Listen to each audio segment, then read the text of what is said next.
Okay, guys. Me get us up here now. I am so excited for today's top 64. Hi, guys. I should be up now, and I'm so excited to get to introduce you to my co-caster this week, Jody, who is awesome, absolutely awesome. I've seen so many of their Pokemon Pocket streams, and I'm really excited that we're going to get to talk about Pokemon Pocket today. They are actually a VGC competitor as well, VGC coach, and they actually made it to Worlds a couple years ago. Some people, or my mods, knew him as the Pachirisu guy. So he played against Sagan Park in the finals. So we're not allowed to talk about Pachirisu today. Hopefully, there's no T18 Pachirisus. But he continues to be a VGC coach. He is now a Pokemon Pocket content creator as well. He puts up a lot of really awesome Pokemon Pocket decks. And I'm really excited what we'll get to talk about today. Jody, would you like to introduce yourself as well? Yeah, thank you, Ursi. Honestly, you covered so much. But I'm Jody Azzarelli.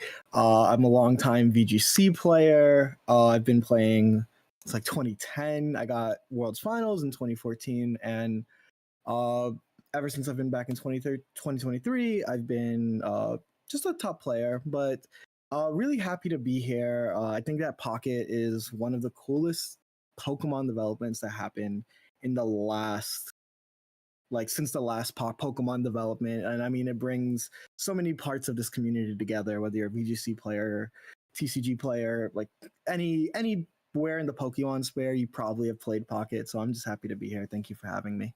Yeah, I think Pokemon Pocket is so awesome in the way that it brings together a lot of different communities. You have the VGC players, I've seen Unite players, I've seen the TCG players, obviously, and I think even some Go players trying out Pokemon Pocket. And it's always awesome and fun to get in kind of at like the ground steps of a competitive scene as it's coming up. Uh, are there any decks that you've really enjoyed coming in from VGC or anything that you like relate from VGC to Pokemon Ugh. Pocket? Well, I think that people always like to simplify.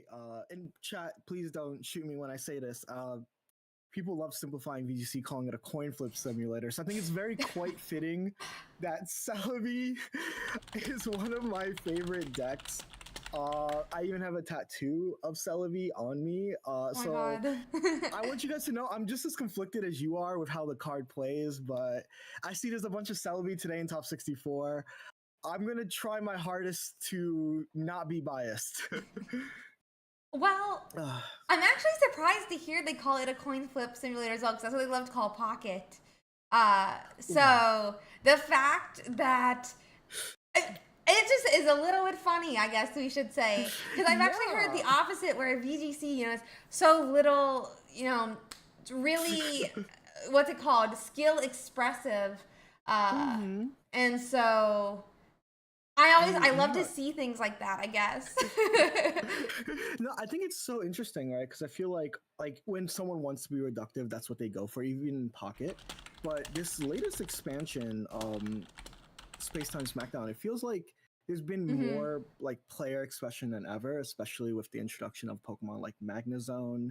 And honestly, I think that like I find myself like actually having to think through so many turns.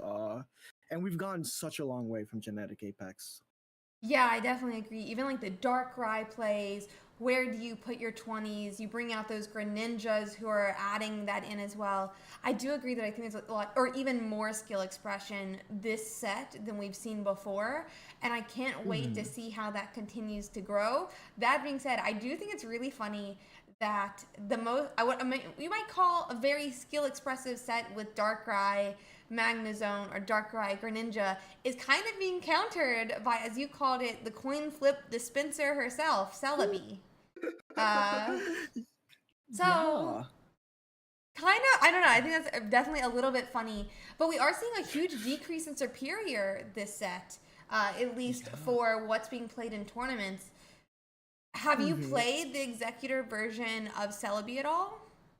Yeah, so I actually played a little bit in the Ursiiday tournament. Wanted to get a feel for the meta a little bit more. Wanted to be close to the ground, but I think it's more interesting. The Pokemon that stands out the most in the Celebi deck isn't necessarily Celebi, but Executor, right? You said it yourself. This 160 HP body that can deal 40, sometimes 80, and really, really likes a lot of the new cards. I think Pokemon Communication, if we look at some of these builds, are running very little card-based Pokemon, right? It's usually 2 Celebi, 2 Eggies, and maybe 2 more cards, like 2 Celebi or Celebi Mew.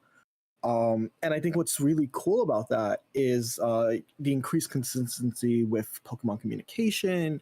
It's really good with Rocky Helmet. I mean, taking out a 160 HP Pokemon when you're dealing 20 to yourself is not very easy. Yeah. And then you finally have that snowball. So honestly, it's very interesting, right? Because I think that when this meta first came, right, Magnezone, Darkrai kind of exploded onto the scene, and I thought that I was already like, oh no, never mind, this format is going to be pee pee poo poo buns. But then your tournament last week happened, right? And it was not in the top 4. There was like 3 Gyarados and a Charizard, right? Yep, exactly. Yeah, that was super interesting as well. Yeah, it was like a day of Palkia winning. Then Darkrai Magnezone came out of nowhere. I think it was like 18 or 16 of our top 32 was the Darkrai Magnezone. But by the time we made it to our top 4, it was literally the same exact Gyarados list, minus you would either take out a Misty or a Leaf and put in a Cyrus, or the Charizard list, I think, removing Arcanine and slotting in 2 Pokemon Communication and a giant cape. So they were a lot of decks that still played homage back to our original set with Genetic Apex. So I definitely agree. It's interesting to see how it'll shape up. And now we're back to Mystical Island again with the Celebi. I think it's 22 of our top 32. Top 64. So we'll have to see how that develops today. But are there any matchups you're interested to watch with for today? Yeah, I think that we have an extremely diverse top cut. But the deck that stands out to me the most, coming in at 10th, is Quiet Warrior. They are currently 8-0-2 using Articuno Palkia, 18 trainers. So it's definitely a blast from the past. That's one of the week 1 decks, Articuno 18 trainers, and to see it have a new buddy, a partner in crime, and obviously these type of decks only get stronger when we get more trainers, more support. So it's cool to see a deck like that still kicking and still in this top cut. What about you? Yeah, I definitely agree with that top 18. I think we're having so many even like stronger supporters this set. We got that Mars, obviously Cyrus. Really, really cool to see top 18 come back with a fever. I mean, I think Articuno T18 after round 1 had a 91% win rate. And it wasn't until like round 9 did that win rate go down to 60%. Like, who would have expected when it was like the least consistent deck ever during Genetic Apex? I think for me, I'm interested in Bastiodon. I told you a little bit about it while we were chatting and getting ready. But Charizard, definitely one of my favorite decks in the entire game. The only Pokemon who could 50% of the time survive a Charizard attack is going to be that Bastiodon. So really interested to see how that'll play out. I cannot believe that Bastiodon did so well this weekend. Didn't expect it when it came out, but I think it really goes to show how strong Communicator is, because it allows all of these stage 2 decks that you may otherwise not think are good make its way in and still be consistent enough to reach that stage 2. That was the Achilles heel for Charizard during that first set. I think the other beautiful thing that you can get from TCG, right, is the fact that this is a purely mobile, purely digital experience. So the way the game is coded, like you can't, like, I know in TCG, if you don't draw basics, you have to like show your opponent in your hand and then like reshuffle, right? You can't brick in Pokemon Pocket. So a deck like Bastiodon is always guaranteed to start Skarmory, always guaranteed to basically be dealing anywhere from 20 to 50 damage. And then Bastiodon, which I remember some of my friends were like, this Pokemon, this is legit. And I like laughed and agreed. And then it wasn't until, was it Spraggles and Hooglandia's tournament where one almost went all the way. And I was like, you know what? All eyes on this. And we get to see that it's not a fluke. It's in here. It's in top 64 of another major tournament. Bastiodon is a funny card. I think it's fun to watch. Because, you know, I love my coin flips. So seeing the suspense of every turn, will it, won't it, is always exciting for me at least. And you mentioned Charizard, right? Our 10-0, our current first seed is on Charizard Moltres. I think that I love Charizard's card design a lot, right? I think that like making a damage cap that you have to ramp up to is so cool. And obviously you've expressed a lot of love for it too. Yeah, I mean, Charizard is so cool. I will be interested to see if they pair off how many heads or coin flips we'll see with that Bastiodon. But I definitely agree. I mean, I think, so the Pokemon TCG Mulligan is pretty unique, the Pokemon. I know there's some different Mulligans in like Magic, in, I think Lorcana has a mulligan. I'm not sure if Yu-Gi-Oh has one, but they're very different in a way that I think it's to make your hand better. But in Pokemon, it's to ensure that you start with a basic. So doing like a T18, not possible in a lot of different card games, I wouldn't assume. But in Pokemon, you're going to start one of those cards, be it that Bastiodon, or I think, was it being ran with Skarmory? I have to double check on that. It is, you got it correct. So, I mean, or Skarmory, which kind of is insane as well. They're both so strong when it comes to that. And I'm really interested to see how it plays out, hoping that it does as well as it can. Our games should be getting started here. Our games should we get started here? I does look like we can get a Quiet Warrior game going. It's gonna be in channel 16 if we want to hop in there in the Discord. Yeah, see you there. See you there.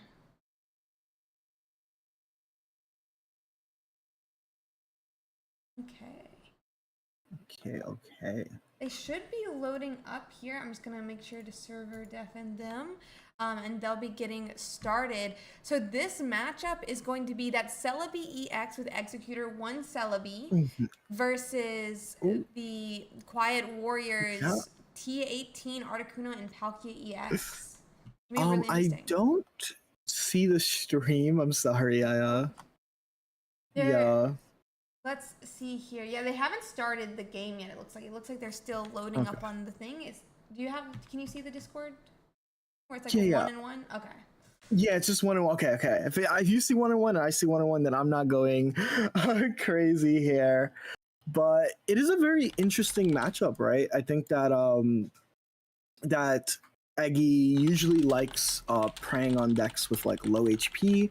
Especially there was like a huge uptick in Hitmonlee this week, and all of them have 80 HP. It's going to be very interesting, this matchup in particular, because these are two very high HP Pokemon, 140 HP on the Articuno, 150 on the Palkia. But what separates them is the energy cost, right? That's going to be easily the most scariest part of this matchup is, can Quiet Warrior get a good Misty Flip, go second maybe, and be able to actually click these really, really strong attacks. What are your thoughts so far with like the matchup that we are being presented? Yeah, I definitely have like a similar worry watching or as we go into this, and part of me is like, Palkia is just like kind of overall stronger than Articuno, but then Articuno also keeps the energies on it. And so I'm like sitting here like trying to think through like, why do we even choose to run 1 and 1 instead of both, or is there some reason? Wait, are we in the channel? Let's Let's see. You said channel 16. We're in channel 16. Check the. I'm gonna ask them for their Discord name just to make sure. Yeah. Quiet Warrior was seed 10, right? So yep. maybe it's actually. Let's see. I think they just left the comms because they're trying to come back in. I'll just tell them to join the inning. I'll drag them up. Yeah.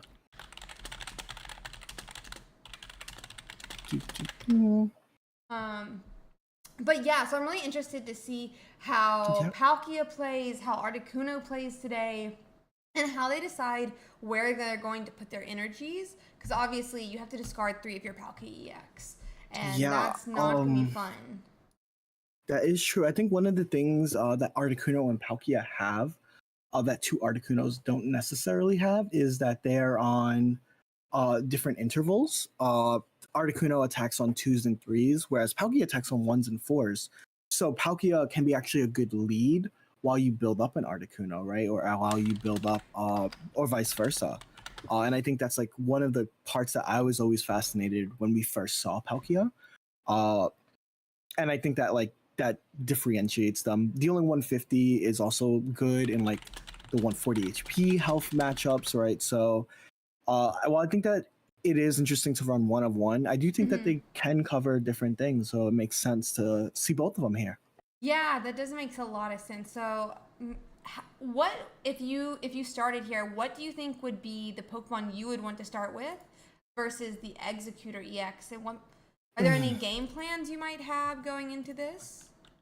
Yeah, so I think for me, because the Eggy is a 160 HP, Palkia can't necessarily break through it. I would love to see, I think the best start would have to be Articuno, dealing chip, getting this Celebi in range, and maybe getting an early Cyrus would be really good. They are going first, which is like a fine, right? I think that means that they won't, Chronos over here won't be able to, if they start Executor, Execute won't be able to evolve immediately, but if they start Celebi, they would be able to. Yeah, that makes a lot of sense. We're getting it up on the stream now so everyone can see it. Make it there. For people. Yeah. So it should be up, but we're gonna get an early Misty, but it is a Tails, so a little bit sad there. I mean, I guess good for Chrono because otherwise, this could be a bit of a problem here. No, I agree with you fully.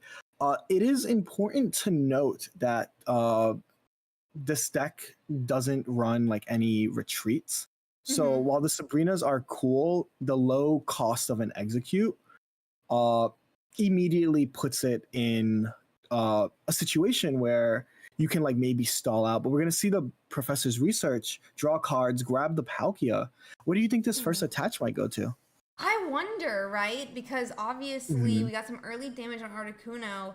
Is there ever a world where you would? I guess we are only okay. We do put the Palkia down. I can't help but wonder, like, do we attach to Palkia and try to get that early? It does look like we're gonna attach there. Yeah. I mean, if we can get to 150, we're just 10 shy, right, of knocking it out. Yeah. And I guess with Erica, are we running potion here? Let me quickly check on that. Yes. So we are running potion. Max you go to is 80, right? So you would still want to fully set up Articuno to be able to follow up with it, but I'm not sure, like, what the optimal play is. It looks like we do only hit 40 here. So the Articuno at least could survive to 2 more attacks. Yeah, I think that was very like good that the tails is flipped. I think that one thing that's cool about Eggy is it's always dealing 40 and then it gets an upside, right? The upside of an extra 40. However, the upside can speed up the game, maybe even slow. So I think that right now, if you're the water deck, you need to charge up this Palkia. It's important to note that they do have, is that Mars? Which is very interesting in this deck. Mars basically reduces hand count. So I think that if you are playing, if you're playing as Quiet Warrior, your current line might just be let this Palkia go down. You're at one, they're at 2 score. You just Mars them to 1, and hopefully they don't draw a healing item. Yeah, I mean that's a great point. We could just bet they won't find the healing items, and with the Mars, that seemed like a really strong idea. Max cards they have is 2. Doesn't seem like the worst idea. I really like Mars. However, with only 20 cards in the deck, I'm not always sure that I think that I can find space for Mars. I would. I agree with you completely. I think that when it comes to Mars, it's like such a cool card in theory, but then there's only 20 cards in your deck, right? That's the hard part of Pocket. For sure. Luckily, in these T18s, they have all of the space in the world. Articuno is going to go down this turn, basically no matter what. And Articuno is just going to be in range. I wonder if it's going to... Yeah, I mean, so we're going to knock out here regardless. That's going to be 2 points for Chrono. Yeah, I think like even though like our focus is on this Palkia versus Eggy battle, we're not like fully acknowledging the fact that the Celebi is at 3 energy, and it's already looking so rough for Quiet over here. Yeah, that's very true. Celebi is going to be at 4-5 energies before it is even able to. We actually have a Sabrina come down. The other Executor is what comes up here, but it's still going to be what 4 to 5 energies on that Celebi before we finish knocking out Executor. But that does mean no Mars for this turn. This does mean no Mars for the turn. So you are correct. Yeah, unfortunate to not see the Mars, but I do understand that you don't want to hit the Rocky Helmet, which makes the Celebi flips just 1 less, right? If you hit the Rocky Helmet and you're not putting your own Giant's Cape. So interesting to see a slash here, maybe slowing down the game, maybe Marsing the next turn, or trying to burn on Erica, which is what we end up seeing. Yeah, this is the rough part. You can never deal enough damage for the Erica to end up for the dimensional slash to end up mattering, right? yeah, Really rough.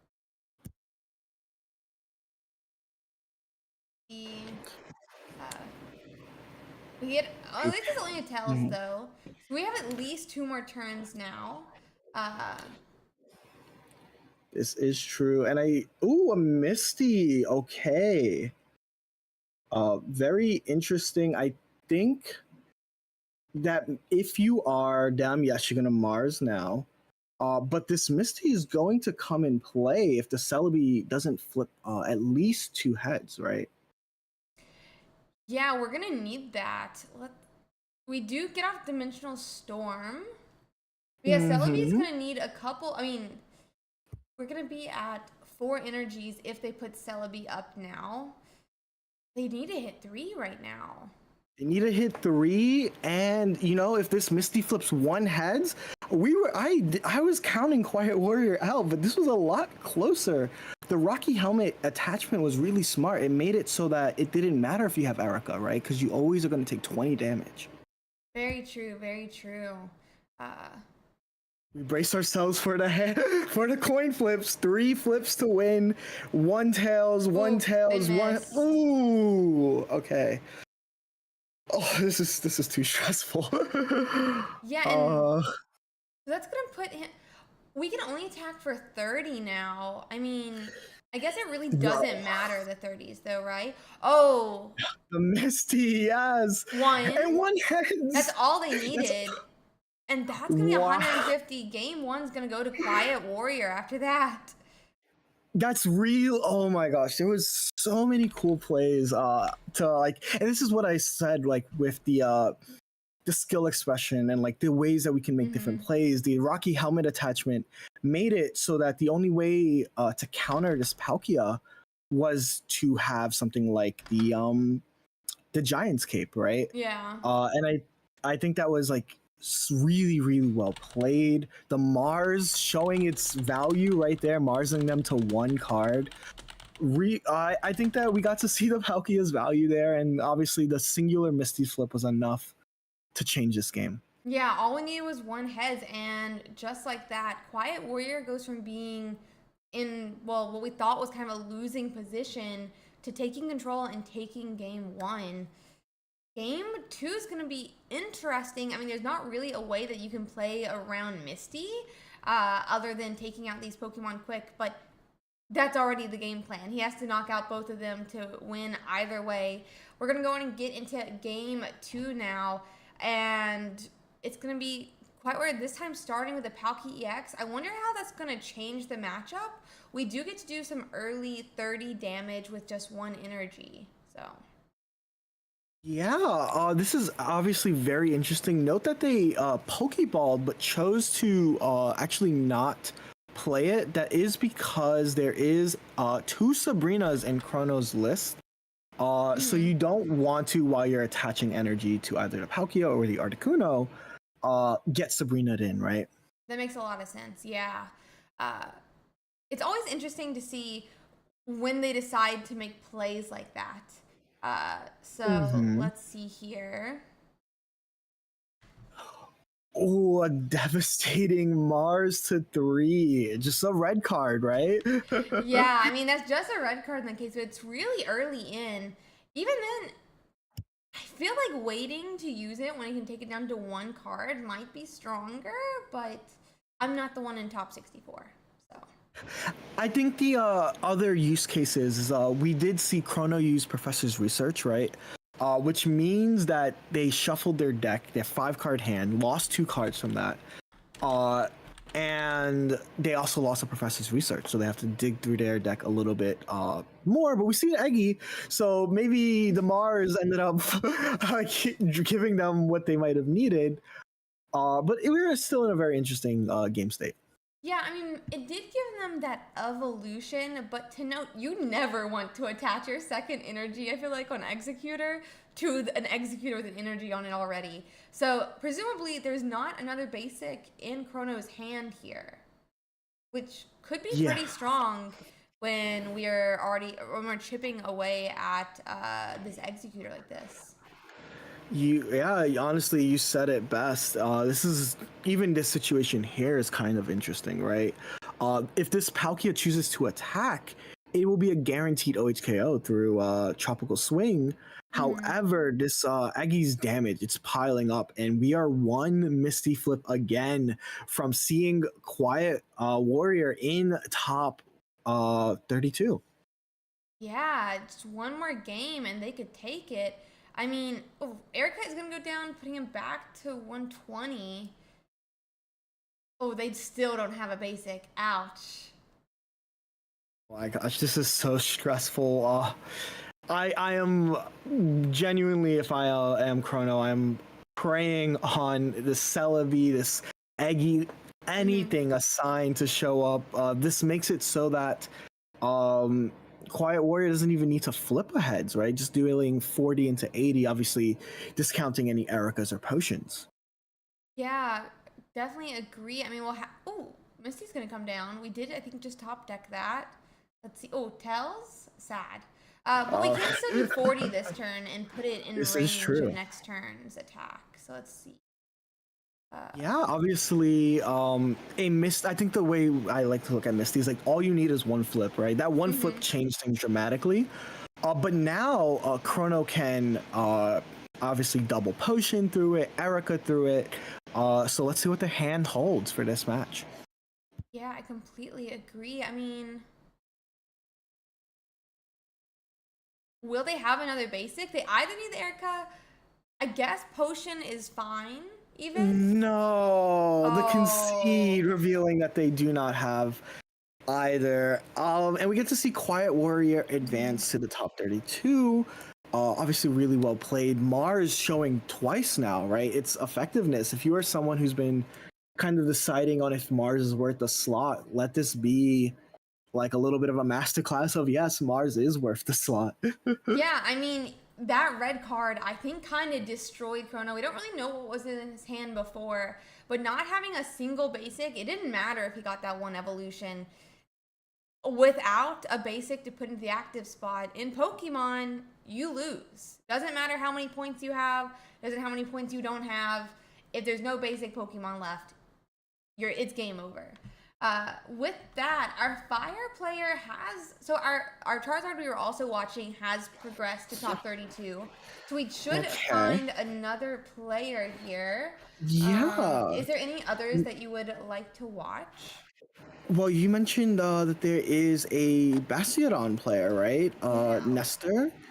Let's see if we And can it find looks them. like they are still playing.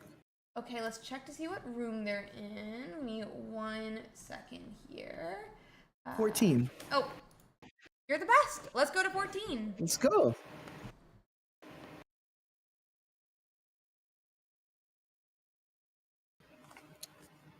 Okay, I'm just getting that up now. Could you give chat a little bit of an idea what's happening while we get it up? Yeah, so we are seeing we're in the middle of a heated Skarmory battle. There is an attachment onto the Skarmory, allowing for this to deal 50 to the Eggy. They are up by 1, the Celebi player, which means that a Skarmory earlier was fainted. And we're this is basically waiting to see if Nestor can draw this Bastiodon. A Sabrina coming in already, pulling in the Sheldon. Are they going to go for, they can't go for a KO here, but they can deal massive amounts of damage. Obviously, for those of you who don't know, Bastiodon is a 160 HP Pokemon. Flip a coin, minus, if it's heads, minus 100 to that damage, which obviously a lot of Celebi attacks are under that 100 threshold. And we do flip heads. The Shieldon is at 20 HP. Skarmory at 80. So this is a very stressful situation to be in, honestly. It sounds like it. We have it up on stream now so that everyone can see. This doesn't seem like a good spot to be in, just like you're saying. I mean, we are only risking 1 point here on Nestor's side, but do we retreat? Do we not retreat? We could knock out that Executor, but it looks like a Sabrina's going to come down. I assume, we are going to have, well, I think either way we second-hand attach. But, okay, retreat now. Yeah. It is important to note that this is, according to the match, only game 1, though. Yeah. Oh, this is only game 1? Wow. Okay, perfect. Then we'll be getting started. I mean, at least we get to watch them from the beginning then. Let's see. Yeah. So... Do we have the coin flips? Yeah. Also, I think well, back here we go. This is your moment, Jody. This is your favorite moment of the game, right? This 1, is 2 heads. 3 actually. And a second point for 8P Cheese. Yeah, this is looking extremely rough. The Shieldon had no energy because it had to retreat a turn ago. And now we're looking at this Shieldon, very low HP. Even if it's Bastiodon, it's going to need like 3 turns of energy attachment and a lot of damage mitigation to even get there, and we do not see it. Going to game 2, Celebi player obviously on top. Yeah, completely agreed. We're gonna, wait for them to concede if that's what they say. They do decide, it looks like to concede. I'll cover up chat, clear out the score. But AP is up a game. Can Nestor come back from it? We'll have to see. Yeah, I think an interesting interaction I'll share is that if you are going second as the, or even first as the Skarmory player, you have a guaranteed one-shot if you can find a power tool. Because Skarmory deals 50 with a tool attach, meaning an Eggy that is at 50 HP will be one shot. Let's see if it happens. I mean, not wishing that on 8P, but in Pokemon, the card game, we both hate donks and absolutely love them. One of my greatest memories of my friend was telling me during the physical card game is that she was like in a side event. This little kid got the donk off on her, and he just started chanting, donk, donk, donk, donk, donk, and then donked her and got her knocked out of the bracket in the side events. So game is up, but yeah, the donks are hated and loved. We'll have to see if they hit it. No Eggy down though, it looks like. So Yeah. Celebi, I assume, could take a couple hits from the metallic bird. You would be correct. Essentially, we won't be getting to see this donk situation as Celebi is in the lead, but we do see our Skarmory player here having the Rocky Helmet, having the Giant's Cape, so is able to start playing this game of dealing 50, right, and continuously pinging 50 onto them. Yeah, that's gonna be painful. We'll have to see what works out. Celebi can't attack this turn, like you're saying, but the bird will be able to follow up and start dealing some damage here. If we can still put some small damage out. Is it plus 20 or plus 30 for the tool? It's plus 30, so Skarmory will be dealing 50, which is enough to get a KO on something like this Celebi. Oh, not the Celebi, the Eggy. Sorry, I'm envisioning the Celebi to now have 50 HP. But a Rocky Helmet attachment, I think that is the correct play when your opponent does have something like the aforementioned Sabrina, right? If you want the Celebi to flip two heads on your the Sabrina shows of the manifestation of Sabrina. Now, like this, Celebi would need to flip two heads to get this KO. Yeah, and just to note with fossils, you cannot retreat with the fossil. So we need to find the Pokemon or discard the fossil entirely. Looks like we're just going to discard it though. So I wonder if we didn't have the evolution. Yeah. Oh, a Sabrina getting a early point here. That's Yeah, that's gonna be really nice for Nestor this game, getting that 1 point. Now, if we knock out a Celebi or have the chance to knock out an Executor, then I think could just end up being game here. Oh, Executor does come down. Okay. And yep, I guess the scary part is if they flip heads, this is a gone Skarmory, right? And it is Tails Nestor probably holding his breath for that one. We get to see the Skarmory live another day. Yeah, one more game. We'll have to see. Some early 50 damage, I think we did. I'm not sure how much damage the big Bastiodon does. But I have a feeling if this doesn't get healed, we're on the road to taking game 2. No, I'm right there with you, right? We did see the Bastiodon drawn, so we get to see our raid boss. If there is no healing on the side of our opponent, 8P Cheese, we are going to see a game 3 here. Yeah, that'll be really interesting to see. I kind of am hoping he doesn't have it. I want game 3. Potion is going to come down, though. Wait. But it's going to go out on the Backmon?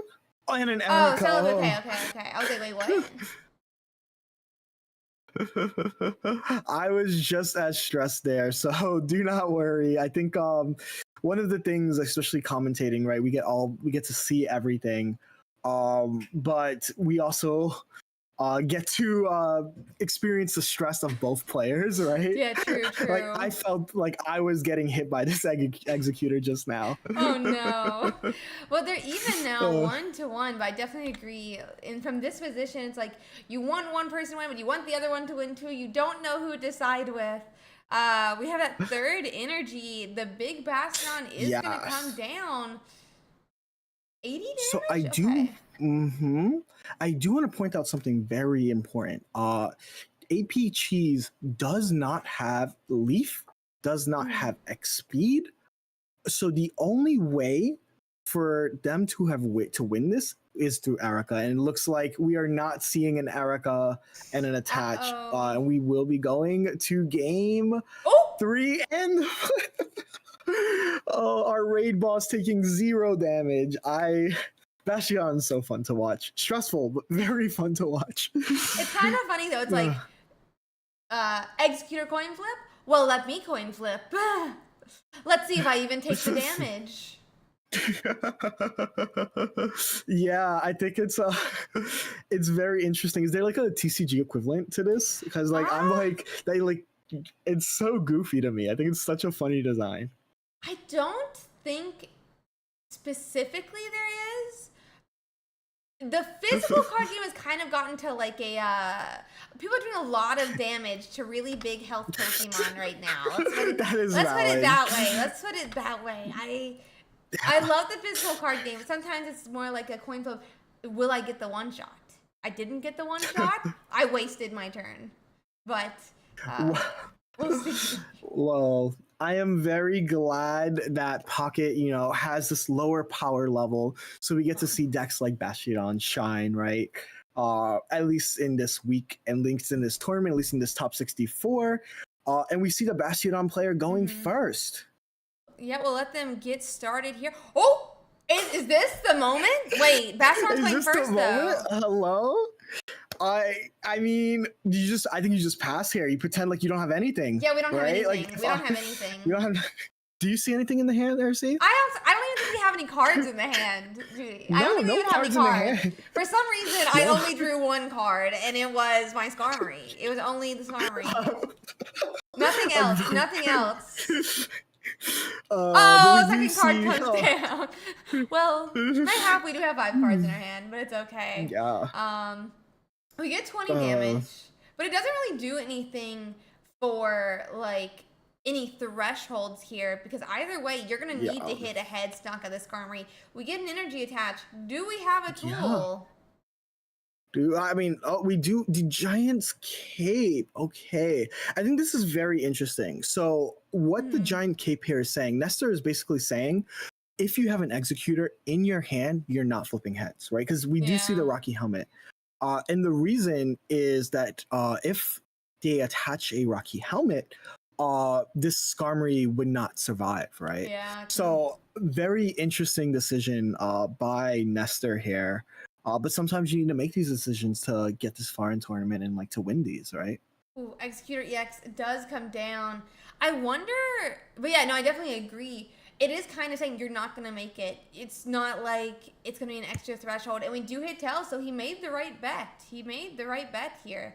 Yeah. Let me get a point here up on the screen for our player. But Nestor seems in a nice position. And yeah. It's not like we're going to be retreating right now. And we don't have a second Pokemon to retreat. But we should be, it feels like a good spot to be in. It feels like a nice spot to be in. Yeah, I can share. I am just slightly stressed for Nestor. I think one of the things, while fossils are cool because you can control the order of your cards, right? You can always start with Skarmory. There is no way to search fossils, right? And we see Nestor's hand. You have the Shieldon, you have the Bastiodon. You cannot find this fossil even with PCOM, right? We see him hovering the Bastiodon. So this is looking really rough, and this can be over if we don't see a fossil drawn in the next turn, or if 8P Cheese flips heads. There is a moment where you wish you kept the Giant Cape, right? Like, you don't even have a Pokemon down. That would at least save you another turn to get going. 3 energies on that Executor, though. Both players are in a position where if they lose their Pokemon, they lose. And just like that, Nestor made the wrong bet. Sad. Yes. Yeah. Very, very unfortunate, but very well played. Congrats to Nestor. We do see yet another Celebi making its way into top 32. Glad we got to feature this deck. I think it's one of the cool decks. If you ever want to feel like you have a raid boss deck, definitely try out Bastiodon Skarmory. Yeah, no, I definitely think it's an interesting one to try out. Let me just moment here. Are there any other games or you'd like to watch next? Yeah, so we have actually quite a lot of options. There are quite a few games that are at 0-0. Rollisket versus MST is a Charizard Moltres versus Darkrai Mag, which are probably one of the best decks in the format, both of them, right? So would love to get that on stream here. Yeah, let's see if we have it up. It doesn't look like they're going just yet.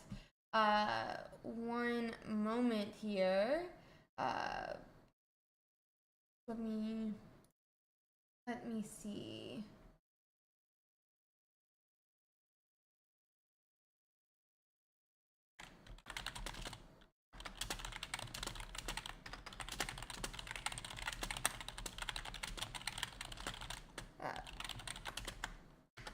Looking here, just looking at how our top 64 is going along, do you have any pre-predictions or any ideas what you think you want to win today's tournament?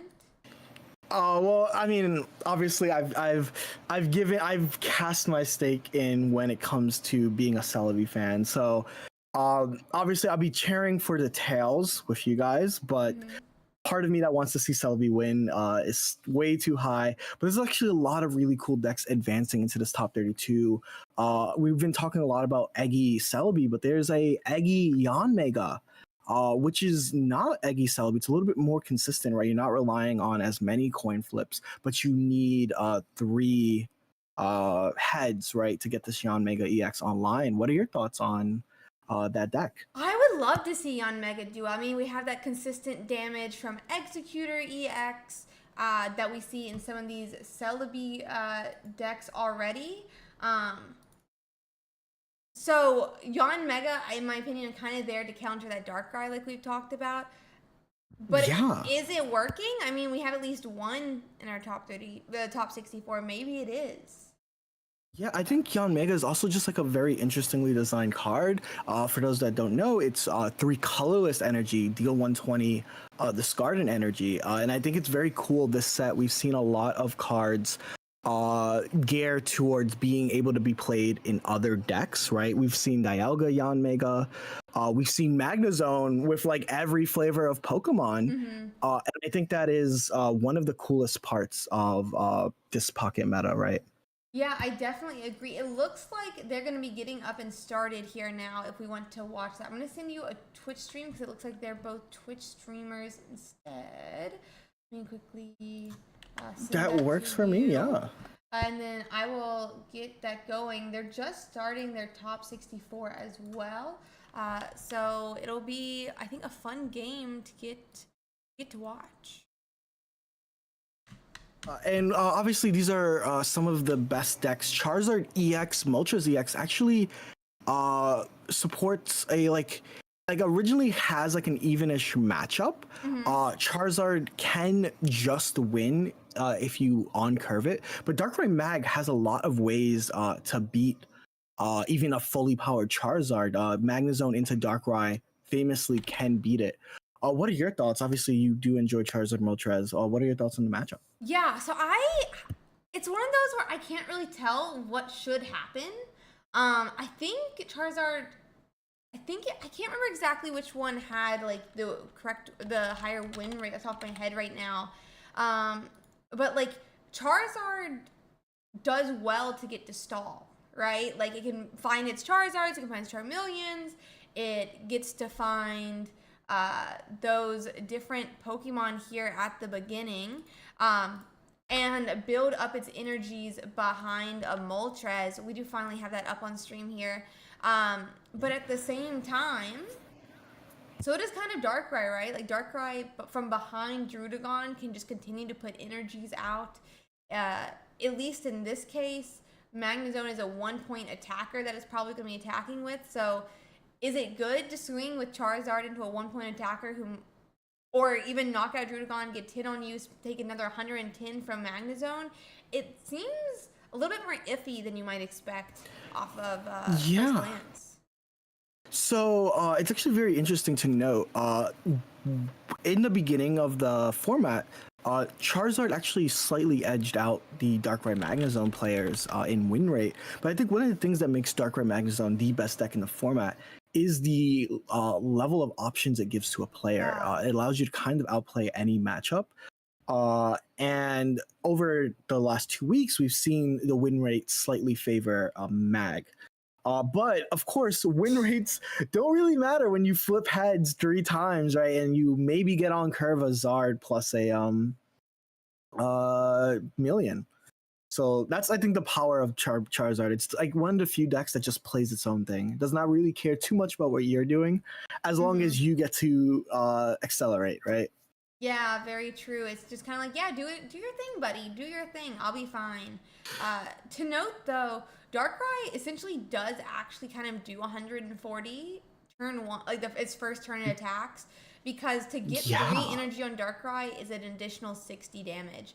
So keeping this Moltres in the active will mean unless we put that giant cape on Moltres or something of that sort, it could still get KO'd, even though Darkrai says it swings for 80. It's a little tricky. It's a little trickster there with that text. It is a little tricky. I do agree with you. I do think we have seen a shift in Charizard decks. Both the current first seed and our player over here are both using lots of potions, lots of giant capes, and we see a potion go on live, which is immediately scary, right? If you are Rollisket at the moment, seeing that potion, knowing that you won't be able to get that KO on curve. Yeah, very true. That's not what you want to see. You don't want to let, especially with Darkrai in the active, I don't think you want to let Charizard get built up to the extent it is, and with that potion down, you're going to kind of have to let it. You don't have a way to take out this Moltres, especially without Magnezone. Yeah. Oh, Sabrina, I love that. So essentially, our opponent MST here had the game pretty much won, in that you can retreat the Moltres and then attack with this Charizard, right? So the Sabrina put a 0 energy Moltres, forcing MST to essentially have Leaf or double X speed. I'm looking at their list. They have no Leaf. They must have a X speed to play out of this situation. Let's see what they hit, because we do have a research. They're going to be searching for those different pieces here. I mean, 2 X speed is a lot to ask for. It is a lot to ask for. Do we see it? If we do not see AX speed, there is a way for Rollisket to still win. I think the way that you beat it, and the way that a lot of Darkrai Mag players have been beating Charizard, is to 1-1-2 them. A combination of Magnezone into Darkrai will KO any Charizard. And so the question you have to ask yourself, if you are, especially the 5-card deck, is like, how do you not get the Darkrai KO'd first? Because if the Darkrai gets KO'd first, this Charizard, it is unbeatable, right? So this is a very stressful situation, and let's see what happens here. We have a hand attach, but with we're just gonna Inferno Dance. Hold up. And to note, earlier damage on that Moltres does mean it could be Cyrus, and I'm sure Rollisket is running a Cyrus. Yep, they're running 1 Cyrus here. 3 energy though. Ouch.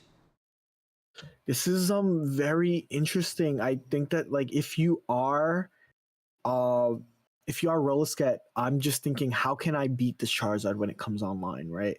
And we're already seeing a way, right, attaching to the back Darkrai. I think that you have to slow play this, right? The Zard is too set up. And then attack. Almost the opposite, because I feel like you need to knock out this Darkrai. Not Darkrai, this Moltres. True. Charizard comes up, Cyrus, and you just Cyrus, because Magnezone has type advantage into Moltres, so he'll swing for 130. But they will still need their retreat. Yeah, they're mousing it over as well. Always funny to see. I think it's gonna be that Moltres, but the cape comes down, so well, they could still do it. Magnetone attaches another energy, right? Wait, Magnetone. Ooh, no, you're right. You're right. Attaches another energy, and then you still just Cyrus up, so we're safe. Since for once in our life, we're happy that Magnezone didn't come in on curve. Well, I think obviously the thing is you have to have Cyrus. He does have the Cyrus. Okay. Cyrus is up. Oh, very amazing catch by URC. That just slipped me completely. And here we see this 110 going to be 130 plus 20 from Darkrai. And we found the other way that Mag-Rai players are able to beat Zard is you just don't beat the Zard, you beat the other guy.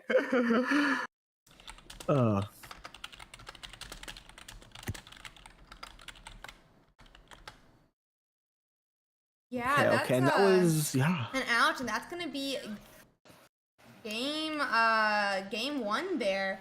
Let's see how this checks out.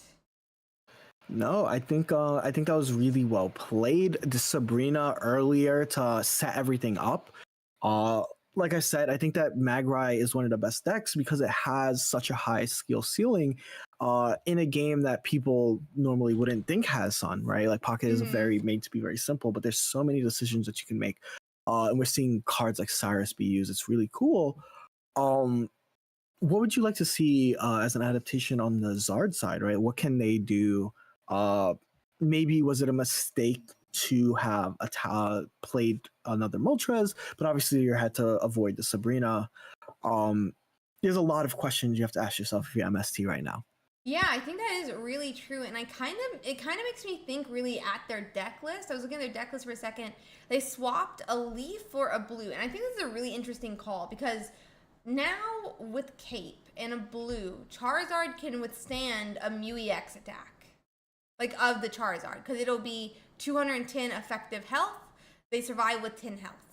But the problem with that is we saw that they couldn't retreat, right? And now we're sitting here. I don't know if they have played against any like Mew EX decks where it's like come into play, but it's something I was thinking about looking at, my Charizard list. How would I fit it in? What are you supposed to do with it? And I don't know how he could have better played, but yeah. I will say the biggest meta shift, if we look at earlier tournaments to now, is that Charizard Moltres players actually dropped Dawn. We no longer see Dawn in any of the top placing Charizard lists. So I guess that's where they also might have been able to find space for blue. And that Mew interaction has probably been useful, right? If I go to MST's match history, they played against a few Eggy Mews. They played against they played a bunch of Charizards. It's also good in the mirror, right? Yeah, for sure. Really, really cool to see.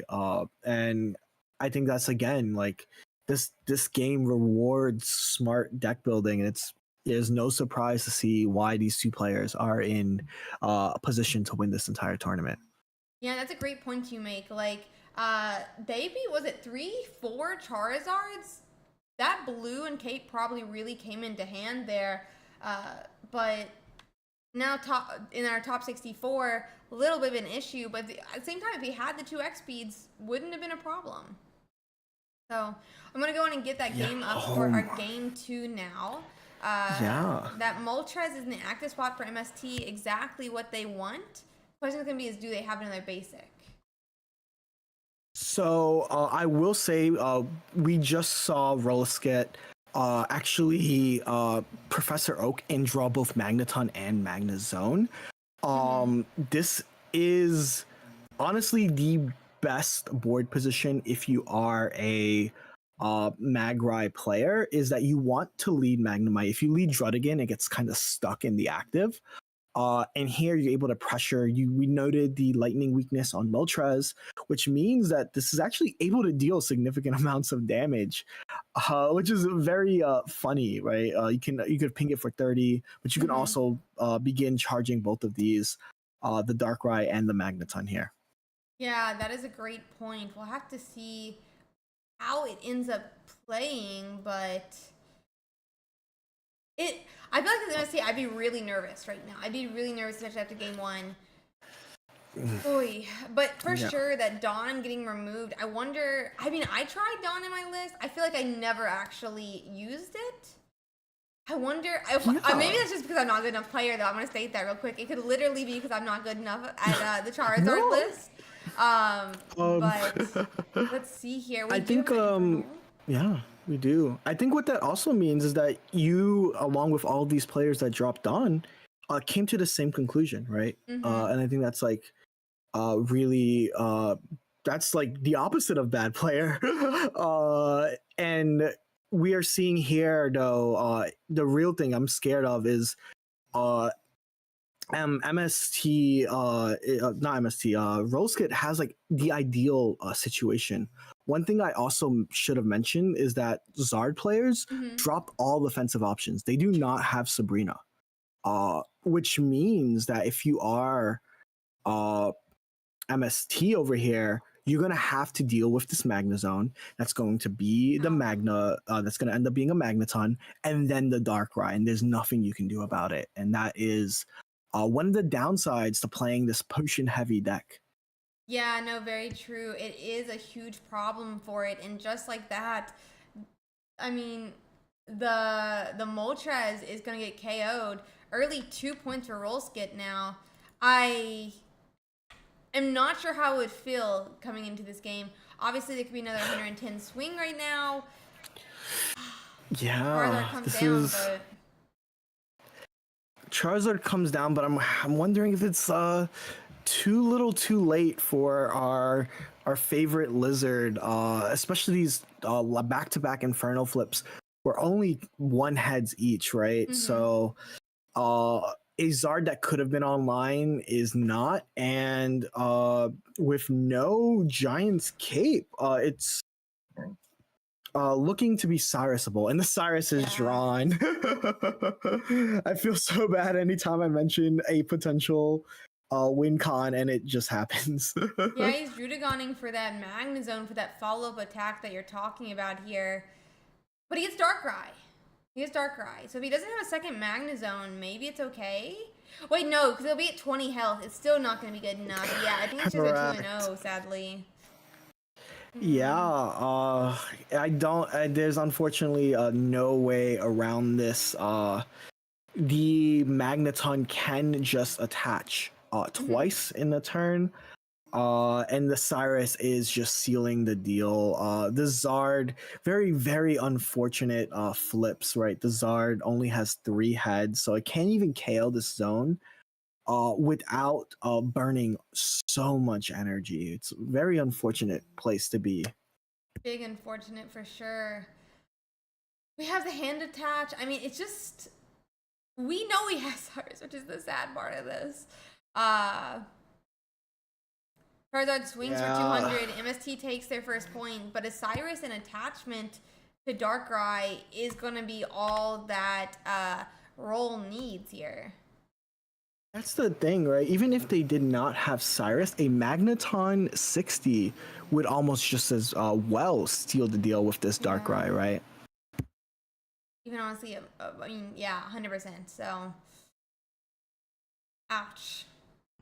Ouch. I mean, this is, I think that Rollskit just showing the power of this deck and why it is the deck to beat. And why, like, its matchup shifted. There's so many ways to play. Like, you're seeing this Zard, a Zard that would usually signify GGs in Genetic Apex.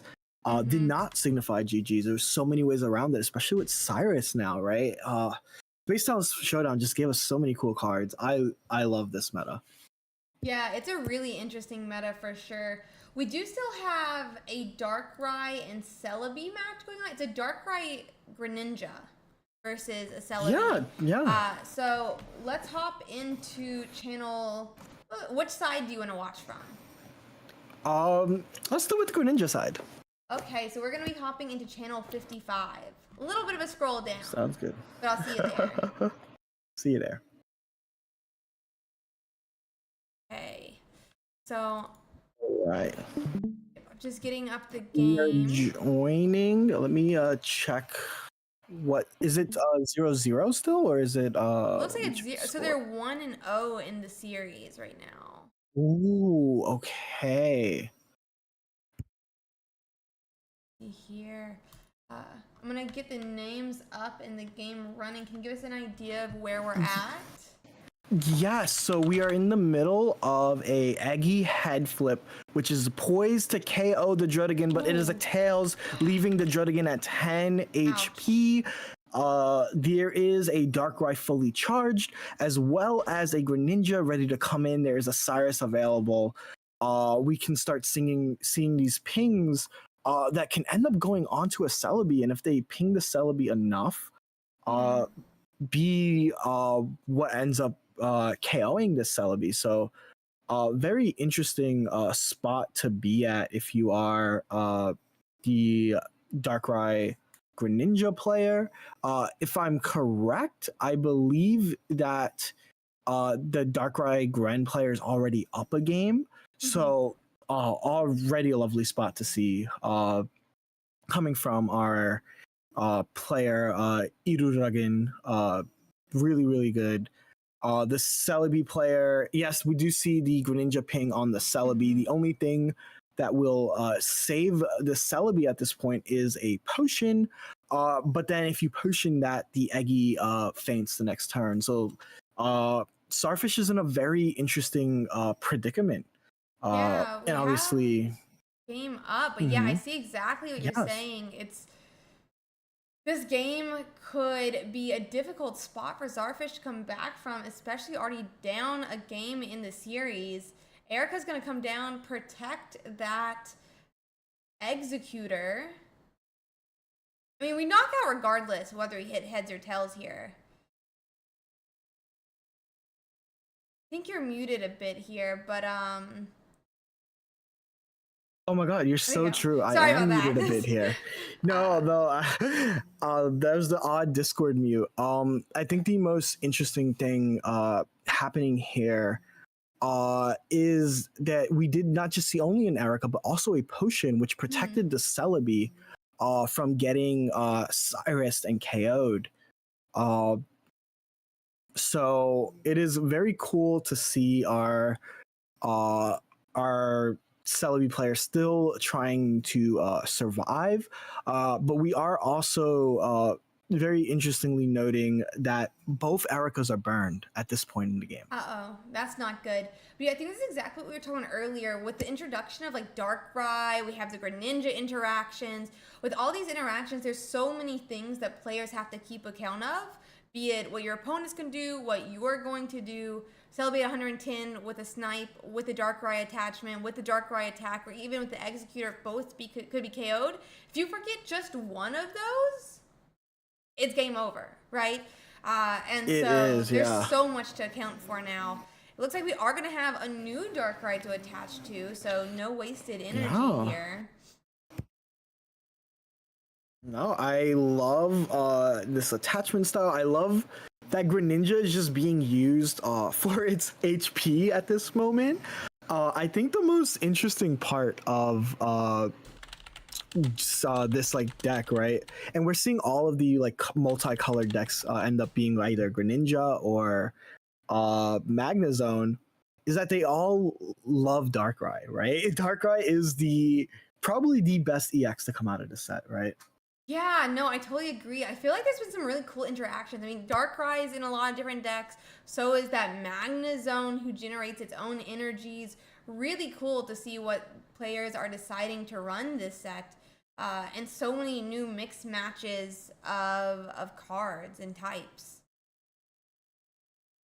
Yeah, and I think right now, right, obviously, even though Darkrai has this grass weakness, at least in this matchup, it doesn't matter, right? Because the Eggy still needs a flip to make it a 2-hit KO, and it doesn't change anything on Celebi, right? This is obviously we mentioned that there's a Yanmega player coming. Oh, a Leaf. Okay, it's Celebi's time now. Huh. Yes, they go on for that Celebi. I really love this. And here the reason is that Celebi is actually not able to be KO'd this turn. Actually, with the Dawn combo, it is. So this is a very the flips, no. So sad. Yeah, if only they'd hit all 3 heads. But yeah, If all,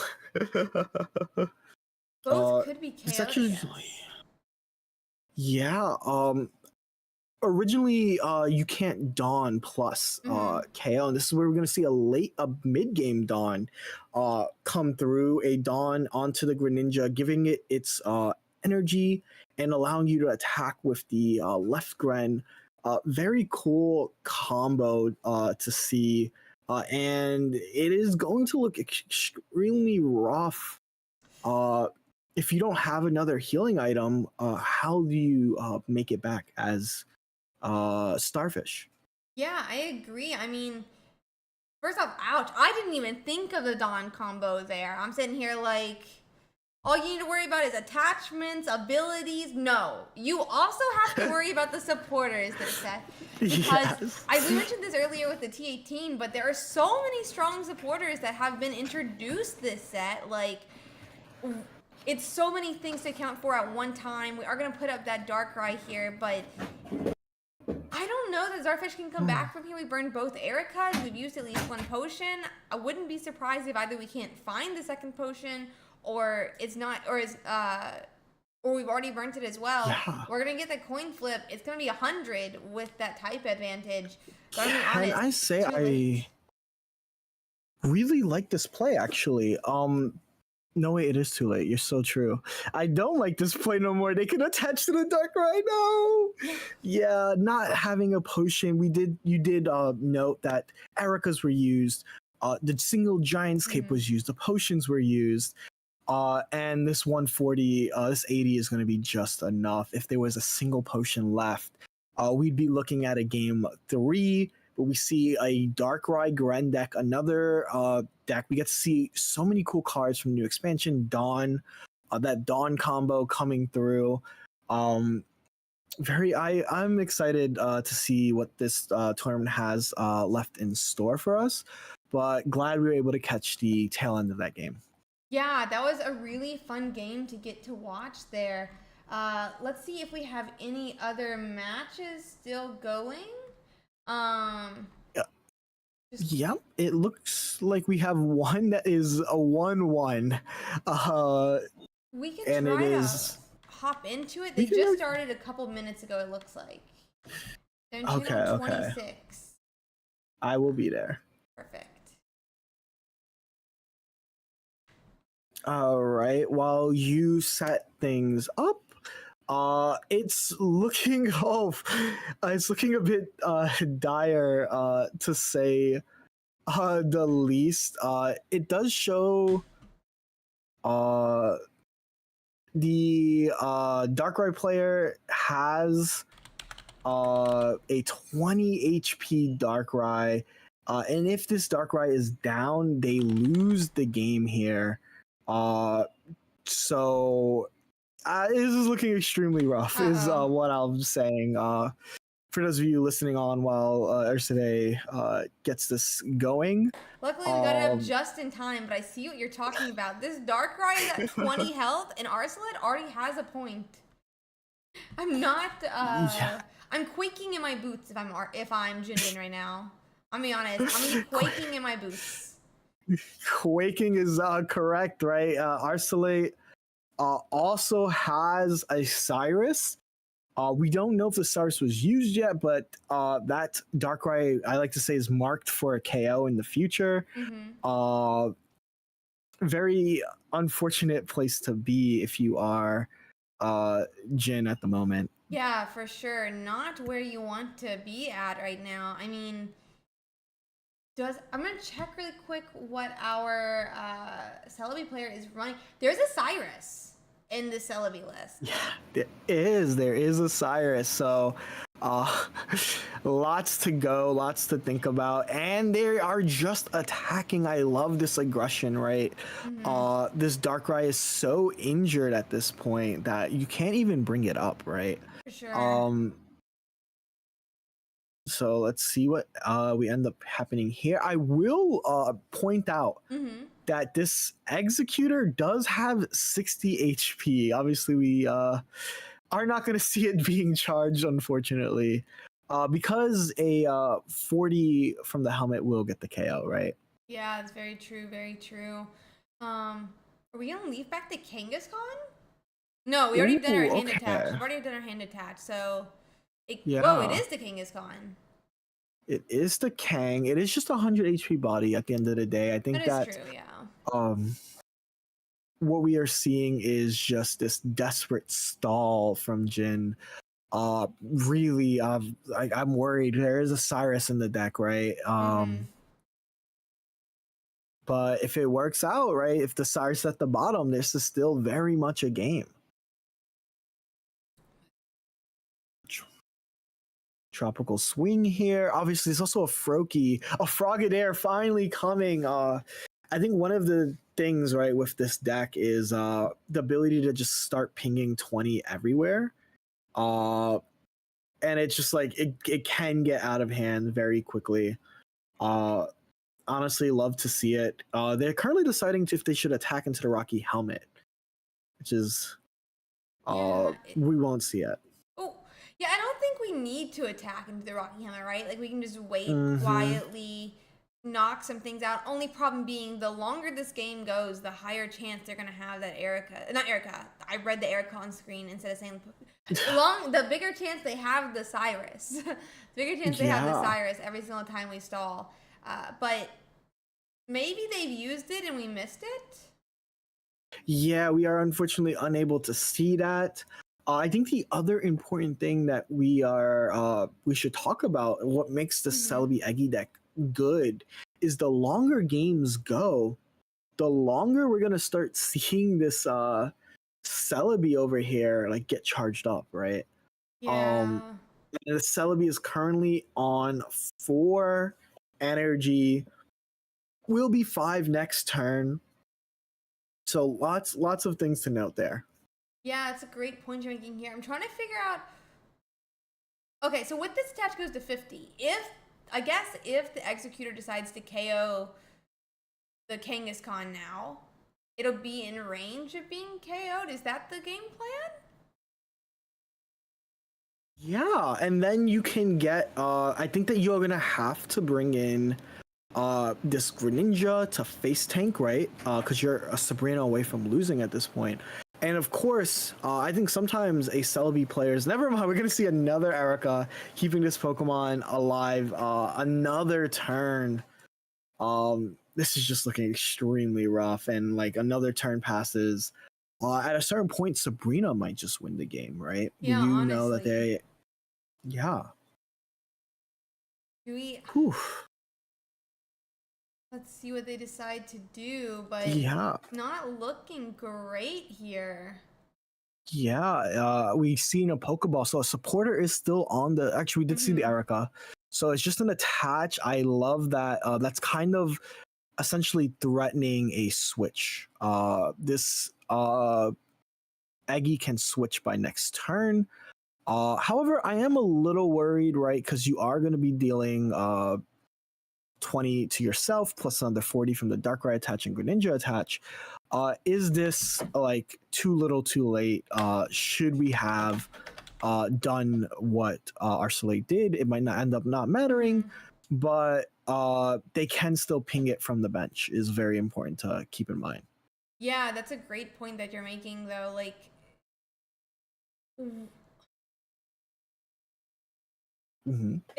there is only so much we can do to the Executor right now, like you're saying. I mean, he's gonna survive another turn. This Executor's honestly doing so much work.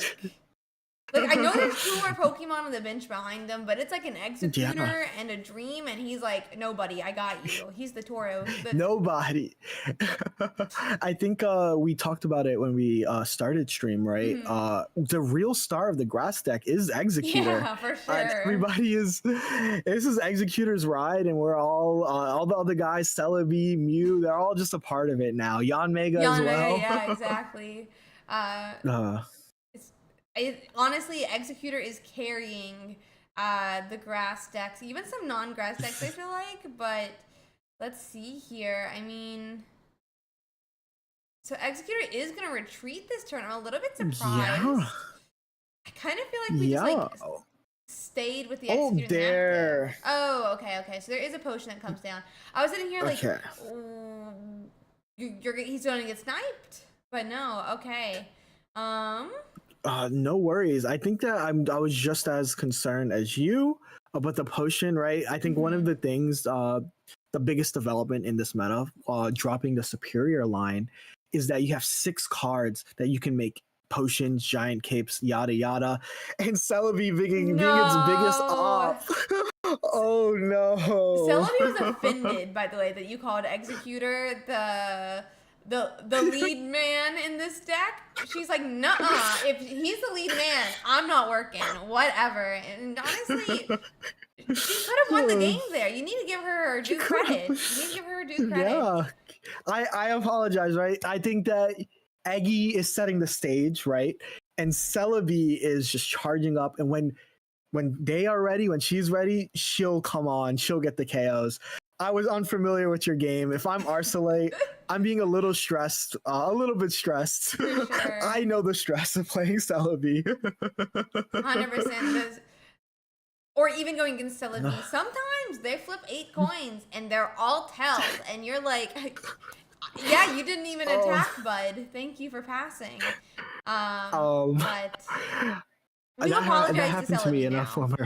We do apologize to Celebi. But this is obviously, the longer the game goes on, the higher or the more of a chance that Jinden has to make a comeback, right? We are a Greninja attack away and a Darkrai hit from. Oh no!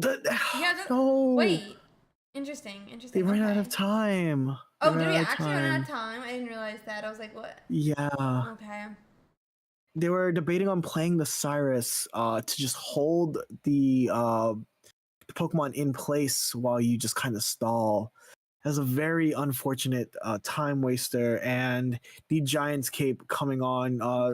Important to note that Ursiiday no longer has a hand, which means we can assume that the Cyrus was used earlier in the game. Very true on that. I guess that early Cyrus, God, it was just too early. But we hit 3 heads this time. Celebi said apology accepted.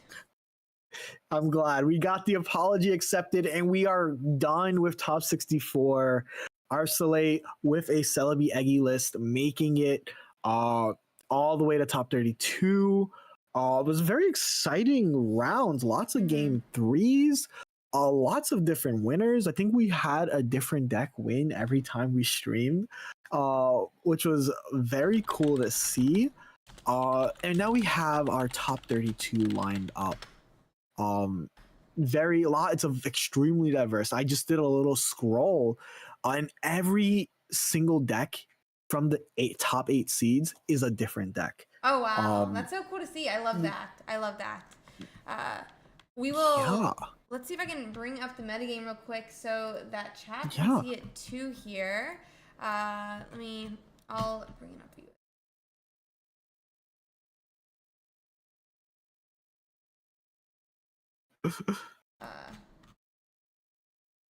But I'm just finding us in the channel here. There's a lot of us now. Hi there, guys. But I fixed it. Let me bring up our metagame here so that everyone can see just how diverse it is. I'm really excited. Yeah. Ooh, that was the correct channel. Play to win. Do I not have? Yep, that's the top 64 right there.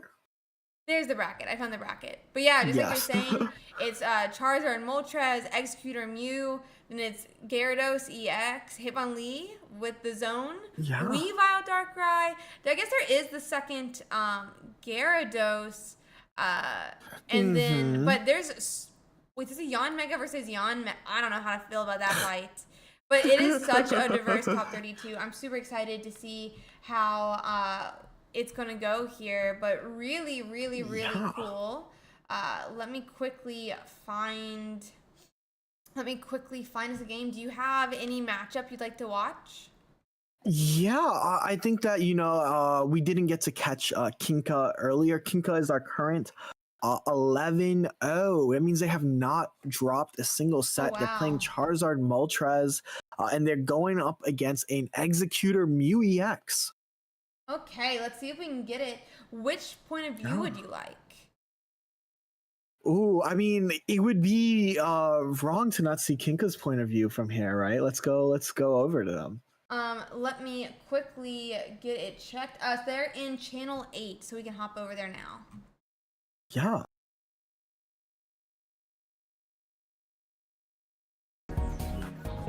All right.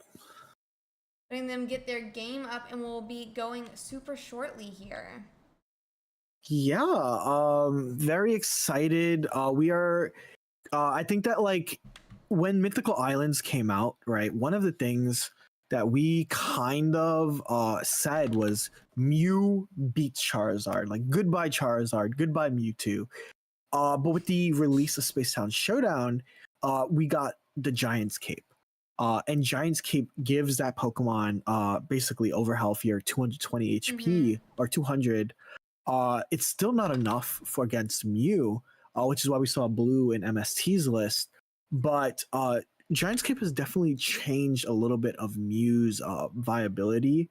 And we have only really seen Mew in like two decks. It's like the Dialga Mew or Eggy Mew. And these are decks that have a rough time versus Charizard, right? Yeah, very true, very true. They are. It's definitely one that has a bit of a problem versus Charizard, like you're talking about.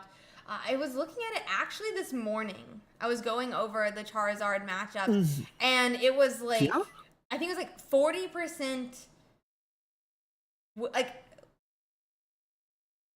I'm trying to remember. It was just really bad. It was like really bad for both of them, which I was a little bit surprised by. I can't remember the exact number right now, but it was a lot more.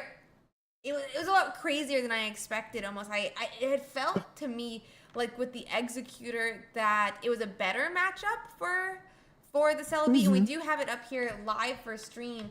But it doesn't seem to be as much as I thought it was, you know? Basically over so no, I will say for reference, right? Eggy Celebi with no Mew has a 23% win rate versus Zard. But when you with Mew, it ups to 40%. So it's still a negative matchup, but there's a chance, right? Important to note. And I think that we already see the Mew up, right? I think obviously you still have to draw the Mew, you still have to attach the Mew, but this Mew is a silver bullet into the Charizard. So very excited to see how this matchup goes. yeah, this is a moment where is the blue, right? Like the blue could potentially save us. But I don't expect most people to run the blue in their list with that in mind. Yeah, we're running that one leaf here, so no blue this matchup, but still, as you said, it is all defensive trainers. Yeah. Or consistency trainers, I guess. This one running an extra leaf over blue. I will say one thing about this matchup that we're gonna see it already. This Charmander and Moltres, they both are very big damage dealers, right? Grass is weak to fire, which means that Moltres is the valid attacker. And here we're gonna see Charmander be a valid attacker, getting rid of this Eggy. Yeah, insane. I hate discarding the energy as Charmander, but you can do it. You can take that point here, and that's gonna be a really early point here for Kinkajou or Kinka. But anywho, our player is going to be able to take a really early point here with only their second energy. Only problem is it won't be an energy that stays on the board. This is my actually least favorite part about Charmander is that you have to discard the energy on them. That is true. I think the part that differentiates this deck, right, as opposed to the former, is the fact that they're running Leafs.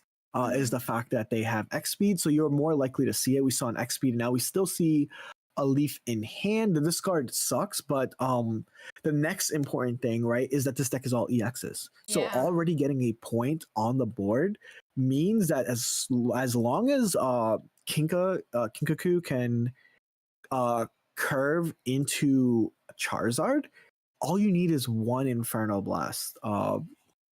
Is that the move name? Yeah. Crimson Storm to win this game. We do see Leaf being used here too. Yeah, and we're going to get to use that Infernal Dance that you talked about there. Building up that Charizard. Definitely a little bit worried about Sabrina's here in the future. We still have one since that Mew is getting built up on the bench. But that is true. It's very true. You said we took 1 point, and this is a problem when your deck is running all 2-pointers, and it's a problem that our Charizard player would be having as well. As if you lose a point and every single other card in your deck is a 2-pointer, you've essentially all you need to take is one more. It doesn't matter the other guys are 2 points. It ends the game. That's true. So, and we do, unless the Mew comes forward, have type advantage. Let's see. Yeah. We are seeing the Eggy being built. I think the extremely important thing to note is that Moltres is actually a valid attacker here, right? Moltres can just start swinging, and it'll deal 90, which is enough to 2-hit KO. Obviously, barring like any Ericas. So it's very interesting to immediately go out into this Eggy and start swinging. Which kind of can denote that there's probably a lot of healing items in Emi's hand. Yeah, very true. A lot of healing items. We've seen it in some of the executors. Those 2 Ericas, those 2 potions. You end up putting in so much heals that sometimes it doesn't matter that your opponent attacked the turn before. But a drawn Zard and a singular head flip is enough to put this away. We talked about the problem of having so many EXs and making that important Charmander KO. It's always funny to see the Charmander KO, but it's only something that can happen in a matchup like this. For sure. And it is looking obviously extremely unfortunate for Emi here. But obviously that's where it's a best of 3. It's not over if you lose 1. What are you thinking moving forward as Emi, as Kinka? Like, what do you want to see more of? What do you want to see less of from both players? I'm like not fully sure, right? Like maybe Emi needs to get that Mew set up earlier, but the problem as well, like we protect with that second Moltres down on that bench against the Sabrina. And then we were threatening a really aggressive Moltres there with 2 energies on it. Even if Charizard didn't come down, we could have started swinging for 70. And Mew EX is not going to survive that either. I think Kinka is also running 2 potions. So while Mew has them as well, right? We've seen mirror Charizards before, which if we have a potion, it kind of really does sway that Moltres versus Moltres matchup there, which would be essentially what that Mew player would be doing if that's what comes in. So maybe getting that Mew set up and hoping that Kinka doesn't get a 3rd Mon down. But let's see here. I mean, obviously also, unfortunate timing, right? Not having the Eggy EX to attach to the Eggy allowed this to be set up. So really hope that we can see that changed this game. I think it's very important for this type of deck to hold a Celebi or Mew with a Pokemon communication. But we're going to see a Mew start off while going second. Ooh. So we are up now on stream. But yeah, the Mew is starting, and I think that's like, I actually don't know. With this matchup, I feel like you would not want to start Mew EX, but maybe I'm insane here. No, I'm an agreeer. I'm agreeing with you. You want that to be able to revenge kill KO a Charizard. But we do note that the Pokeball was played, which means that the Mew could have been the only basic in Emi's hand. If I am Kinka, I'm noting that they have no basics. That means that hand is more likely to have an Executor or just be full of trainers. Yeah, very, very, very true. Meaning they might really have. Yeah, I think that's actually something that's like to note when it comes to Pokemon Pocket. I'm sure many of our players here are competitive players, but Pocket is really Mm-hmm. interesting in the fact that with only 20 cards, every single play that is made gives you huge knowledge in what is in your opponent's hand. We Yeah. had 5 cards. Mew came down. A Pokeball got played. If there was a research, he would have played it. So what is left Yeah. there, right? Like obviously his Ericas could be there, his Executor Mm-hmm. EXs could be there, but the baby Executes couldn't be, the Celebi couldn't be. A lot of things like that to think about while we Yeah. are playing the game. But we've already protected against this Yeah. Sabrina now. Really nice here on the side of Kinka. Uh, Even with that quote unquote threatening Mew here, I don't know if I would actually call it threatening. Maybe I should stop making fun of Mew though, because it does knock out a Charizard EX. That is true. It does need to be set up. I love Kinka's split, putting some on the Moltres or putting some on the Charizard, because the Moltres are valid attackers, right? The Moltres can 2 KO either of these two. The other thing to note is Emi runs one Leaf. You could assume that Leaf wasn't in their hand Mm-hmm. because they would have played it, right? And I think that this Exactly. is like just like you put so much into perspective with the knowledge check and like how much you can gain information. But 100%. here we do see unfortunate tails by Emi. But this Mew 0 energy while these Pokemon are getting built up is a little worrisome, right? For sure, for sure. Yeah, I like you have to keep in mind that Mew is there, but you can't. There's no acceleration in this deck either. Even if there was Superior, which there's not, it wouldn't work for the Mew Yeah. EX. So is it one of those games where you just, I'm gonna go in Charizard. I don't care what you do. You Yeah. have the turn for Yeah. it. And You it are looks like he correct. It is one of agrees. those games. Yeah, I think that one of the things, one of Mew's weaknesses is that you do have to attach 3 energy to it, Yeah. which can take long. There's no way to energy accelerate it in a non-psychic deck. And even though Mew is here for the matchup, if you're not set up, it doesn't matter if it's a counterplay, right? Exactly. And it is unfortunate, but Kinkaku is 12-0, or is looking to be 12-0 by the end of this. I don't think that they can do anything in 2 turns to deal with this Zard. Yeah, I agree. I mean, Mew's putting the energy on there as fast as he can and catches one. Charizard goes to three swings for 60. Mew goes to 2 energy, still can't swing. Charizard knocks out.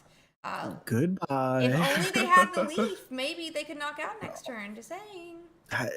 Just saying. Yeah, but they didn't. uh, So no, but a very very dominant performance by Kinkaku, and going 12-0. Obviously Ursiiday tournaments have been going on now for a couple of months now. Have we ever seen I don't want to jinx it, but have we ever seen an undefeated champion yet?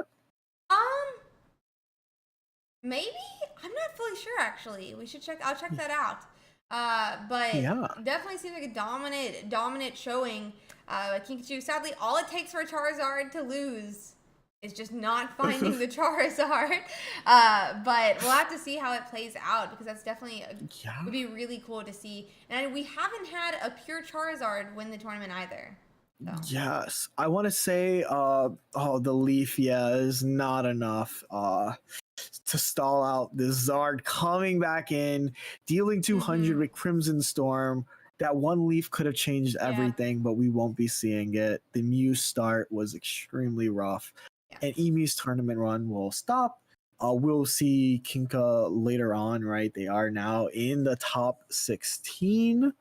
Mm-hmm. Very impressive performance. I think that was just like the Charizard masterclass and like everything that we like wanted to see from them just like showed there, right? Very Yeah, lovely to see. absolutely. And fantastic game by them.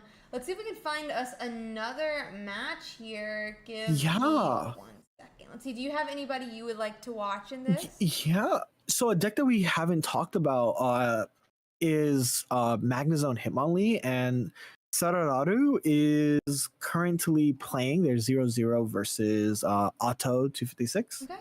Let's see if we can hop in there then. Do you have a preference on which side? I have no preference, so whichever one we can find first. Let's I think go for Otto... Sararu then, because Sararu is actually one of our past winners, I'm pretty sure. Really? Okay, that's 48. So. 48. Perfect. See you there.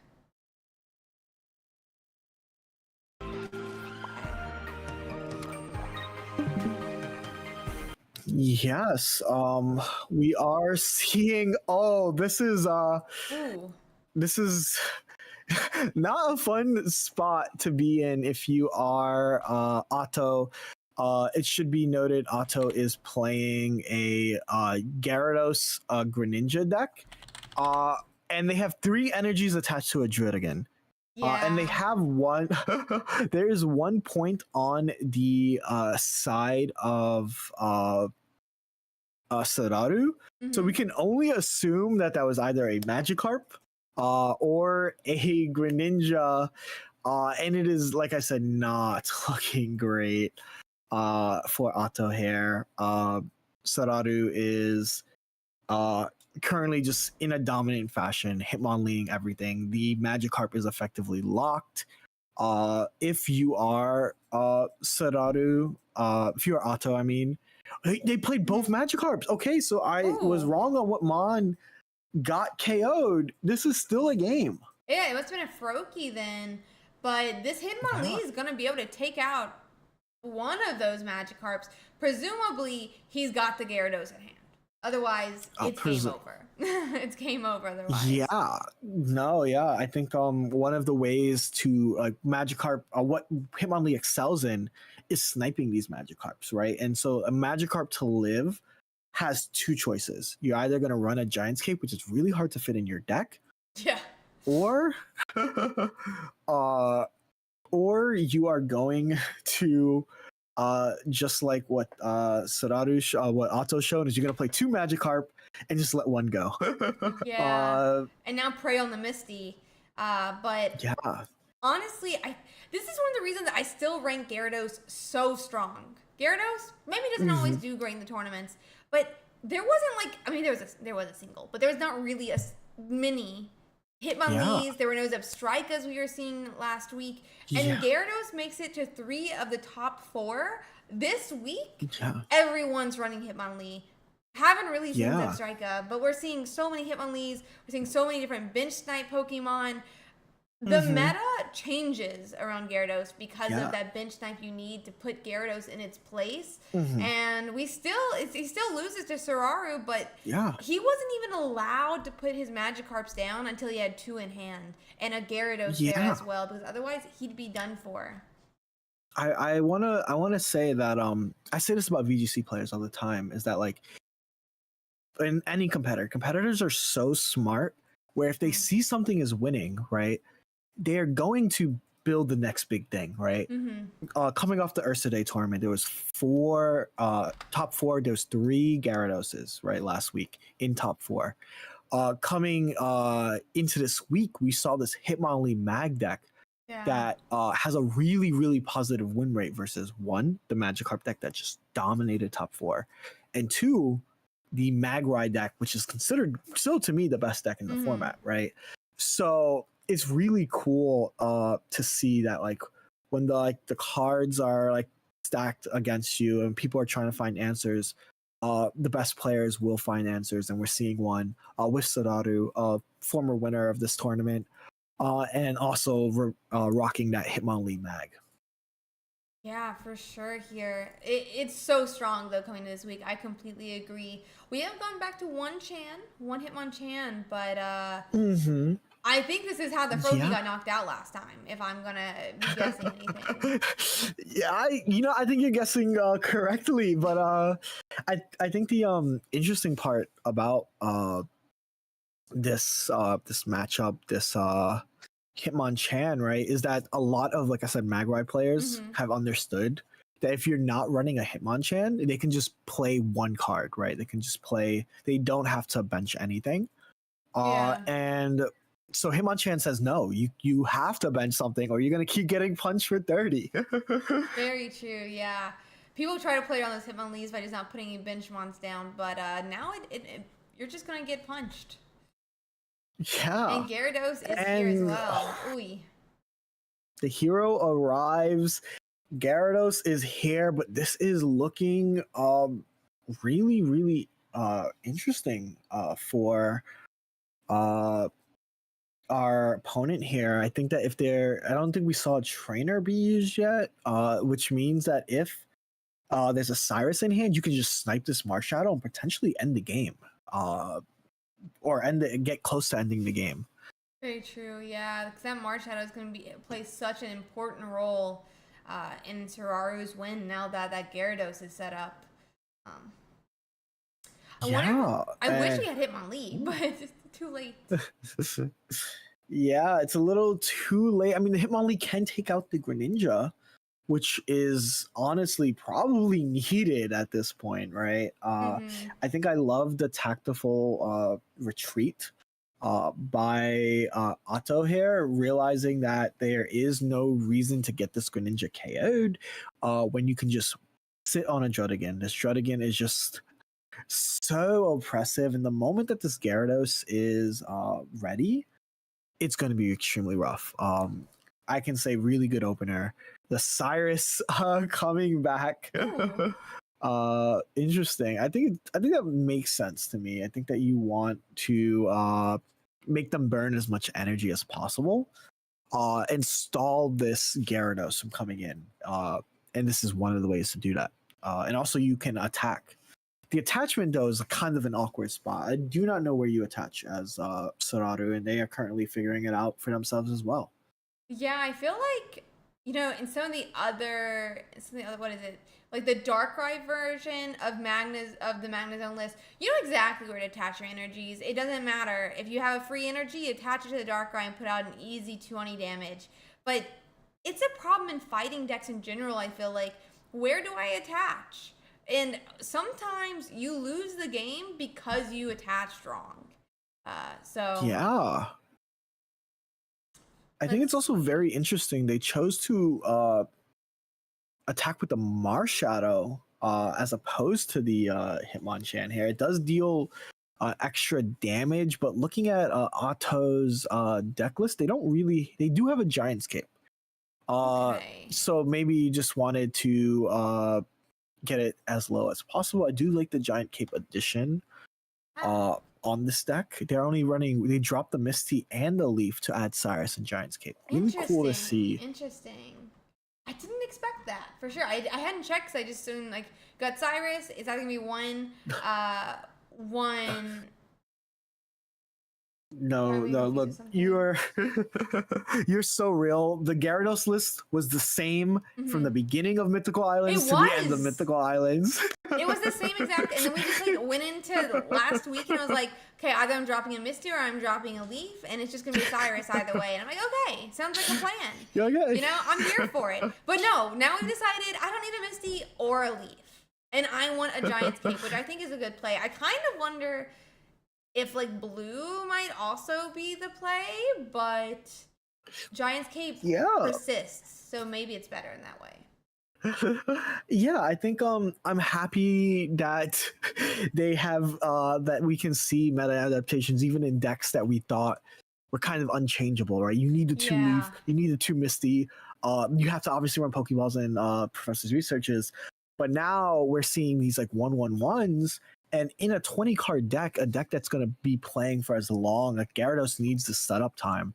You're likely to see those one-ofs, and sometimes that one-off is all you need, right? Like that Greninja, ping something, Cyrus it in, win the game off of a Gyarados attack, right? And I think that it is very cool how players are able to squeeze in these really strong cards when we have such limited space for them. Yeah, it is so cool to see how we're slotting in some of these different decks. Some people have been making cons now we have so many cards. Can we get more deck space? But I feel like this is almost where skill expression even comes in with card games, right? Yeah. What card goes in, what card goes out, what do you expect is going to be in the meta? You can't just play everything anymore like you could essentially during set 1. Um, but that's Yeah, gonna be no. 0.1 for auto this one. That is 0.1. It is going to put the Marshadow online, but it might be too little too late. This Gyarados is ready to prowl and to deal 140. And if we don't see, even with a Giant's Cape, it is not enough, right? I think that Yeah. if you're auto here, your board is set. You do not need to play another card at all. Just keep these 4, and you will win at this point, right? But still like to see Solaru fighting to see if there is a win condition. Like I said, a Giant's Cape could be helpful because it will allow you to survive, but Greninja is so good because Greninja negates the Giant Cape, right? Yeah, exactly. I definitely agree there. Greninja is so strong with that snipe, and it looks like we're going to get a snipe on the Magneton. I wonder if it's gonna be like a. No, you have to leave Cyrus, so you can't. You couldn't leave Cyrus here. I was thinking for a second. Oh my just gosh. leave Cyrus, we can't. Okay, I see what's happening here. I see the vision, but unfortunately, you needed to draw that Cyrus a card earlier, because the way that you can beat it, right? Which you're going to start seeing, is through this. How do I explain it? This Magneton, right? You can kick the Greninja, and as long as this Greninja doesn't get its like damage off, you can effectively trade with Gren, right? Or with a Gyarados, a solo Gyarados. A giant caped Magnezone is 160 HP. That is enough. Yeah. However, obviously, if Otto currently sees that line, we can see another 20 damage placed onto the other Magneton, and then that would make Otto's or Soraru's plan moot. But it's very, very cool. I'm honestly in awe, like watching and seeing like what goes on in the mind of these players, right? Yeah, I absolutely love it. It's a little bit sad on that Hitmonchan because now I feel like maybe there wasn't bench space to do it, but like we're setting this up. There's some world where we could knock out the Gyarados, but only if we had 3 points to give. I'm not fully sure if we'll be able to do it with a 1 point already in Otto's favor here. Yeah, and I think this is interesting. I don't recall if a leaf was played earlier. But if a leaf was played earlier, this is looking extremely good. Yep, a leaf was played earlier. There's one leaf in Otto's deck. Okay. You can actually win this game off of just pinging 2 more 30s onto this Gyarados. Very true. Yeah, we could just be able to do that now. I didn't think about that. But yeah, he's gonna have to hand attach. Oh, sorry, attach from the energy zone to be able to. To retreat this Druddigon. Yeah. No leaf left. Maybe he's wishing he. Well, the cape was working for him, so I can't say anything for that. Yeah, cape is also used. This is yeah, it's a rough situation. What looked to be all auto. Oh. What looked to be all auto is the tides are changing to end up in Soraru's favor. Yeah, it does seem like Soraru's slowly pulling it out here. Let's see. Do we have any Cyruses in this list? I'm sure we do. Yes, there is. So Otto has 1 Cyrus, but Soraru has 2, and 1 was already used earlier. Okay. Yeah, so we could I think still Cyrus it out now as well. Yeah, and Soraru does have Cyrus in hand, so this is really, really well played at every point by Soraru. I think that like one of the things we talked about with like 20 card decks, right, is like running these one-ofs. And I guess Pocket is special that we use open deck lists, similar to VGC where we use open team lists. So you players can see every card, and I'm personally a big fan because when you can see everything, you can kind of make the best plays, right? And Soraru is making really well informed plays based off of the knowledge that he has. Yeah, I agree, and he's doing a great job at it as well. I mean, Drudagon's set up to retreat now, but do you do you retreat? Yeah, I guess there's like so many. I think that because Otto is up one, uh you can make the case. However, if you do, uh you need a way to hope that they don't have the Magna Zone.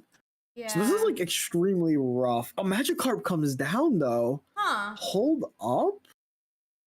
Yeah, I Huh. don't know about this. I feel like this is very close to game for Sararu. I mean, we have 0 points on board for Yeah. Sararu right now, but Osiris plus Yeah. Magnezone takes 2 points.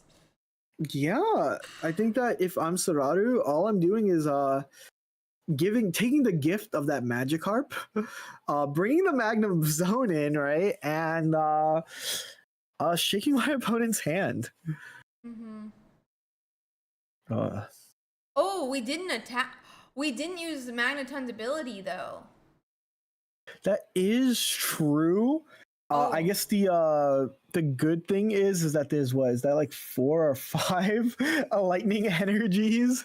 That's more than that's enough for Magnezone to attack for like 3 games. oh uh, wait, that I thought that was a one energy. Is why I said that. By the way. oh I no, thought that was a you're one totally energy. fine. Oh no, that I want to say that he may have energy attached. I thought he had one energy on there. I was like, wait, what is he doing? There's a 5 that I can't see. There's a 5 that I can't see. Yeah, Uh, it's okay. We're watching on a Discord, right? So it's a very small yeah. screen, but uh, we do see the Magneton obviously living, and at this point, uh, Otto's win condition was praying that Sadaru's Magnezones are bottom deck, and we will not be seeing that, right? And here, The problem it's just raw. the problem is praying for that, right? Is Yeah, every single time you don't retreat back to the Gyarados and swing is saying, here's another chance that it's not at the bottom of your deck. Both are in hand for information yeah, of the thing. They're both already in hand. But Otto doesn't know that. He's giving them chance yeah. after chance after chance of drawing. If your win con is they're not going to draw it, you can't give them the chance to do it. Uh, it feels like. It Yeah, feels like on my yeah. end. No, that is true. I do agree with you, and that is like the passive play versus the wait, and the waiting obviously game ended up favoring Sararu. 20 card decks also mean that you get to the bottom of it just as quick, right? And Very true. obviously we get that question of like when will we? I think that give the game like another year maybe before we see a deck increase, right? I think the 20 card limit is fine for now. Give it like another year or maybe 2, but very impressive performance by Sadaru. um yeah, do you want to check on other games? Yeah, let me quickly check that out here. It looks like. Do you have any preference on what we do? um well, there was a Yon Mega deck, right? We mentioned that there was 2 Yon Megas playing against each other. I know there's a Yeah. Yon Mega Dialga, there's a fighting Rampardos Lucario, so I'm down for either of those. I think those would be both very interesting matchups. Oh, actually, the Yan Mega match ended, so let Yeah, it looks me like that go one's check. done. We could go watch Quiet Warrior with the T18 versus the Rampardos again. They Yeah, had to. that sounds like a lovely matchup. Let's see if we can get that up here. That's gonna be channel 16. Was it 16? 16. Yes. Perfect. Okay, we are here. Let me pull up their list. Quiet Warrior playing against Santora. Sanutora. It is currently. Let me check what game we're in. They're in game 3. They're in game 3 right now. Game 3. Oh my gosh. Well, we are currently seeing a full HP. Dealing 100. Okay. This looks. It looks like we're getting to the end of the game.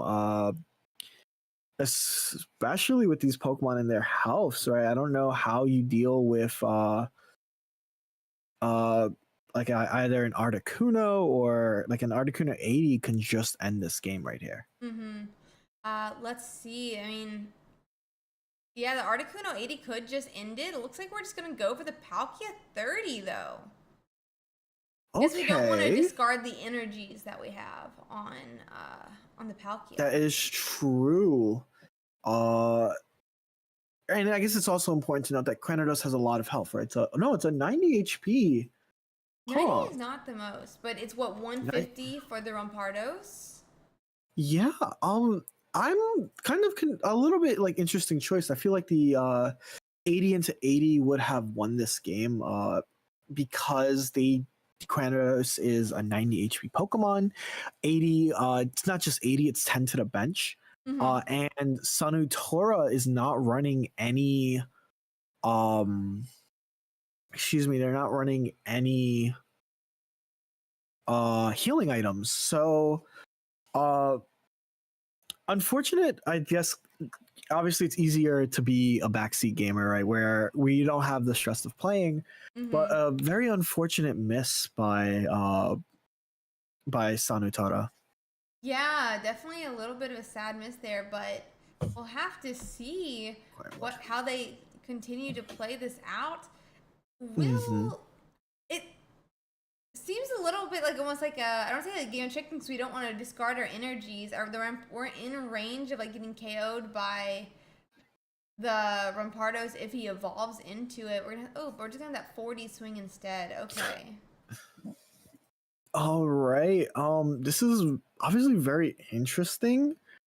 Like I said, the at least the Misty. Okay, so they're setting up, but there's lots of Cyruses in the deck list for our opponent. Sanutora does have a Cyrus. We don't know if the Cyrus was used. This can end up being GG's if we end up seeing like something like a Rampardos Evo into a Cyrus, grab the Articuno. So obviously very interested to see what ends up happening here. Very tense game 3 though. Yeah, I agree. Very intense game 3. I mean, this Palkia could get KO'd by even just the Cranidos, but everything is in range of that Articuno knockout other than what might be a Rampardos would be at what, 130? Okay. Oh, but with a head smash, right? So we have to see a Cyrus, otherwise if Cyrus was used, because if he head smashes, the ability comes back on him, puts 50 on Rampardos, which is gonna put him at 80 and in range of that Articuno. And we don't see a Cyrus. Unfortunate lack of Cyrus there, and Quiet Warrior is going to move on to top 8. We're going to see 18 trainers, 2 Pokemon standing side by side. Articuno finally having a partner in crime. Oh no. Really fun to see though. A little sad for that recoil damage, but always love to see these master classes done by these players. So let me this out. It looks like we still have 2 games left going. It is a Darkrai Magnezone versus a Darkrai Magnezone. Which is it's a very mathy mirror match. And then an Executor EX with Celebi versus an Executor EX with Celebi and Mew EX. So which would you wait, it just finished. Never mind. Okay, well we got one. There's one to go to. They're 11 minutes in their game, so they could be very close to done, but they're channel 29. Yeah. Yes, be there. Be there. Okay. All right. Yeah, we come in and the game is very much at its like pinnacle. Oh no. It is looking like it is going to be game, and Hari is going to move on. They have Cyrus in hand, 1 point already, a 20 HP Darkrai. Obviously very unfortunate place to be if you are Mushroom. It would have been cool, obviously, to catch this because they are actually running, even though it is a mirror match, one is running Kangaskhan and the other was running Druid. Wait, no, they're both running Kangaskhan. Me, when I don't check the deck list, that's kind of cool to see. I think the other meta development is that if you are Darkrai Mag, you have like two paths. Yeah. Are you going to put two Kangaskhan in your deck, or are you going to put two Druddigon in your deck, or are you going to go like in the middle and put 1/1? And they actually do affect different matchups, so it's really cool to see. Both of them being the Kang version, obviously one moving on, but we're in top 16 now. Yep, top 16 is gonna get ready to start. But 1 second. Yeah, I think that's like just what you're saying. Like, there's people running the Kangaskhan, there's people running the Druidigon. I'm really interested to see as it progresses which one makes it further in, because obviously they even have very different play styles. Yeah, and obviously in top 16, there's still so much diversity. Like Kinka with Zard, Quiet Warrior with Palkia. There's one game left. I just said the top 16 can start, and I didn't realize that there's one game left. Oops, Daisy. Cool. Oh no, I did another. That was my bad though. It's Nagata. Oh, Nagato versus it's the Mew guy, right? Yeah, it is that one. They'll start their top 16 when ready, I guess. We can find different top 16. I'm just gonna let the judges know really quickly. But why don't you choose a game and we can go watch it? Yes, I feel like the deck that we talked about and haven't spotlighted yet is this Eggy Yanmega. Jozard is the solo Eggy Yan in a field of Eggy Celebes. And it's cool to see that there's space in the meta for both of them. So let me find where Jozard would be, or his opponent. Find it with you while I'm just making sure in case they have any questions while the top 16 started early. But let's see here. Oh, Jozard. 38 is. Okay. Oh, yep. Oh, yep. Which position do you want? Which position do you want to watch from? Let's watch from the Darkrai Weavile. Okay. Is that E? Yep. Okay. So see you 38. Perfect. And I will get that up as quickly as possible. Of course. I think these are two decks that we didn't even feature yet, so it's really, really cool to see. We have the Yanmega X Eggy versus a Weavile X Darkrai. And Weavile Darkrai, that was the week one broken, right? Everyone was saw Weavile Darkrai and was like, this is unfair. Very true, very true. And then Darkrai Magnezone came out, and we were like, wait a minute. And it's kind of interesting because what we end up seeing is that Darkrai Weavile, despite having its stint, is that as more people found ways to beat Darkrai Mag, those decks all lose to Darkrai Weavile, and we're back to seeing Darkrai Weavile in the meta again. But yeah, do you have any thoughts on Darkrai Weave or Yanmega Eggy? Are we still setting up? Yeah, so I definitely think it was that starting version of Darkrai.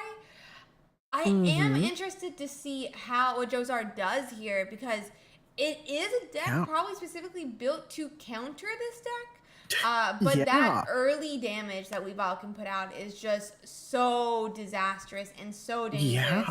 Yeah. What are you supposed to do into that? And I'm not fully sure.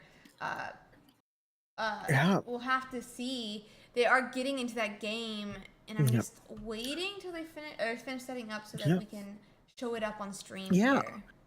One thing I will say, as someone who has played on both sides, whoever goes first kind of gets a big advantage, right?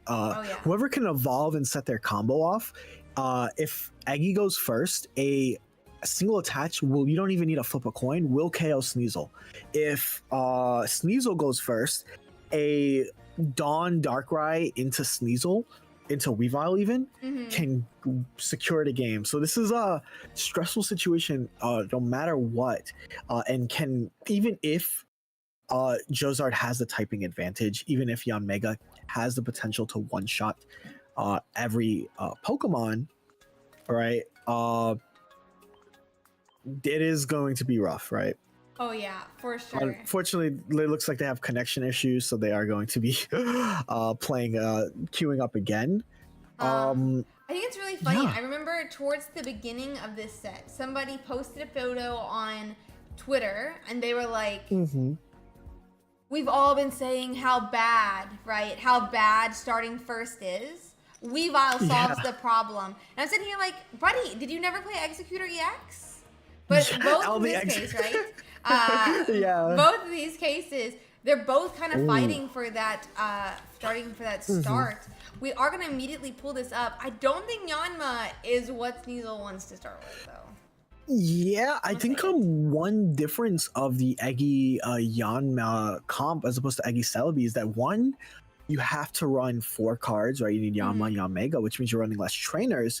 But 2, starting Yanma is significantly worse, right, than starting Celebi. For sure, yeah. I mean, Celebi at least could potentially do damage, but Yanmega needs 3. We're gonna swing for... Oh, okay, I guess we still do have type advantage here. That is true. We do have type advantage. So everything I said might not matter, but we do have the combo online right here for all to get to see. This is the scary turn 1 combo that makes this deck so potent. With Weavile? And yep, we right do, there. and that's... Oh. Yeah. Ouch. Maybe it was a good thing that it was the Yanmega and not the Eggy, because if they do have Executor here, we can at least see like one heads flip wins this game.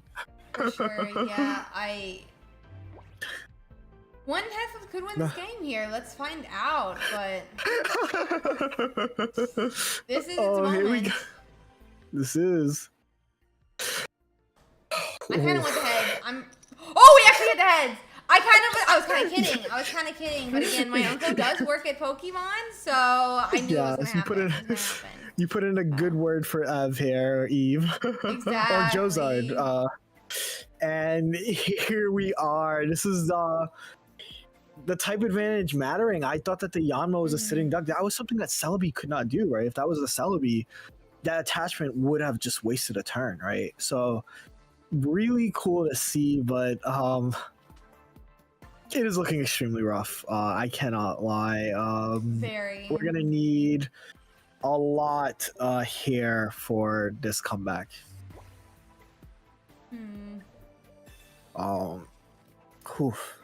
It is like very important to note that one heads flip here makes it a guarantee to a KO on this Darkrai, but it is still a coin flip at the end of the day, right?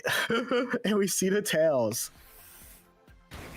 Yeah, it is gonna be tails, but heads will still win the next one. I think That's I'll be true. right 20 shy of being able to knock out, even if Darkrai powers up in swings.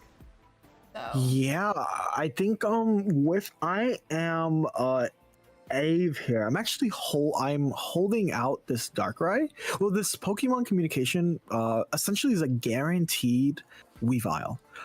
Something to know about Eve's deck is Eve is running 6 Pokemon only. 2 Sneasel, 2 Weavile, 2 Darkrai. That means there's only 1 card in that deck left that Pokemon Comp can grab, and it will be grabbing the... So this is the decision. I think that you have to hold it and just pray that you can live one more turn. I think I would attach to the Sneasel personally, because then you can guarantee a Darkrai 20 the next turn, right? But this is really rough. I do not envy Eve at this moment, right? What's going through your mind? Who knows? Yeah, completely here. Hey. Weavile comes down. We get the Weavile, obviously. Yeah. We're gonna go to retreat. All right, Oh, okay. Okay, yep. We gotta get it out. You gotta get it. No. We don't have a second Dawn. Yeah. So I think obviously it's so much easier to like commentate it, right? But this was the scenario that I mentioned that you have to play around was the Erica. So like even if this Weavile comes in, it will only deal 30 damage. Yeah. Of course, if there's a Dawn, that changes everything, right? Exactly, yeah. And there are two in deck. Head we hit heads anyway. Yeah. Now you wish you didn't send the Darkrai away, Yeah. I feel like. Yeah, if I was Eve, right, I really sad that the timer runs out. There is 90 second timers. I guess that's the other thing. Because Pokemon Pocket is a digital game, everything, turn timers, etc., is all determined in the game, right? I know that like TCGs usually have this thing like called slow playing, right, where like the person's like intentionally playing slow. You can't slow play in Pokemon Pocket, right? You slow play, the game says your turn ends right now. Yeah, it's a problem people talk about, and that's something like people like still like sometimes will wait all the way to timers, but to some extent you're like allotted the whole 90 seconds with it being digital, right? So there's always like the mixed question of like how do you run with that? But yeah, I mean in this case you really can't fully slow play. Timer just says, sorry, we're going next. Even when you're actually thinking, even when you're not slow playing, it sends you to your next turn. Yeah, I think that is one of the coolest differences. I think obviously coming from VGC, we also have turn timers, and I love that, right? I think it's so cool, and I think it's what Pocket offers compared to like TCG, compared to VGC, is that they also experiment with cards. I think like one thing is like the random card effects like Pokeball and PCOM is something that is impossible in a physical card game. And they're able to make even things like Dragonite, right? Draco Meteor, like that's like impossible to program or do in real life. So I love seeing stuff like that. There's some random like effects, and I think it was like Lurkana where you would like roll the dice, and then how the dice lands decides like the card that gets deleted out of your hand or sent to the, I don't remember what it's called, discard pile in Pokemon. But yeah, no, essentially you can't really do random effects in physical games that easily. And I want to say very unfortunate start of like if this was a Weavile in the act, if this was a Sneasel in the active as opposed to a Darkrai, we would be looking at a very different game right here, right? Because there's Dawns and stuff. Yeah, there might be a Dawn in the hand right now. That would be changing the game a lot right now. Executor is going to come down though, and now it's safe. Executor is safe from that Weavile at least for what, 2 turns? More with Erica's. More with Erica's, and the Yon Mega coming through, allowing it to be protected when it needs to, and this is really looking rough, right? You said it yourself that this is a matchup that Jozard wants to see, right? And we're seeing why this is a matchup he wants to see. Exactly. 2 more points for Jozard. Ouch. I forget. Plus 20 doesn't seem like a lot as someone who plays Pokemon the card game. And then stuff like this happens, and I remember just how much damage it actually is. But that's going to be a really swift 2-0, and now you have to see if we can find us another match. Of course. Looking through the top 16, there is actually Pio is using Magnezone Skarmory. That is a very interesting deck list. And they're playing against Haryanto, who we saw won at the end. So we can, if you want to give those 2 players a spotlight. Yeah, let's do that. Do you remember what room Haryanto is in? 29. 29. Let's do that real quick then. Yep. Let's hop in there.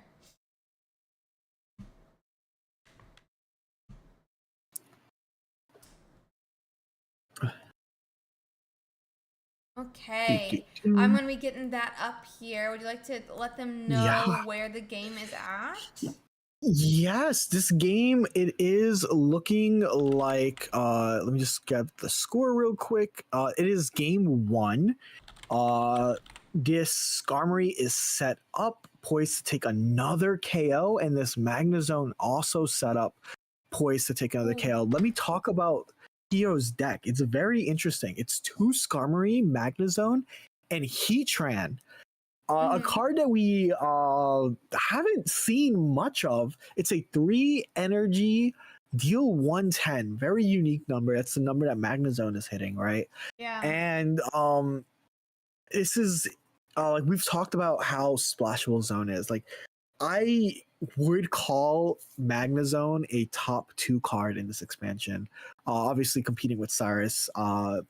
It's really cool to see how many decks you can make with Magnezone, whether it's Hitmonlee, whether it's Darkrai, Palkia, and now Skarmory, right? Yeah, for sure. We're in for a show, and it looks like the Haryanto's on their back foot. Yeah, Haryanto is on the back foot here with this problem. I mean, I can't help but like wonder like what they're planning to do here. That second point immediately went to Pio, and I mean, the problem is Magnezone is just so tanky for a 1-pointer.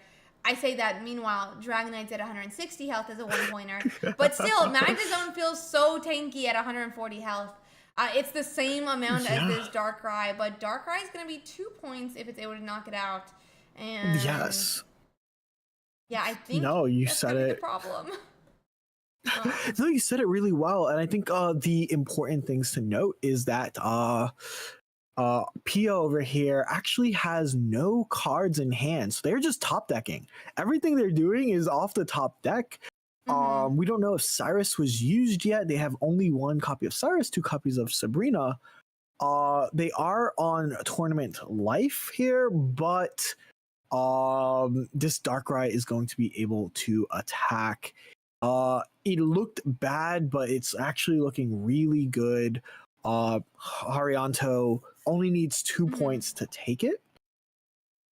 So yeah. I hadn't realized Haryanto had taken a point. I'm the worst broadcaster ever. But yeah, they only do need to take 2 points. Let's see here, and they get that Darkrai attack off. Only thing is I guess the problem is Cyrus could finish the game off here.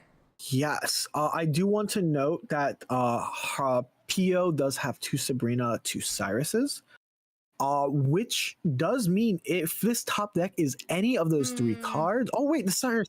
See, Cyrus look, you didn't note the score. I didn't note the fact there was a Cyrus in the hand of Hari right here. Guaranteeing effect when you don't let people know the cards. It's dramatic effect. But that is the game.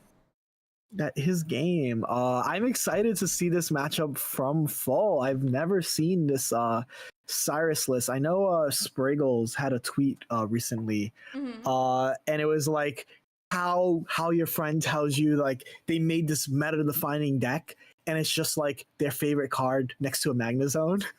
And I look at Pio's deck, and it is just a Skarmory next to a Magnezone. Oh no! But it's true though. It's true. Yeah. I think that I love the design of Magnezone. I love that I've always wondered how we'll actually get colored decks, because playing with the energy zone, it's sometimes so frustrating playing a multicolored deck, and Magneton is one of those ways. We also see Yanmega, right, is a triple colorless attacker. So honestly, just happy to see more ways to build and more ways to express yourself. Yeah, I agree, and it's been really interesting. We do get into that game 2 now. Skarmory in the active for Pio, and Haryanto starting with the Kangaskhan, but I really agree, like, that Magneton generating its own colored energy, even, like, now that Manaphy and Dialga can attach energy to any Pokemon on the bench, right? Like, set 1, it was Fire Pokemon attaches to Fire Pokemon. Psychic Pokemon attaches to Psychic Pokemon. And now, well, even Misty attaches to Water Pokemon, right? But now we actually have some decks that are generating energies on their own, that the deck runs a whole different color energy. And we have a support Pokemon that can attach to any Pokemon, bringing in, as you said, Yanmega and Pokemon like... or I want Pidgeotty X to work. Someone say Pidgeotty X, but a lot of different options out there. I definitely agree. Yeah. Yeah, and unfortunately, we do see a double tails off the Kangaskhan. I love the intentionality, but this is actually great. This is like essentially the Kangaskhan. You got all the benefits of going first, and you took no damage going first as PO. If you can find a single, was it tool, you are able to already start firing off 50s. This is looking like a really rough stuff for Hari. Yeah, but we thought that last time as well. And we came in and we were like, Hari's on a back foot. I think Hari's gonna lose, and Hari won the game. So I'm gonna try to be a little more confident towards Haryanto this game. Even though if he doesn't get a second Pokemon down, which it looks like he's going to, then okay, so we get extra basics down. Let's see here. I'm kind of sad though that I guess it doesn't really matter. But I was thinking Kangaskhan with a helmet, but I guess it doesn't really matter the more I think about it. For some reason, I was thinking Kangaskhan with a helmet with like an attack could knock out, but it cannot. Yeah, and we see a Pokecom. This can be that Darkrai, right? And we talk about it being that Darkrai. It is that Darkrai. One important thing to note about Skarmory is that Skarmory is weak to lightning. That means that this Magnemite can actually be a strong attacker if we're able to get a single flip from this Kangaskhan. Okay. Let's one see. Flip. We get the one? Oh. we hit the one. Two. Oh, a little bit greedy. A greedy Kangaskhan getting 60. I mean, you flip two tails last one. Someone would be like, actually, this is mathematically, statistically, the probability of getting it. But glad to see that. Haryanto's we just saw Pokecom's like strength, right? You basically created that Darkrai out of thin air. And we would not have been able to do that in past expansions. Yeah, it is so nice to have that little bit extra, like, oh my god, what's the word? Consistency. I remembered it myself for once. Consistency with Pokemon comms.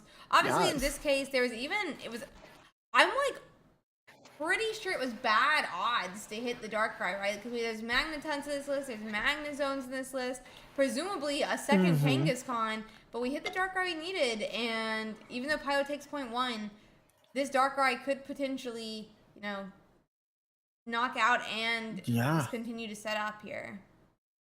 It's a very interesting spot to be in, right? Because if you attach to this Darkrai, you won't be able to attach to the Magnemite. So Pyle does have a decision to be made of like, what do you want to do? Do you want to attach to this mag, or do you want to just take the damage, put Darkrai closer to winning this game, right? And I don't think there's like a wrong place, but it is like something that has to go in your mind if you're PO. Yeah, for sure. You gotta be thinking about it. What do we do though? Yep, the energy comes down. I mean, Magnemite's just there in the active spot. Never seen a tank Magnemite in my life, but it's a first time for everything sometimes. First time for everything. The Magnemite that stepped up. Currently going to be dealing a nice 20. Is going to be the tank for this Darkrai. And obviously, if there is a leaf, if we ever see a leaf, the Magnemite can switch out and will be healthy. There is no Giovanni's in the list that PO is running. So the max damage on this turn is 50. Yeah, max damage is 50. Let's see. Okay, so we're Skarmorying. Yep. Do we have Magneton? Let's find out. I'm sure PO's are at the beginning of the turn, his fingers and toes were crossed looking for that Magneton, but we're getting a Sabrina instead. Interesting Sabrina. Pull in whatever you want, right? Yeah. What do you put? I feel like they would want to put the Kangaskhan in. I don't feel like I would give them this option. What? Really? The Darkrai makes its appearance early. I think that this is good if we do not see a Magneton played. Because the Heatran needs another turn to be able to attack, right? Yeah, and no Magneton. I think Darkrai might have the game now.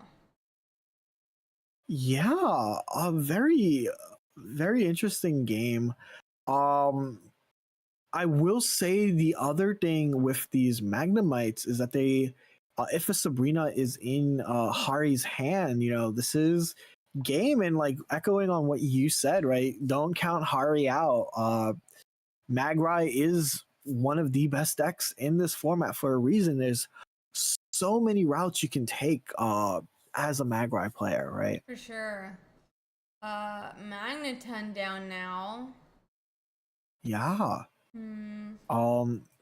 I will say the only thing that can stop a Sabrina at this point is a Giant's Cape. But if there is no Giant's Cape in Pio's hand, a Sabrina can just end this game. It really could. It really could. I mean, they finally hit that Magneton, but I feel like it's just a turn too late. Unless, like you're saying, that Cape comes down here. Rocky Helmet instead. I don't know about this. Yeah, it's just gonna be Sabrina for game. Sabrina for. It's I think it's cool that we get to like these players still keep Sabrina in their lists, right? I think that like the other decision making that players have to make are you gonna play two Cyrus, or are you gonna play Cyrus Sabrina, or are you gonna play Sabrinas, right? And I love that we have all these options, and we obviously get to see Hari moving on into this top 8 now. Yeah, that's going to be another top 8 decided. Let's see if we can find us another match. Yeah, we have 2 game 2. Yeah, let's go. I think the people love the 18 trainers. Important to note that they are playing against a Gyarados Greninja list, which I'm already curious about the matchup. So let's head over to, what was it, 16? 16. See you there. Okay. Important to note that this is game 2, and it's looking very dire. But there's a Misty onto the dose. Hold up. Okay, well, this is no longer looking dire because Misty is the best card to have ever existed ever. 50% of the time. 50% of the time. And it is a rough way to go, but this leads to a game 3 situation for Quiet Warrior and Nagatozuki. Wow, though. Kind of insane to see. Kind of, I guess, like Misty does what Misty does. We're going to go and get set up, I guess, for their game 3 now, but I'm really glad we're getting to hop in and watch how they play it out. Yeah, we are seeing Articuno Palkia 18 trainers versus Gyarados deck, where they have decided to keep 2 Misty, but drop a Leaf for the Cyrus. So Nagato saying, I need these coin flips to accelerate my game plan. I need to keep 2 Misty. And we are heading into going second. I think that's really good for this type of deck. Because you want to be first attached, right? That's especially if you're this deck. But yeah, what are your thoughts so far on this start? Let's see here. Yeah, so we're just getting it up on stream so everyone can see. It feels like maybe it's good to start Palkia here, right? Like in some worlds, if you can get early 30 damage out. Yeah. I don't know. Like, it feels as well at the same time. Like, Gyarados is just going to have such a strong attack versus this deck that it's just not going to be a great matchup for Quiet Warrior. But they got game 1, and if there had not have been a Misty who hit 3 heads, we might have had it been done. So with that being said, Oh, Quiet Warrior has a chance here, and let's see if they do. yeah. They are going to do 30 into that Froakie. They would have to sacrifice an energy, or how many leafs are they running in this list? Let's see. So Nagato is running one leaf, swapped it out for a Cyrus. So let's see. Yeah, I think that like this is like, imagine if Nagato had to start Magikarp here. This is why you mentioned Palkia is such a good start. It's a 1 energy attacker. And I think I love this. You wouldn't get this from 2 Articunos, right? Because they share energy intervals, and we talked about this earlier. But Misty and Tails. First Misty, unfortunately, not going, but we do see the excuse me, the hand scope. Okay. Yeah, that's Mars. All right. Is that a Mars? Would you Mars it? Because then you, my worry about Marsing them is that you give. Yeah, I'm kind of joking for sure with that. Also it tells. I don't know. Like, Gyarados is coming out. Yes. Well, the Gyarados is still in the deck, right? Sorry, Greninja. My bad on that. The Greninja is going to be coming out next turn. You've done 60 damage. You're going to have to do 2 more turns. No energies on the Greninja just yet, but that bench snipe is always something to worry about. Yeah. So I'm not, like, fully sure what you should do here. Yeah, I think the thing in Pocket, right? One of the things when you're playing a deck that needs evolutions is that it doesn't matter how good the start is, it doesn't matter how long the game is. If the Gyarados is our bottom deck, you can still lose this, right? And Palkia does need a lot. We do see the Sabrinas, which is going to put a lot of pressure onto our player, right? We got to keep in mind what that hand is. It's a Greninja, Magikarp, and an unknown. And I think this is going to be like probably the most like interesting part of this matchup already. Not knowing what that last card is, but knowing what everything else is huge information advantage for Quiet Warrior. But only time will tell if we end up seeing this Gyarados, the Professor's Research. Yeah, let's see here. I wonder. It's not, the position. I think that we don't want to be in this spot, but what does that mean for us here? Yeah. Greninja's gonna want to retreat, but you don't want to waste an energy on the waste the energy on Greninja if you hit Gyarados. Yeah. But if you don't hit Gyarados, you kind of want to protect Greninja. Yeah, and isn't this like like we talked about how with 20 card decks you can kind of see some stuff, right? And here it's kind of like this attachment kind of feels like there's a Gyarados, right? Yeah. I'm feeling Gyarados after that. But again, right, only time will tell. Yep, there it is. And the water shuriken. This is pretty unfortunate. The Giant's Cape coming through, but not where you'd want to see the Giant's Cape. There's a lot to think about. Like here, you have Sabrinas, you have Leafs, you have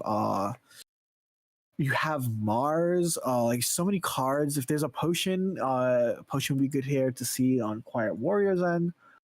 But yeah, I completely agree. This is definitely a bind for sure. It's a huge question, like, what do you do? Obviously, I don't think you want a Sabrina here, because if you Sabrina here, Druddigon comes up, surely. I guess it could be Leaf in hand, so they just put up... I mean, they're fine behind a Druddigon. I feel like... Is there a world where you want to, like, retreat and try to power up behind Articuno, swing for 40 with Articuno, but that's way too slow? I don't know. I think that honestly, that might be what you have to do, right? There's only one Leaf in this deck. There's one Cyrus in this deck for sure, right? But we're gonna see a Sabrina. Okay. Sabrina does happen. Yeah, so it's just gonna be Druddigon. I guess you Okay. could still power up though, right behind this Articuno. And it looks This like is we're true. just swinging a Drudagon. I guess we like Okay, yeah. accepted we're already in range. It doesn't matter if I put extra 20 damage on Palkia. Yeah, I'm right there with you. I think that is exactly what's happening. I think that you have to stall out if you're Quiet Warrior. You need to get yourself in a position where you can deal like 80 until like 150, right? Yep. And this is exactly what we are going to be seeing. You do have the Leaf, but the problem is this deck list runs Cyrus, this deck list runs Leaf. If they draw any of those cards, this could be the end of Quiet Warrior's run. 100%, 100% here. Would be sad to see, but they've done a great job with the T18 deck for sure. Yeah. Important to note though is that if they don't play anything, their hand is at 5, hand is at 4. Okay. I think this is interesting. This is kind of anti-Mars in a way as well, right? Yeah, and we still know 2 of their cards here. They just drew a Froakie. That's true. It's a Magikarp and a Greninja. Oh my gosh. I think there might be a win con here forming because if you're able to deal this 150, you deal 20 to everything, you mark the Froakie or whatever it may end up being for a KO. So this is the turn where I think Quiet Warrior has to decide if they want to Mars now. We saw that there's 4 cards in deck. The Drudigan has now also attached from the energy zone.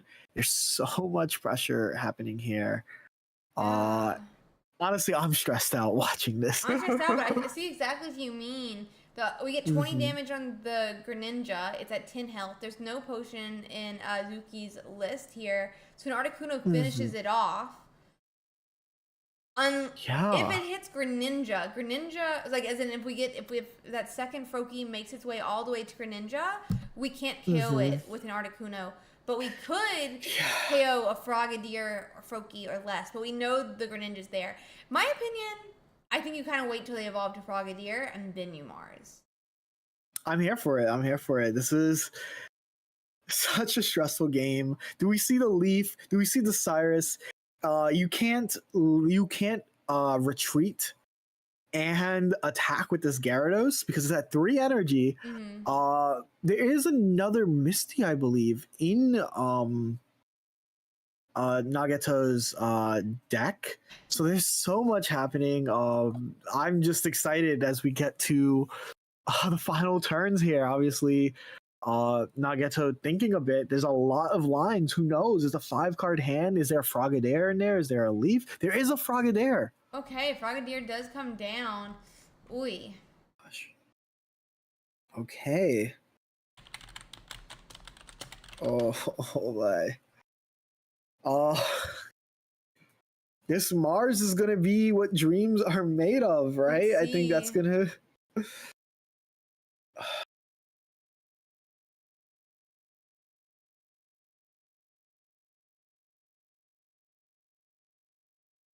Yeah, I mean, choosing where you put this 20 at this point, it has to be the Articuno. We should note that Quiet Warrior has 2 potions in deck, right? Yeah. So very good use there. Do you Mars here? How do you know there's a Greninja? I'm Mars here. You know the Greninja's there. I don't. Yeah. I think if there was 4 cards earlier, it might be. I think it's a 3-card deck now, maybe a 2-card deck. Oh, you think it's that small? Maybe not then. But you know Greninja is for sure in hand. I think this might be the only win con is the problem. This might. Yes. I think you have to let it rip. Maybe you leaf back and attack with Articuno and then. I don't know. This is a not great spot to be in. Instead, we are leafing, so we're accepting the Greninja next turn. Interesting line. We won't be seeing if Mars makes a difference here. We do see the attach, so now it's about Cyrus, right? If Cyrus it kind of is here, better. Yeah, I think it is about the Cyrus, like you're saying. Yeah. Because And we know that the Cyrus may or may not be in the deck, right? Or hand. yeah, for sure. Oh yeah. You were saying? I think it's exactly that, because now we can still knock out a Greninja, right? If they knock out our Articuno. If they miss Cyrus, we can still knock out a Greninja with the Palkia attack. Okay, well here is everything. 5 cards in hand, 4 cards, 3 cards are unknown to us. Are one of those cards Cyrus right now? And does he think it's important enough to play? The other thing that is also important to mention here, Cyrus. it is Cyrus. And that's gonna be game. It is going to be game. Oh, what a stressful set. Actually, there is one more line, I think. No, I'm lying to us. If the Gyarados detaches an energy on itself, and the leaf is the bottom card, there is one more win con. I guess that is true. You could still Cyrus up one of the Greninjas, and the problem is you can't knock out both Greninjas now. You can only knock out one, even in that case. You would have to swing twice. Oh, and there's already an energy on Greninja, so. Yeah, that was honestly a wonderful set. I was second guessing and stressed the entire way. I was glad to honestly follow Quiet Warriors run.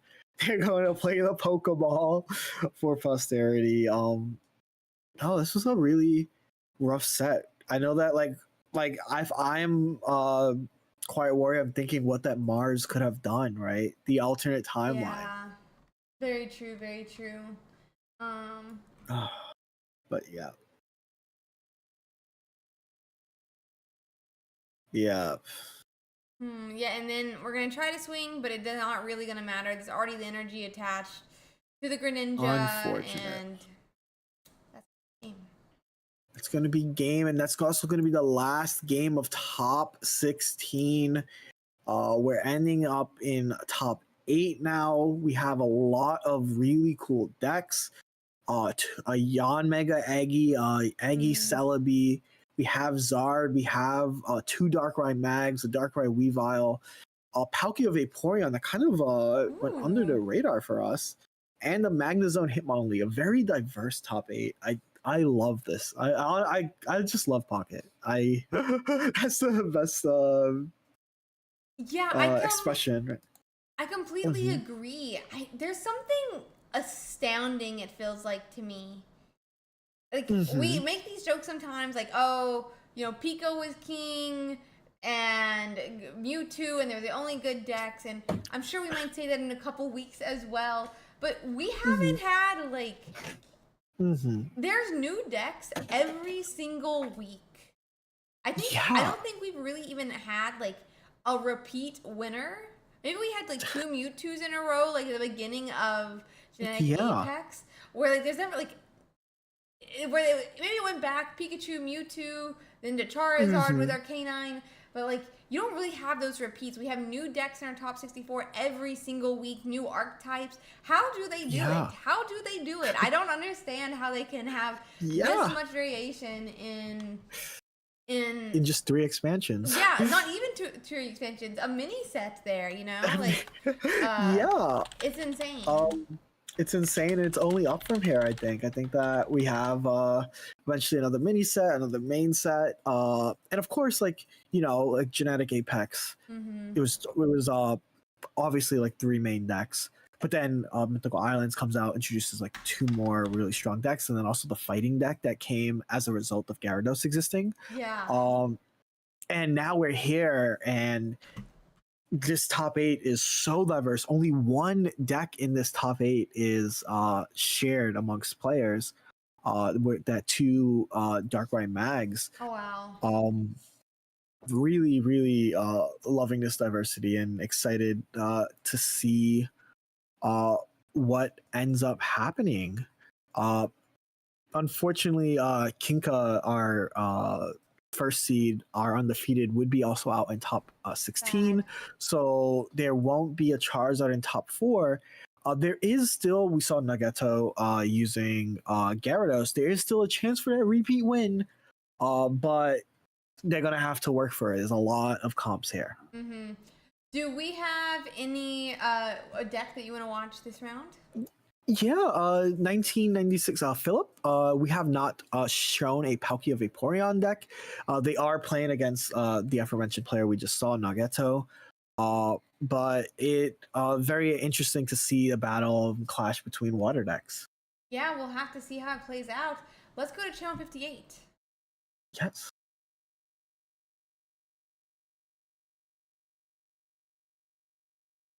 Okay, I have joined you.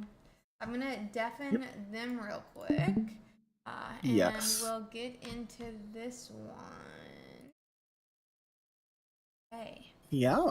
So our opponent last round is our player this round, which I think is funny, but yes. Also seeing lots of people, other matchups that we are seeing develop. There is, I think there might be a battle. There's a Yanmega Eggy versus Darkrai Mag, which is interesting because Yanmega is obviously super effective versus the Darkrai, but the Mag is super effective against the Yanmega.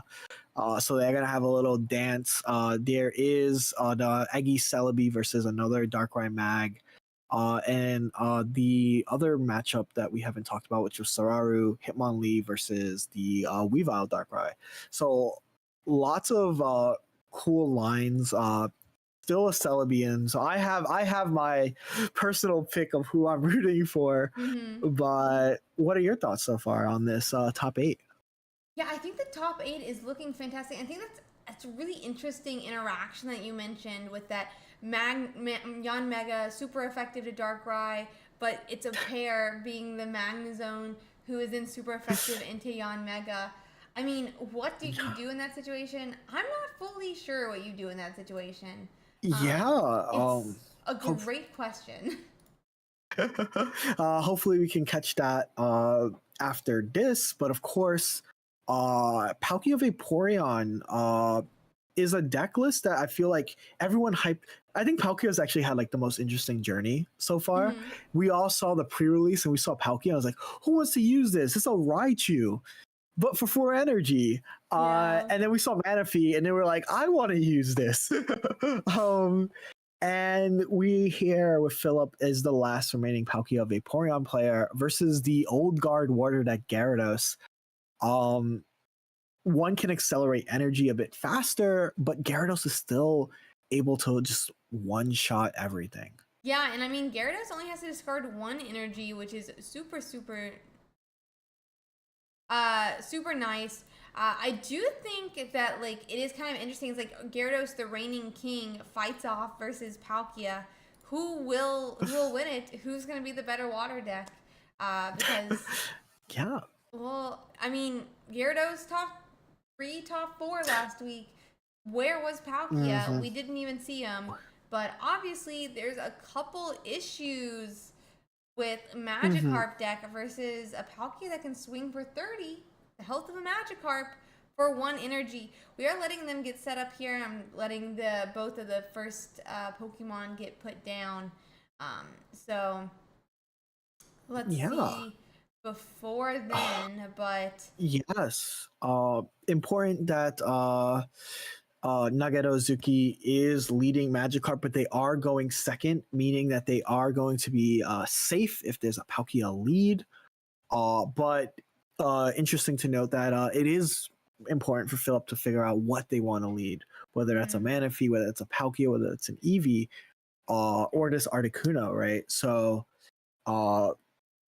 they are going down to time, figures it out at the end. It is going to be the Articuno. Okay, so we're bringing that up now for Nagato and Philip here. That makes so much sense. Okay.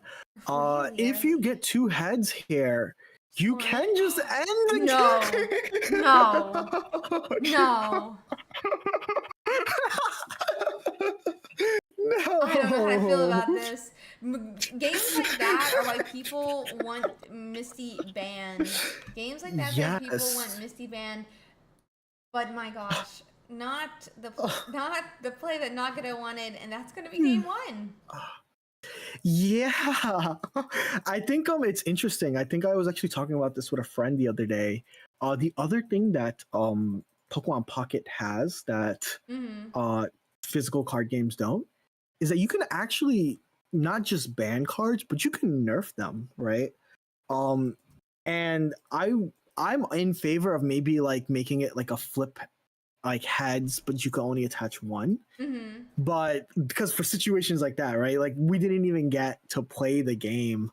It wasn't even a card drawn by Nagato. Would love to see like some wording on Misty because I think the other worry is like one of my worries with going forward in the future of Pocket is like I don't think you can make many good water cards if Misty exists, right? Because if Misty does what we just saw, it gets really rough, and it's like a very interesting balancing act.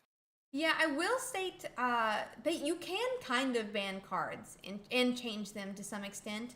Like Lorcana had to change what was Bucky. They had to change the wording to call it errata in card games. And Pokemon doesn't normally do bans. They banned one card I think in competitive, but what I kind of expect is there will probably be some level of like rotation. So I'm not sure if y'all have it in VGC. I think you kind of do with like what they're called registrations. Yeah, like what are they? different formats. Formats. Yeah, so we have our format, but we call so every like after 2 years. Wait, did we just Misty again? Oh my! We missed it again, but this time for 30. What in the world? 3 energies this time. I don't know how it would feel with Nagata right now. I feel like Nagata would be like, the gods are against me. I'm just gonna go home. The gods have decided I'm done. I understand, RC. You know, you have family members that work at Nintendo. I gotta support Misty, yeah. I do think we should stop supporters turn one. So in the physical card game, you can attach an energy turn one, but you cannot attack turn one unless there's like an ability that negates that. And then you can't use a supporter. So turn 1, you have energy advantage. You're able to evolve first. But turn 2, you get to use a supporter first, which is, as we all know, very fun. That's how you do the physical card game. But yeah, that's all I'm gonna say. This is another Misty? Okay, we're banning Misty. I'm just gonna say it now. I'm down for it. So I'm gonna go call my uncle. Ring ring. Hi, Mr. Pokemon. We need no. The odds of that very low. The odds of this very low. The odds of this very low. Everyone who's new to Pocket, don't look at this. This doesn't happen that very often, guys. It doesn't happen that often. You know, I used to joke when Articuno 18 trainers was a thing. I was like, the only way this deck wins, like a tournament, is if you get one player who's so lucky can flip every heads with Misty, and we just saw that happen. But I guess, yeah. What's up? I feel like Misty got mad. Misty got mad. So the Articuno list, like you're saying, makes it all the way to top 16. Nagato knocks it out. And you're right. Misty said, no, sir. And so then she hit 3 heads, and 4 heads. You just gotta get on Misty's good side, bro. You just gotta get on Misty's good side. We have an errata on Pokemon Catcher as well, so they could change the wording on the card. Okay, so we do erratas in Pokemon as well, just a heads up. Yeah. Wow, though. Yeah, I think Misty got mad. She was like, my Articuno, my T18 has finally made it. And then Nagato said no, and Misty said no to you, Nagato. But I think this begs the question, do we feel sad when a player running Misty gets Mistied, right? I'm definitely not really feeling sad. I'm just feeling... It is a Misty player getting Mistied, I'm just saying. And Nagato won from the Misty. Game 2. Yeah. Against Quiet Warrior, just saying. He's just saying, right? What goes around comes around. But we have some other top 8 games. Soraru versus Headshots is 0-0. Would you want to catch one of the 01 games? One of that, then it looks like we could. Which position would you like to watch from? Oh, honestly, I'm for either. Like maybe the Darkrai Weave. Okay, so that's gonna be headshots. So we're hopping to Yep. channel 7. See you there. Okay. See you. I wanted to get a head start instead of a headshot. So Yeah. I jumped fast. Let me get this up though. They are Yeah, pretty I far can. in. It looks like. They are pretty far in, but Soraru looks to be in the lead. I can't see the points because the thingy is blocking it. It is only 1 point for headshots, which is looking like a win for Soraru. Good on them. Yeah, for sure. Uh, Sararu is the opponent, and our player here is Headshot. Yes. Very important. Just like some thoughts I have. Ooh, wait, this is still not over. A grab here, you get rid of this, and it becomes a do you have Cyrus game. Does Sararu have Cyrus?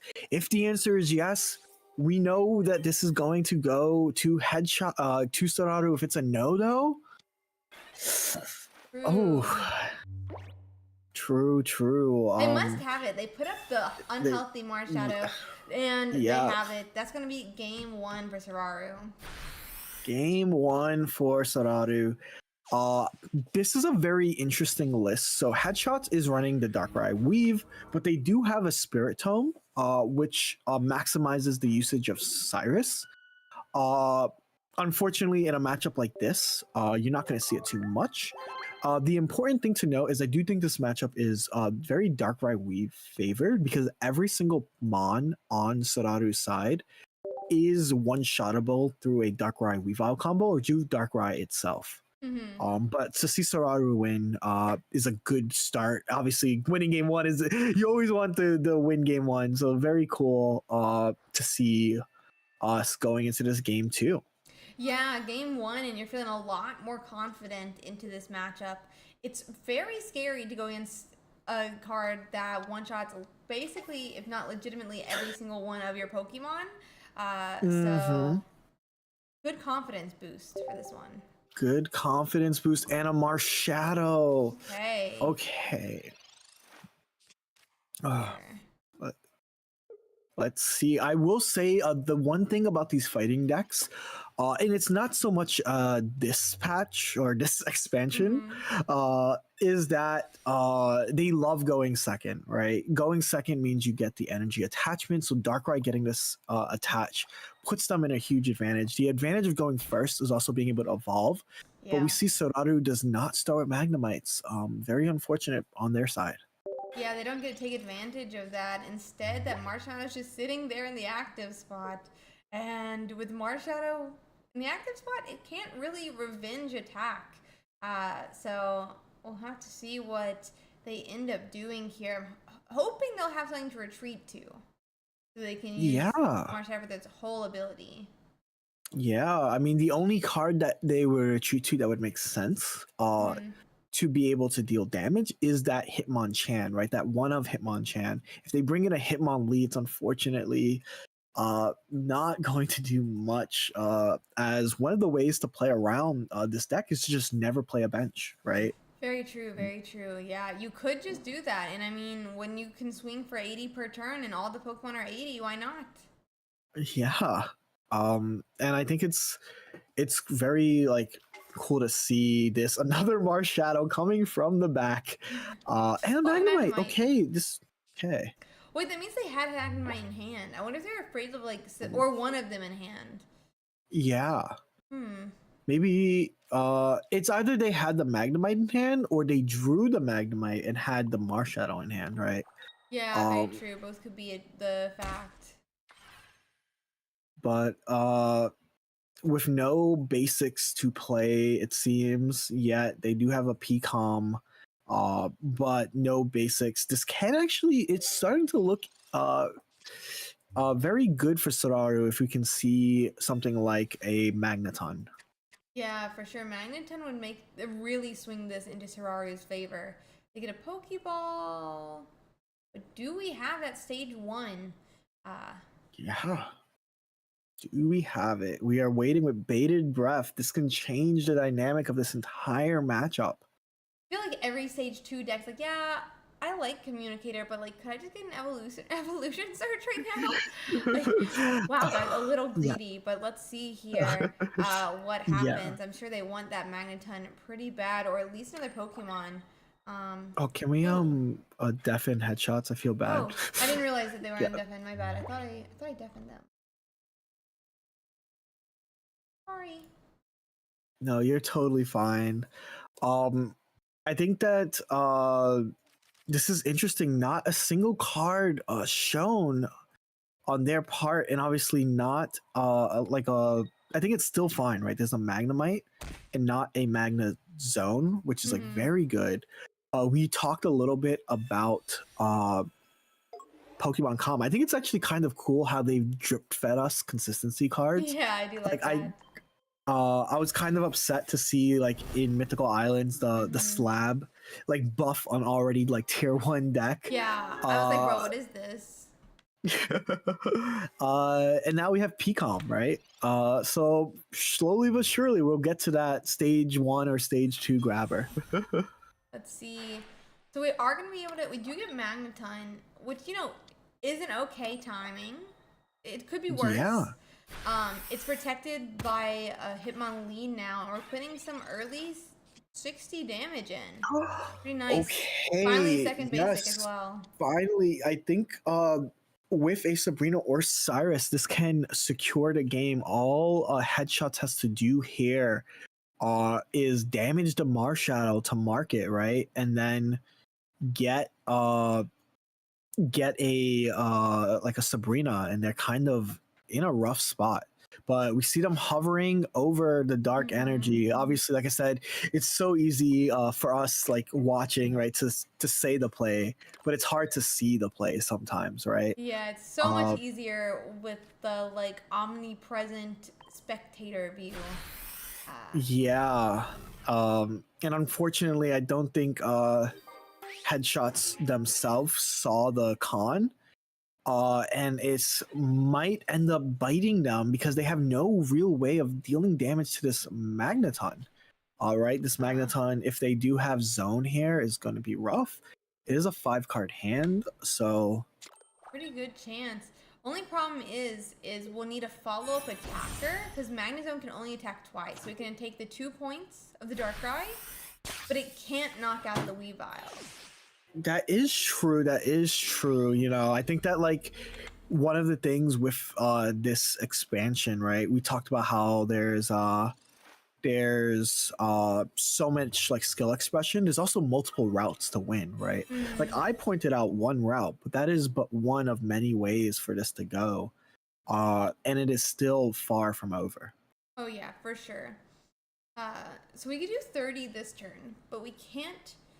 What is it, 70 that it does overall? We can't swing for 70 this turn. We do obviously have a Sabrina here that they could use. We are actually going to use Rocky Helmet, though. That would technically put it in range as well. Would it? No, they would need a Darkrai for this play. So yeah, do we see the Sabrina or do we see just a scratching nail? Okay. No, yeah, this is leaving it to the Darkrai chance, right? But honestly, making it to top 8, you've been playing all day yesterday, right? And you're playing all morning today. It is hard, right? Yeah, like to get the correct play. We put 110 in, we'll go down to 90. It can attack us for 70 to 20. Yeah. Yeah, this PCOM is a 50-50 shot of finding Darkrai. But yeah, this is honestly there's a Spiritomb, yeah. Another PCOM. Yeah, this was one way, right? Weavile. Yeah. This is really unfortunate to see, right? This is we are now a Hitmonlee away from winning this game. maybe he's now looking at the Sabrina route. So let's see what happens here. Yeah, let's see. Yeah. Like I said, multiple routes to the finish. Like even if like we noted other ways to end this game, there was another way, but there's another way for Sararu to win this game. Oh, okay. And just like that, we got the Hitmonchan. Yeah. This was like kind of an example of like playing with your food, right? And it happened to let Sararu top 4. Yeah, that's gonna take Sararu to top 4. Really nice for Sararu there. Let me quickly see if we have any other top 8 still going. No, looks like we are in top 4 now. We have Aragon versus Jozard. Yeah, we have Jozard still going. And they Do you want to hop into 12? Wait, no, they just marked game 3. No. They just marked game 3. They just marked no. Okay. Jozard winning. This does mean we get to see Yanmega Eggy in top 4. We get to see Yanmega Eggy going off against Sararu.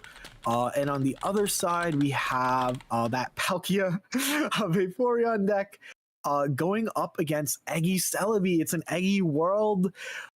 We can see a lot happening. Will we see a double Eggy finals? Will we see Palkia Vaporeon Misty its way to the top? Or will we see Sararu win another Ursiiday? Yeah, we'll have to check. I'm gonna do a really quick oh, what's the word? Ad break so everybody can make sure to hit top 4. Give me 1 second here. Wait, I don't actually know how that would work. With the delay. Oh, that's true. I think I can still do it though. It's only a minute delay. Yeah. It's only a minute delay. So. Yeah. I'm gonna do. Oh god, I'm so bad about this. I'm so bad at the delay, guys. I'm sorry.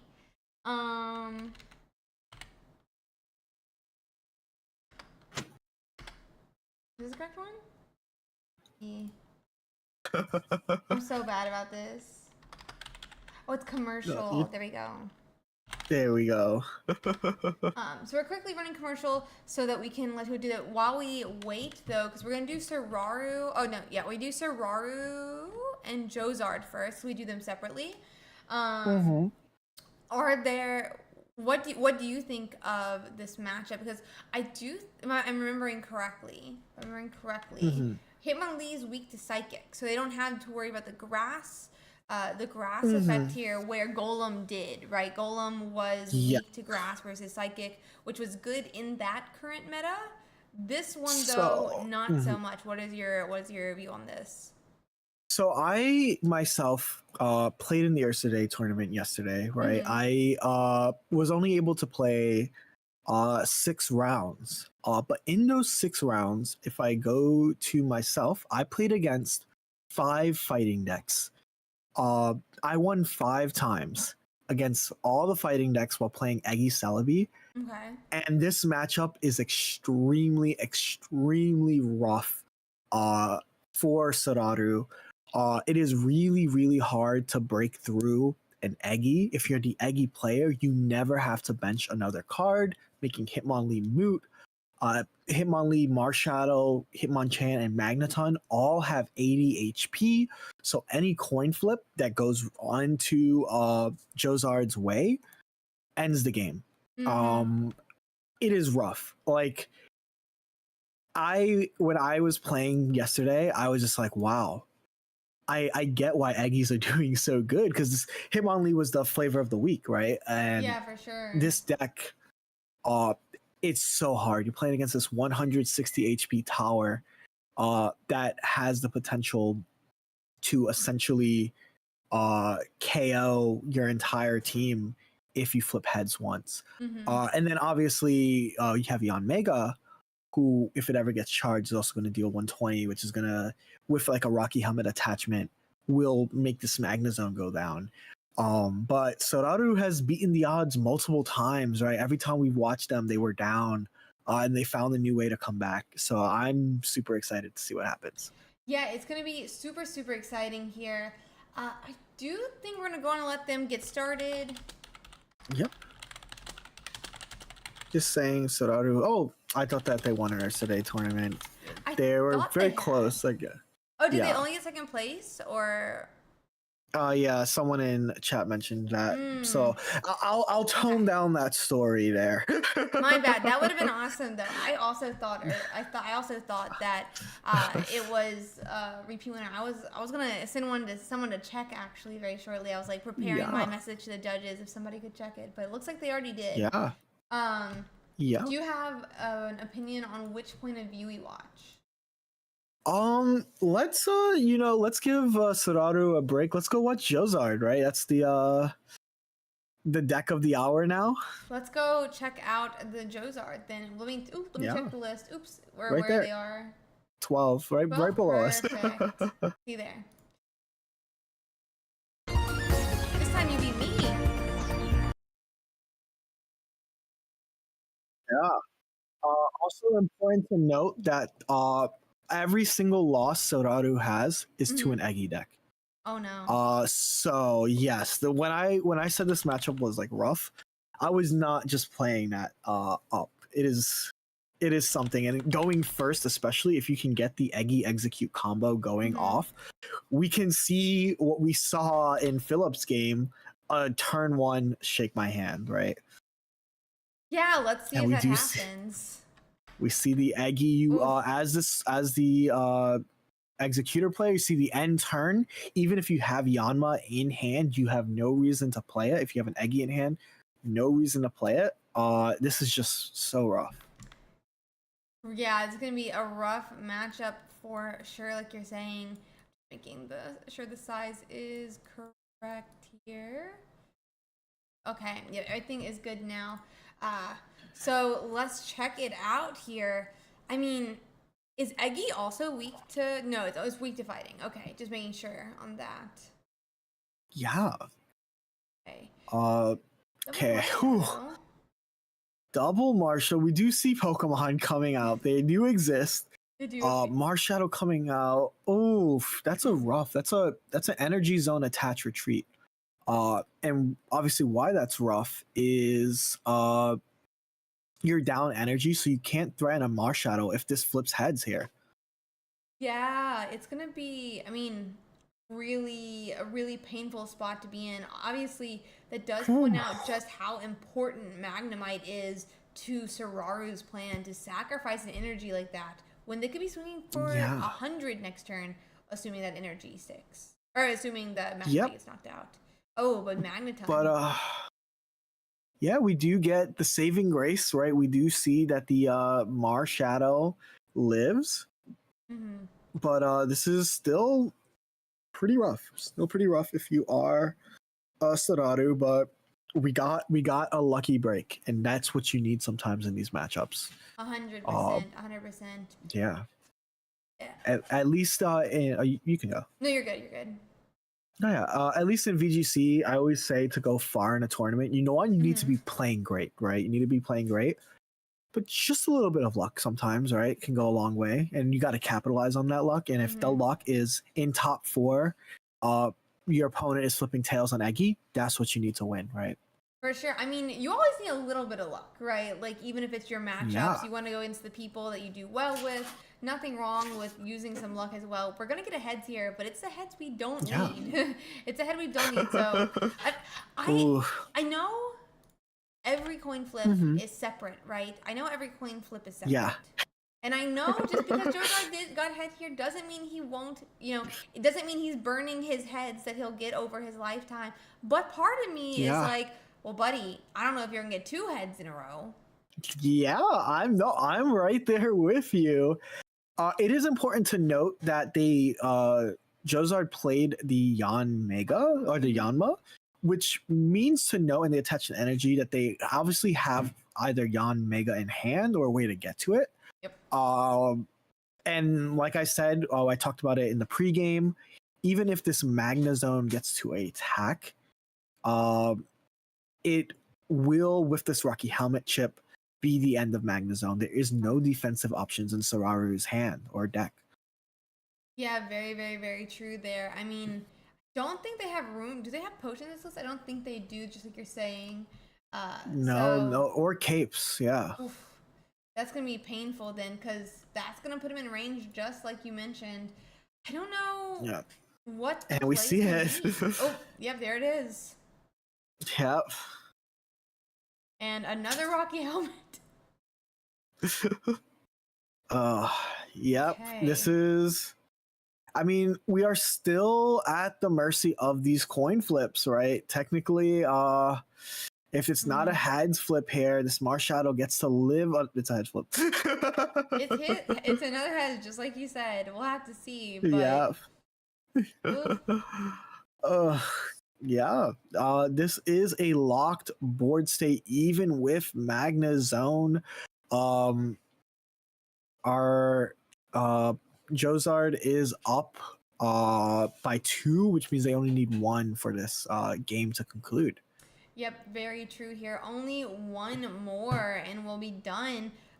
Or not done, but one more point and that'll be game here if that's how it works out. Yeah.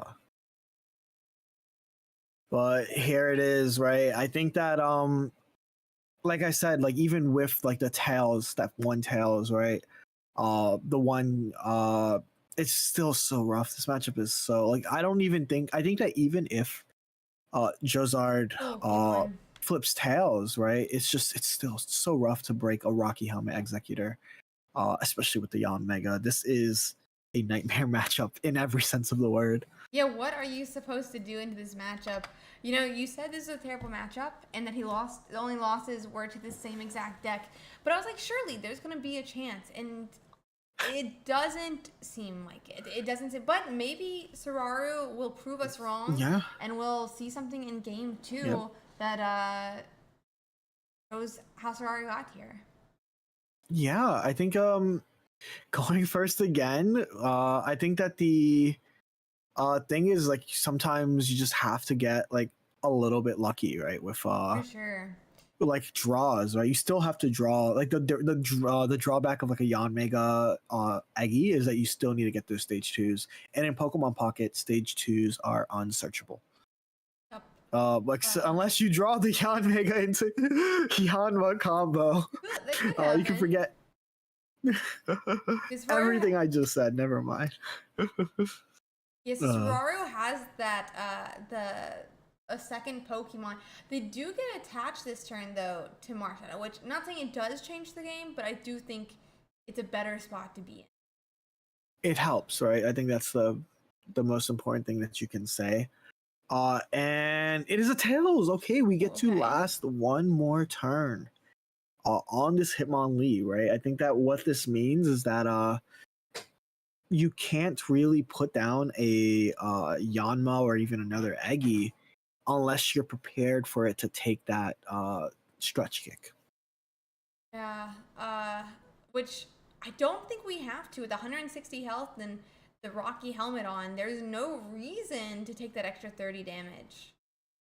Yeah, no, I'm right there with you, and I think that right here, uh, we have our opponent just thinking about what they want to do here. Do you want to attach? Do you want to bring back the Hitmonlee? But it is looking rough. If we don't see a Magneton, they're going to be down energy as well. Just a very unfortunate situation to be in. Very unfortunate. We'll have to see. But and they just go on and pass. I mean, a second Hitmonlee comes down, so still no reason really put down anything else. I wonder if you do put Yeah. down Mega, but I don't feel like you should.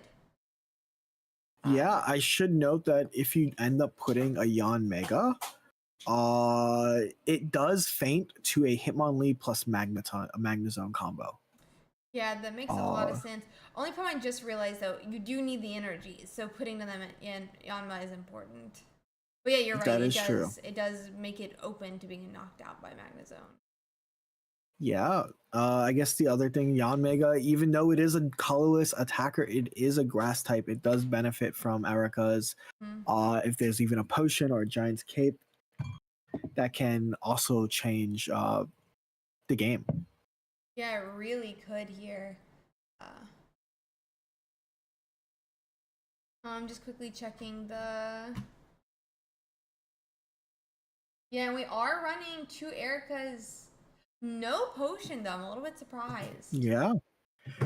That's the price of running Yanma, right? And Yanmega is that they are taking more slots than a Celebi. But this is the perfect matchup to be in. There is still no Magneton coming out from Sararu, and it's looking really, really dire at this point. An Erica coming out, meaning that this Executor, if there is like another Erica, will be basically back at full. All that damage just bouncing off. Be swinging for 40 again. Survives another turn, my gosh. It is, but the Rocky Helmet means that the game will conclude if the Mars Shadow ever gets charged up to another 100. Let me just... Yeah, I agree. I mean, a bit of a problem for sure. I do think there's a world where you just go on and retreat like he did. I think you want to keep the full health hit. I mean, not full health, but the fully powered up Mars Shadow alive. Better for it to swing 100 than 40. That is true. I agree with you. I think the unfortunate part that we're seeing here is still no Magneton on the side of Sararu. If this flips heads, we are entering the danger zone for this matchup. Completely. And with it, looks like we put that attack onto that Yanma with energy on it. Of course, yeah. Gotta do something, even if it's like but there it is, the attached the leaf, signifying what might be the end of this game here. Seems like free it. which no Magnezone, right? So you can't even get the KO if you wanted. Jozard going to swoop in and go advance to finals. Oh my gosh. And I, for one, did not expect a Yanmega in the finals today. So yeah, no. Like I think we talked about when we were talking about top 8. This meta is so diverse, right? And as decks like show themselves, new ones come out, right? And as this Hitmonlee Mag deck was showing up, this Eggy, people realize Eggy's really good into all Darkrai variants, really good into this new Fighting Mag variant, and we see Jozard being rewarded with his deck building to make it to a finals of this tournament. It's really cool to see. It is so awesome to see, and we do love to see it. Fantastic. And I love seeing these innovative decks. You know, they thought Celebi was good with the Executor. Why not put in the Yanmega, who can swing for 120 consistently instead of that coin flip that obviously has some problems with it. Yeah. And obviously, waiting, Jozard will be waiting. Congrats to Jozard. We do have one more top 4 match. Philip rocking the Palkia Vaporeon that we all saw end the game in like a few turns. And Cheese YouTube, another Eggy player running Eggy Celebi. So yeah, very, very nice matchup coming up for us. Do you have a preference on who you want to, which side you want to watch? I kind of want to watch Palkia again. Is that bad? Yeah, let's do it. I mean, Misty is always fun to watch and cry about, so let's go. 47. Which one? Oh. 47, perfect. See you there. Yes.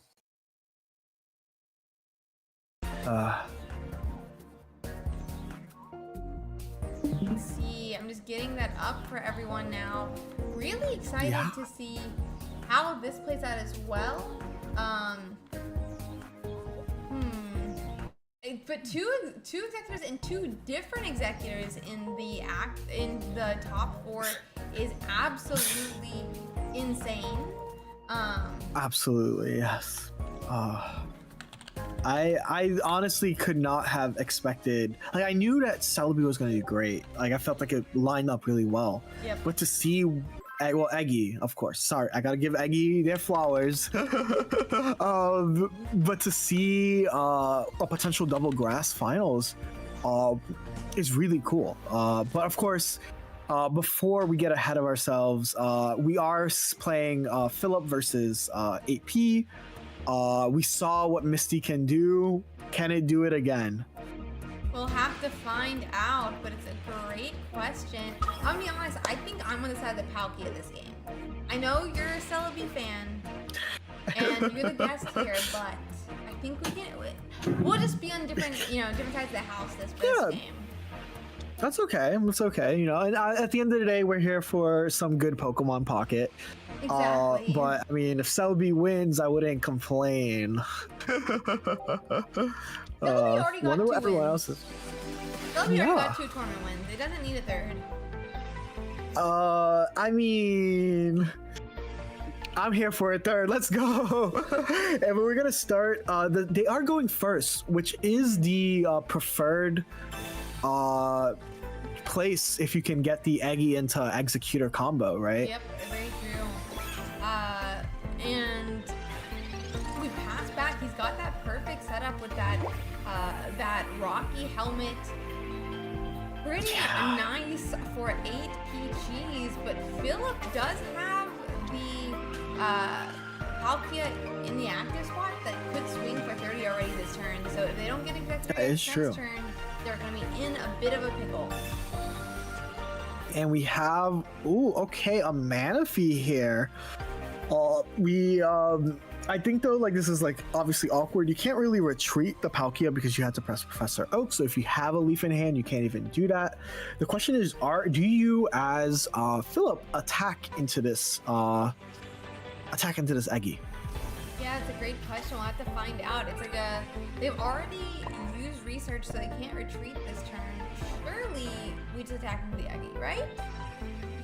Yeah, right? Like, if it's going to attack into you anyway, and like, we don't technically know if AP Cheese has a Eggy in hand, right? It's still a stage 2. Even though there is a professor's research, right? It's still a stage 2. Yeah, very true.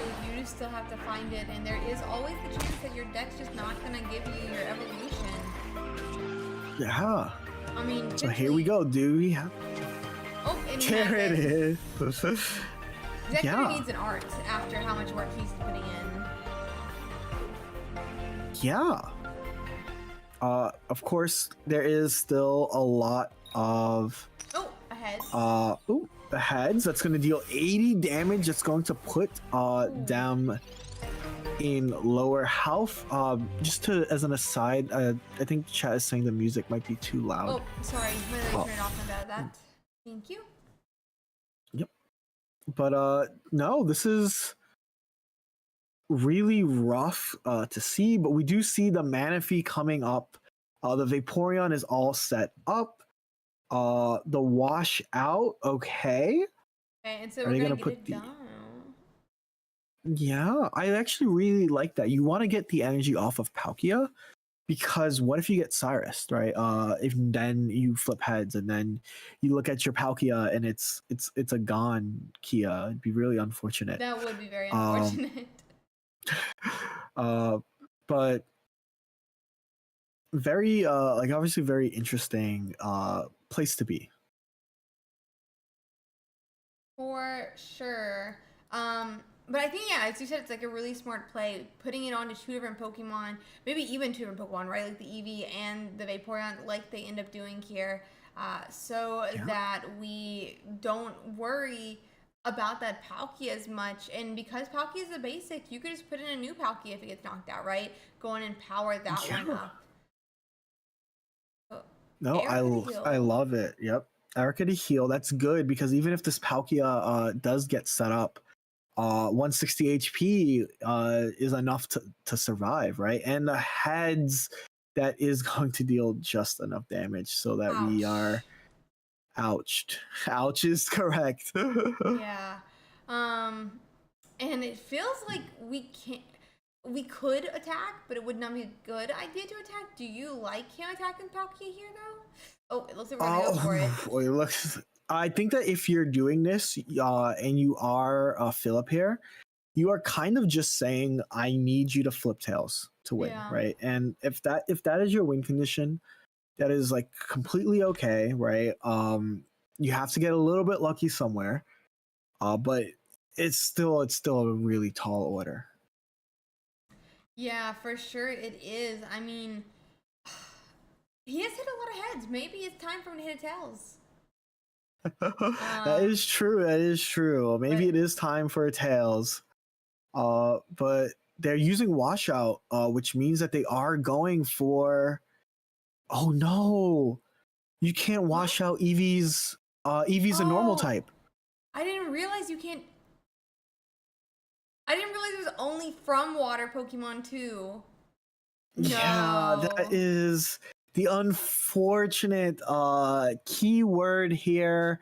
Water was Pokemon. just You know, earlier puts we were them in a talking very about this. We were like, the supporters this set are the first one that can attach to any Pokemon. Turns out you can only attach from any Pokemon too, from Skull Island. So, uh-oh. Yeah. Oh, yeah. Like I see the clock winding down. This is not. This is unfortunate. Misplay or misreading by Philip. Would have loved to have the Vaporeon up front, but it is looking like Aggie is poised. One heads flip ends this game. Do we see an Erica keeping it healthy? Oh no. That is yeah. I think that might basically be the end of game one. This might basically be the end of game one, but we are going to go into game two. Obviously, Philip had to burn Leaf to get that Manaphy in, so like a really rough part. I think one of the things that makes Philip's deck, or like what's a problem that Palkia decks have to deal with, is that you need to run so many basics that your start sometimes isn't ideal, right? Whether you're starting Eevee or you're starting Palkia, a Manaphy deck really wants to start Manaphy while also having everything, and the odds aren't always in your favor like that. Yeah, completely. I mean, it happens sometimes. It happens. But having so many basics, like you're saying, Celebi and Executor with that really streamlined 2 execute 1 Celebi EX is just able to get turn after turn after turn that execute start. Meanwhile, 2 Palkia, 2 Manaphy, 2 Eevee. Who do you put on your bench? Who starts? What are you hitting with Pokeball? Yeah. There's a lot of questions, and not as much as consistency. We are into game 2 here. So starting Manaphy this time, I feel like closer to what we want. And we're going. I agree. Yeah. Second again, it looks like so. Yep, we are going second again. This is the ideal situation to be in as Manaphy, right? You have two. You have a Pokeball here. If you have a second Pokeball, you are basically guaranteeing a kind of near ideal start, right? And here we go. We see the Palkia and Manaphy drawn. We see a Misty in hand and an Oak. Are they? Will they be Misty Brain now, or will they Oak? No, we're gonna find out. We research. Yes. All right. We have the Eevee, and we have the Palkia. This is ideal start for this deck, right? It really is, and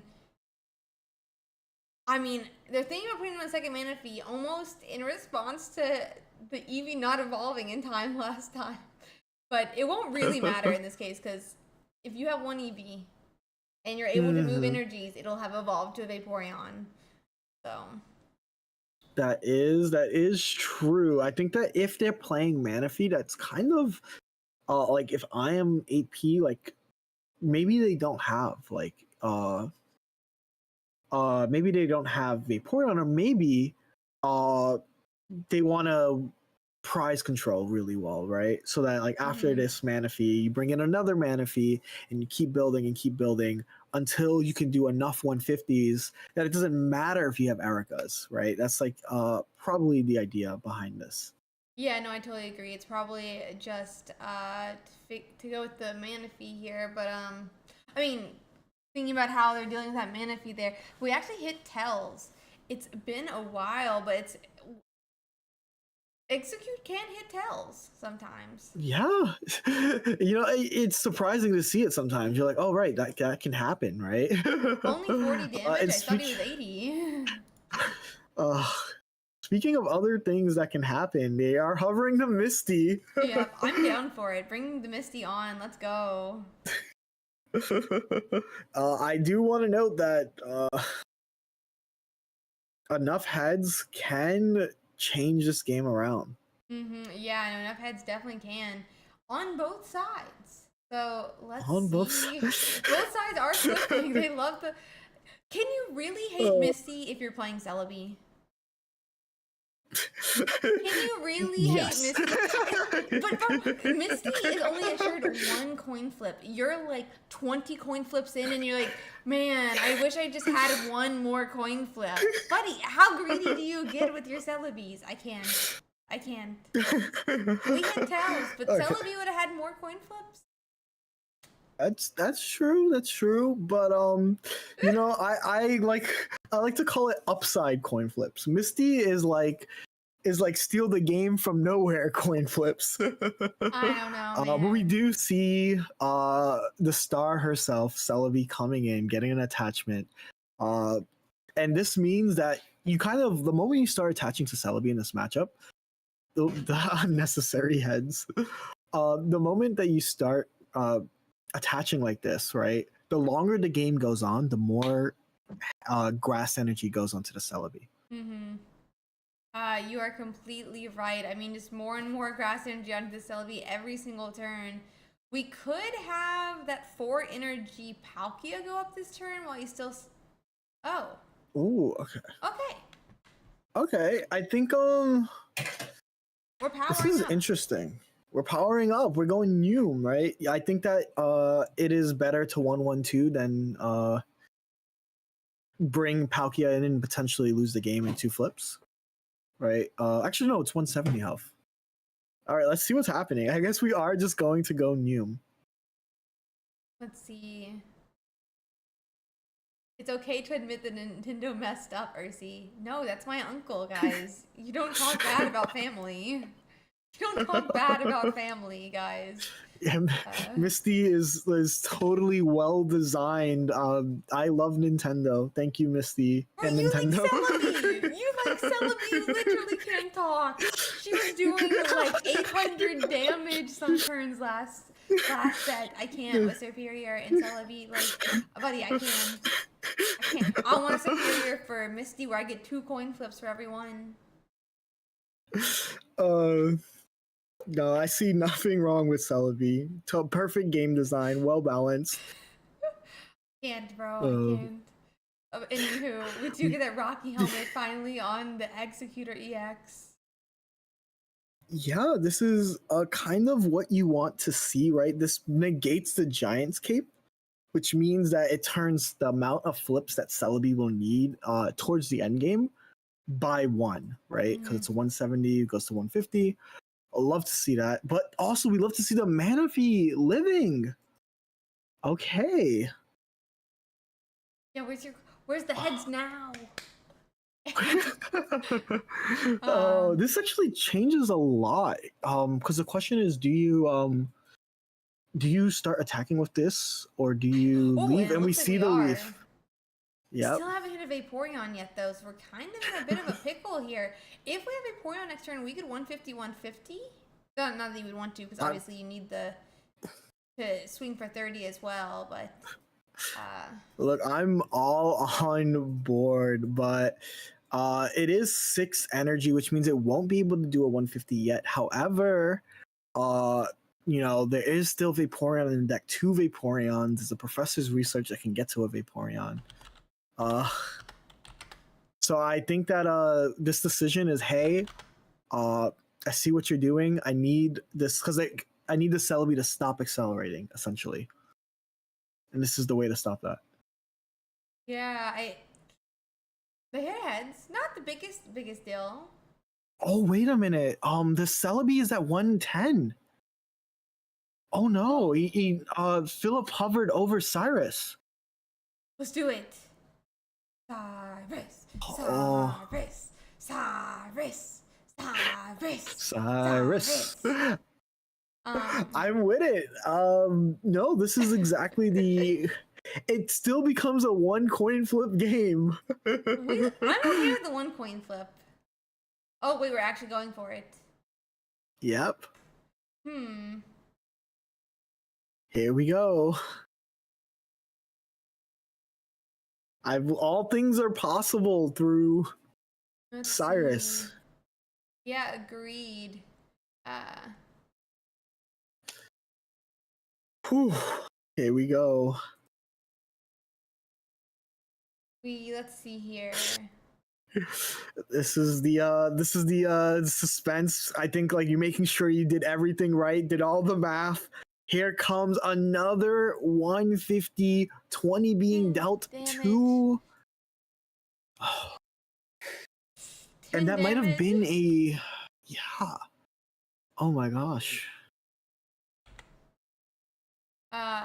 But yeah, and just like that, we're down to a single coin flip. If 8 Peaches wins, we're going to the finals, and if Philip wins, we go to game 3. No, Erica, wait a minute. Uh-oh. Maybe no. If I'm 8P, it is almost 7 a.m. in Japan. Oh, the Tails securing this to go to a game 3, but I might be hitting myself because if you had potioned the Celebi, you would not have been Cyrus, right? Exactly, and one move to agree to potion, and that's a game 3. Let's see what they do and who will win, because it's still anyone's game. It's still anyone's game. It is. I honestly, like I said, no matter who wins, I know you're supporting Misty. You have family at Nintendo. I'm a Celebi supporter, but we're seeing some good Pocket right now. I'm a Manaphy supporter. Thank you very much. She's a cutie. Okay. She's a cutie. I agree. The full art is so pretty. Oh my god. I love it. Have you gotten the emblem for getting all the different arts of where Celebi is in the arts? Yes, I don't ask how much I spent to get that immersive Celebi. It's so cute. It is. But the Celebi is also gorgeous. Oh my god. Okay, we are up. This time starting Eevee, we've seen every variation of Philip's starts, I feel like. Yeah. Oh, Manaphy's journey. But yeah, no, this is going first means that we won't see a potential eggy dunk or anything goofy on that end. But again, anytime you lead something that isn't the Manaphy, there's always like a little bit of stress, a little bit of sadness coming from the Manaphy player side. For sure. What are you supposed to do without your water engine? I guess you could Misty, but obviously a lot of people don't like Misty. But Manaphy is a very consistent water generator. So honestly, Manaphy is better than Misty. Yeah, I would say that. It's just that Misty sometimes flips 3 heads on turn 1. Okay, you get 2 heads. Manaphy, you get 2 heads every single time with Manaphy. 2 heads every single time with Manaphy. And you don't even have to flip the coin. And I can still research the same turn. You know what? I can't argue with the numbers there. However, this is still looking a little bit rough, right? The no Manaphy in sight. You are going first, which means you can't even retreat. So here we go. A Rocky helmet. This is the start Eggy Celebi players dream of. It is for sure here. We do hit a Manaphy, but There's baby We need a girl. way to retreat. We need a way to retreat still. We're gonna burn The Leaf though, actually, to get that mana fee going. We better hope that we have a Vaporeon then, because Vaporeon didn't show a single turn last game. It's true. But no, this is exactly where you want to be, right? As Philip here, you gotta, let's pray that there's no Executor, right? They're PCOM signaling no Eggy, no Eggy EX, but it's a really high chance to draw Eggy EX Yeah. here. Did they Oh get my it? gosh, is there? They get it. They Of got course it. they get Okay. it. It's like a Of course. 66% chance, so makes sense. Yeah. Uh, And a heads here is Ooh. going to be enough to donk the Ouch. Manaphy, or Donk, one shot the donk, Manaphy. I'm donk. sorry, don't be mad at me, TCG players. This is great. This is already high paced, very fast moving. Who do you put But up if here? Yeah, I think it has to be the EV. Yeah, like you have to stall for as long as you can, start attaching, and just like get to that 4 energy attack. And we saw the Misty get drawn. Next turn has gotten a lot more interesting. Yeah, I'm surprised they're choosing to put this Palkia down. I mean, is Palkia just like the 100% better choice? We finally found that Articuno EX that's in hand. Yeah. Is it better to Articuno? Is it better to Palkia here? I really don't know. It does feel like to me consistent damage might be a key factor here. Yes, I agree with you here. I think that if you are our player, Philip, you don't have to play anything until the next turn, technically. But this is also kind of anti-Sabrina, right? Mm-hmm. If you do get Sabrina, you didn't want to bring up the 1 energy EV. This is just like you can bring up this 150 face tank. Of course, the flip for posterity. Obviously, the tails means that the Eggy is saving their luck. Exactly. But exactly. anything can happen here. We are nearing our end game. Yeah, I'm assuming we're putting the Palkia with energy on it into the active spot, and I think we Misty. Obviously, we Misty here. You just have to go for it at this point. Philip needs to make a call. For sure, and we're at 2 points, so you do not want to put another mana fee down and up into the active. That's correct. Will we see the Misty? Will we? Yeah, will Philip give us all we want right here? Let's see. Okay. Still no Vaporeon. Where did Vaporeon go? Vaporeon's on vacation. You can send a voice message for her and she may appear. But here it is, that Misty that we've been waiting for. Oof. Oh, okay. It happens. It happens. The single tear. It happens, I guess. But it's fine. It's fine. Burning in the background. This is still anyone's game, right? Like it still needs a lot of flips. There needs to be another potion. If there's not another potion, there is another potion. Okay. And we're gonna see a 4th energy attachment onto this Eggy. Okay. Oh. Heads, tails? Tails. Tails just means the damage. Palkia is guaranteed.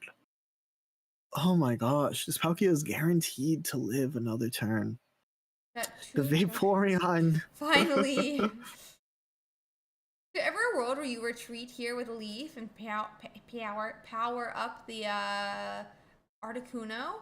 I don't know if I'm just like too tunnel visioned here, but I feel like not having to discard 3 energies could be a nice play here. Could be the key. Yeah. Doesn't look like it.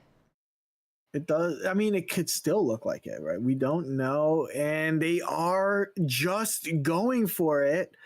It is important to note that if a heads is not flipped right now, the Articuno comes in next turn, right, with the Leaf combo and just Oh, wins it the could game. still. Yeah, I didn't even think about the last energies here. Yeah, Like the energy of the Vaporeon here. Here we go. This is the game, and it's game. we are going. That is It's insane. Double Eggy finals. Oh my gosh. Double Eggy finals. Who made the better deck building decision? Was it Eggy Celebi or was it Eggy Yanmega? We get to decide. Brazil versus Japan. Very excited for this one. It's gonna be so much fun. I'm really, really, really excited to see how this plays out. Who's the better dance partner for Executor? Yanmega or Celebi? We'll have to find out. I'm gonna let ads run again right before we let the finals start. I'm making sure that Twitch chat catches up. Yep. Making sure that Twitch chat catches up before I start the commercial break.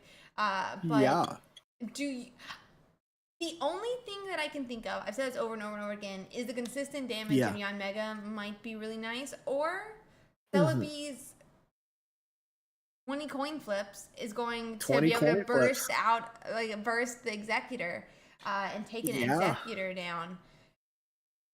Yeah, but I'm not sure how that plays long term. You're the Celebi fan. Do you want Celebi to win? Do you want Yanmega to win? I mean, I want Eggy to win. And, whichever one wins, I guess it's a win for me. I will say on the matchup, we noted earlier, right? The Celebi deck has potions, whereas the Eggy deck doesn't. Yanmega also only deals 120, which is not enough to KO a Celebi without Rocky Helmet.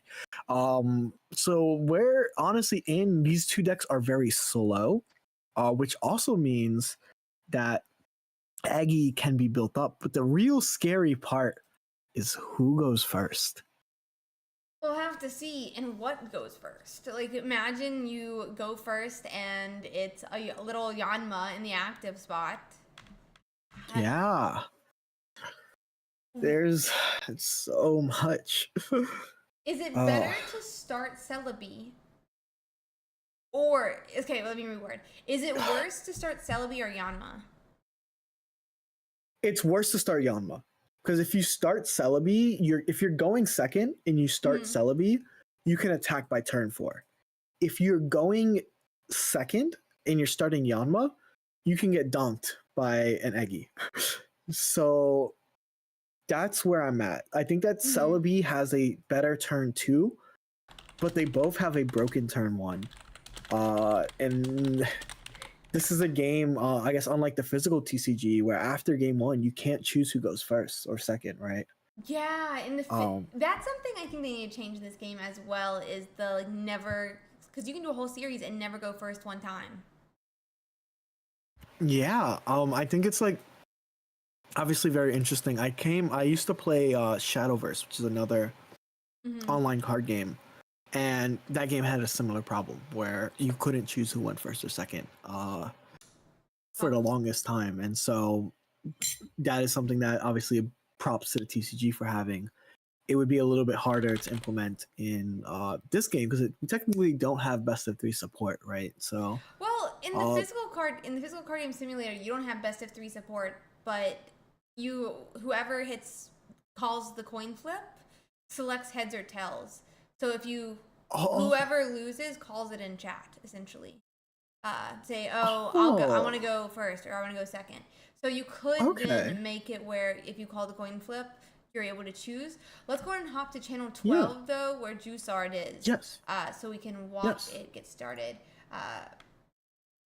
But there's definitely options that they could do even without supporting best of 3. And they are going to go on to be getting started here. I think we timed this correctly. Fingers crossed. Yeah. But we're getting up our game.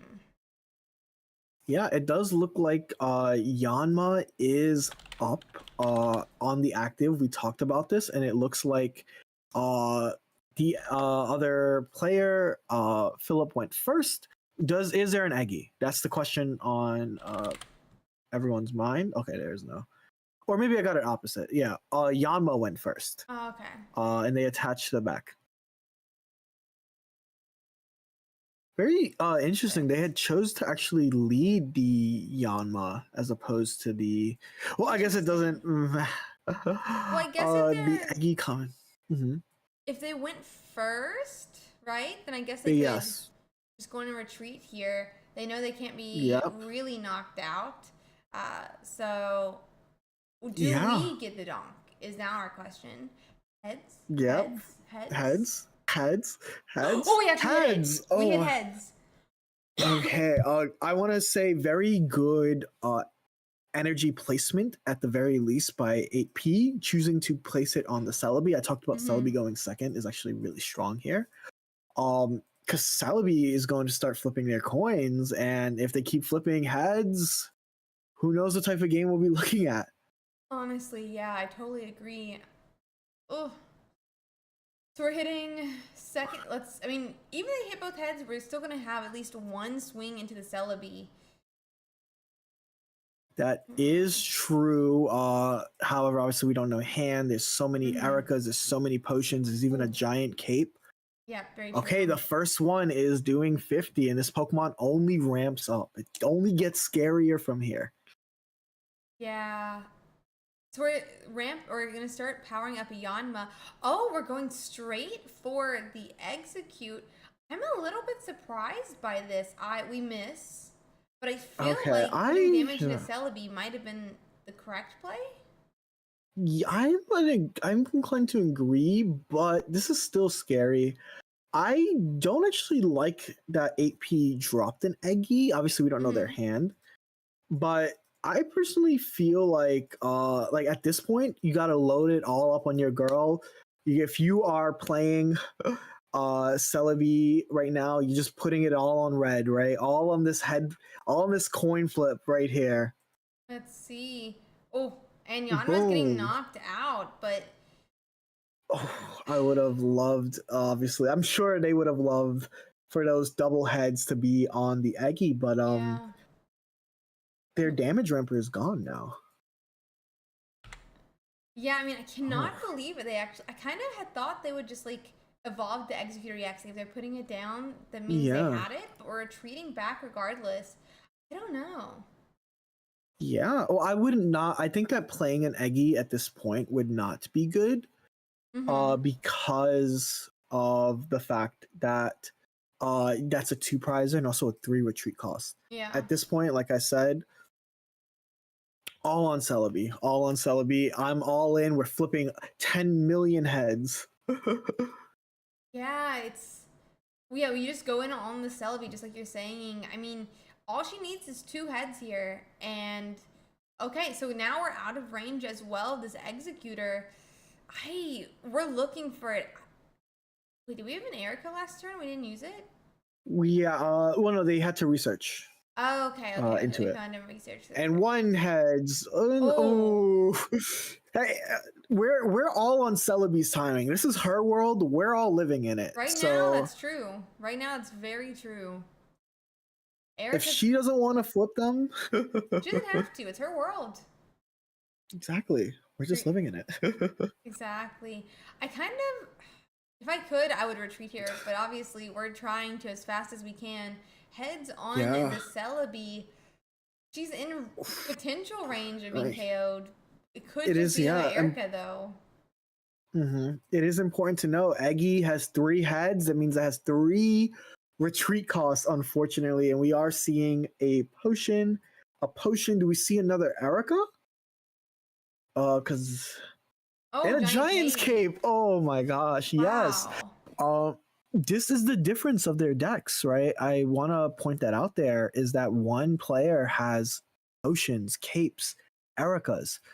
The Yanmega version couldn't afford those, right? What? And we're seeing...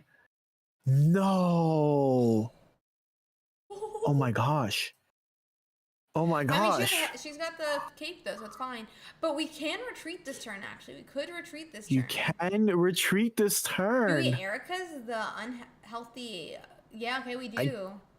You have to for Cyrus, right? Cyrus is Yeah. Sabrina purposes. We Oh my gosh. we are playing Heads? in. Oh my gosh, this is 20 HP. Not even an Erica can save you from this. Do we Oh see a Lord. Sabrina here? Sabrina or Cyrus? We do Sabrina's see the gonna come Sabrina. down. Oh God. I mean, here's the thing. They missed the heads. We still knock out. They It's missed- a 1 energy attack. What will it be? It's 5 coin flips. They need 2. Wait, they need 2 or 1. They need 2, I think. They do too. They knew too. You Okay. are right. Let's count them. Count them with me. No. 1. Oh. Oh my gosh. Oh, Celebi, please stop giving us this heart attack. Dude. And yeah, this is the matchup, right? I think that 8P has more stuff for the mirror, right? You have Erica's, you have potions, you have capes, and you have a Celebi that, as this matchup takes its time, Celebi's damage is exponential, right? Yanmega 120, Celebi 800, maybe. Maybe you can get to that escape. It literally could be 800. It could be. It could. We're getting into. I don't know. We're going into game 2 where the Eggy is going first again. This is the scariest point. Eggy. It's the Eggy connection. Rocky helmet. We already know the scariest part of this matchup, and I can't stress it, is turn 3, right? Let's see, is that the Celebi? Is a 1/5 chance of getting Celebi. There she is. The queen down. arriving. Rocky helmet onto the execute. And we're seeing a repeat of game 1, right? Mm-hmm. Whew. The Eggy coming in. Okay. The swing. Oh. The miss. Oh. Okay, that's huge. Yes, good. Yeah, good. I kind of want Yanmega to win, if I'm being honest, though, actually. hey, I'm just here for Eggy to win. And by the way, Eggy wins.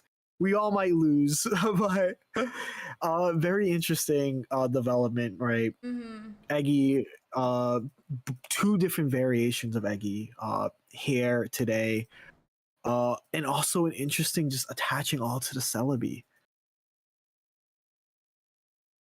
Okay. Right, And so the heads, yep. I mean, we didn't need it though. Boom. Here.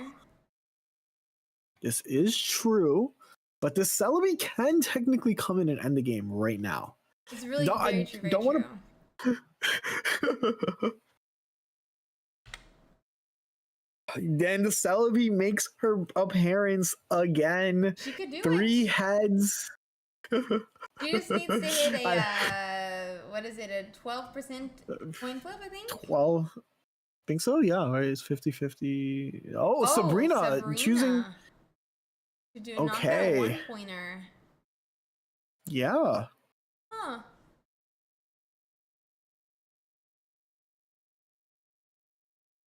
This is giving room, obviously, for an Erica to come out. Maybe they have a second Sabrina. Who knows? What is in the cards for 8P? But we are a few coin flips away from crowning 8P as crowning Celebi as a 3-time URSIIDAY champ.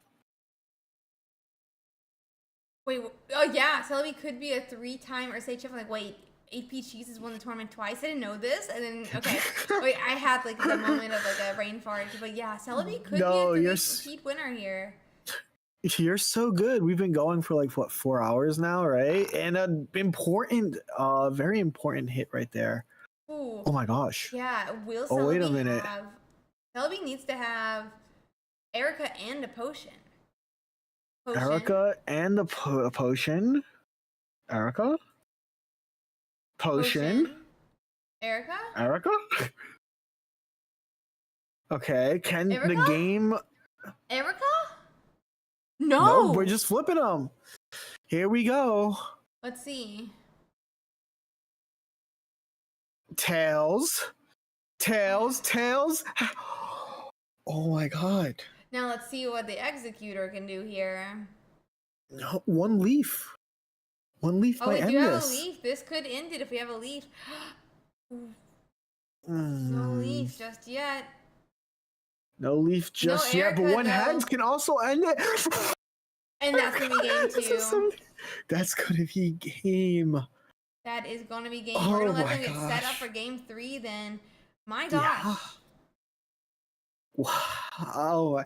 What are we feeling? Aggie versus Aggie. Yanmega versus Celebi. Game 3.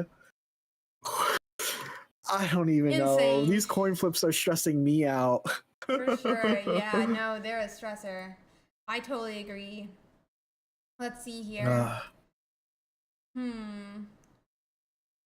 Whew. I mean, we got through to turn 1. That was a fair game. No turn 1 Eggy donks, right? No turn 1 Eggy and it was donks. just then it was just fair flips from there on. Easy. All right, we see once again. Oh, this time we are switching who goes first and who goes second. Ooh, Yanma This start. again.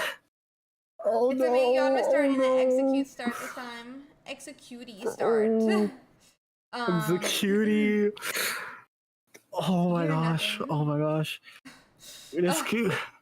We do get a swing for 20. Wait, there's actually no other Pokemon down right now. This might be game if there's an Eggy in there. No. Oh No.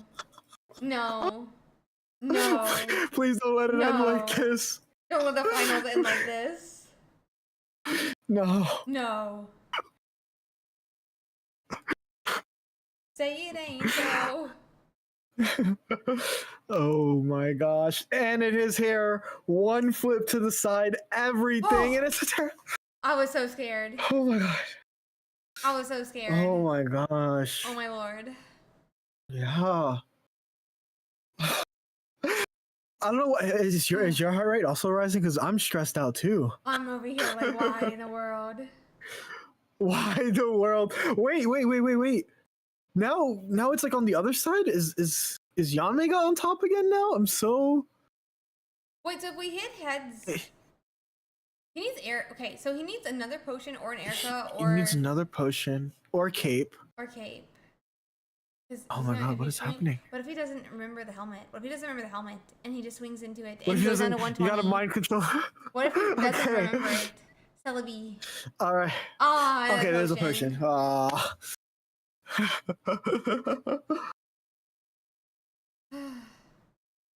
Well, at least this gives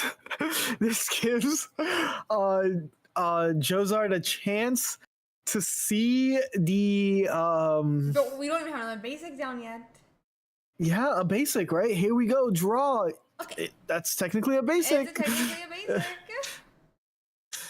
Oh. Do you Okay, Sabrina here? I wonder. To notice, he's used both potions and Erica. Yeah.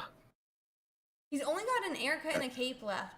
So if he doesn't hit one or the other and swings into this Yanmega, Yeah. he still gets knocked out. So it's still 2 and 2, but then you're putting Celebi into a Yanma.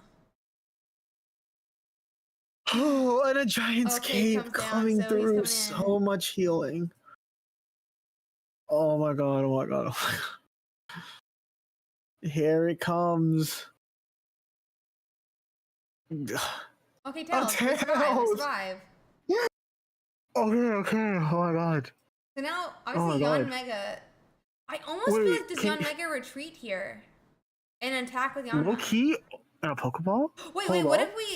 if we Pokeball execute knock out with execute? Wait, but we need like a way to retreat though too. Wait, don't we? no. What if you Sabrina here? Yeah, what if you Sabrina here actually? Okay, we are Sabrina. Yeah. It's time to Sabrina. Oh my gosh. Oh my gosh. Oh my gosh. This game. Okay, we swing for 120. I'm. Yeah, everything is. Hmm. What do you do here? You Erica, of course. You can't no matter, even this Erica is not going to stop an Eggy from coming in and taking the KO. Yeah. If there's It's about to just be execute, swing, and then Yanmega takes home. Wait, we're doing the flip. wait, there's still a Sabrina. Oh my gosh, here we No, go. we're Here we go. attacking. Okay, we still knock it out, but like. Okay. I don't know Okay, so about let's talk. Yeah, if there's obviously there's the Eggy in hand, you can get a guaranteed KO on Celebi, but there's still Sabrina's, which will lead to one more flip. There's a Yanmega. Okay.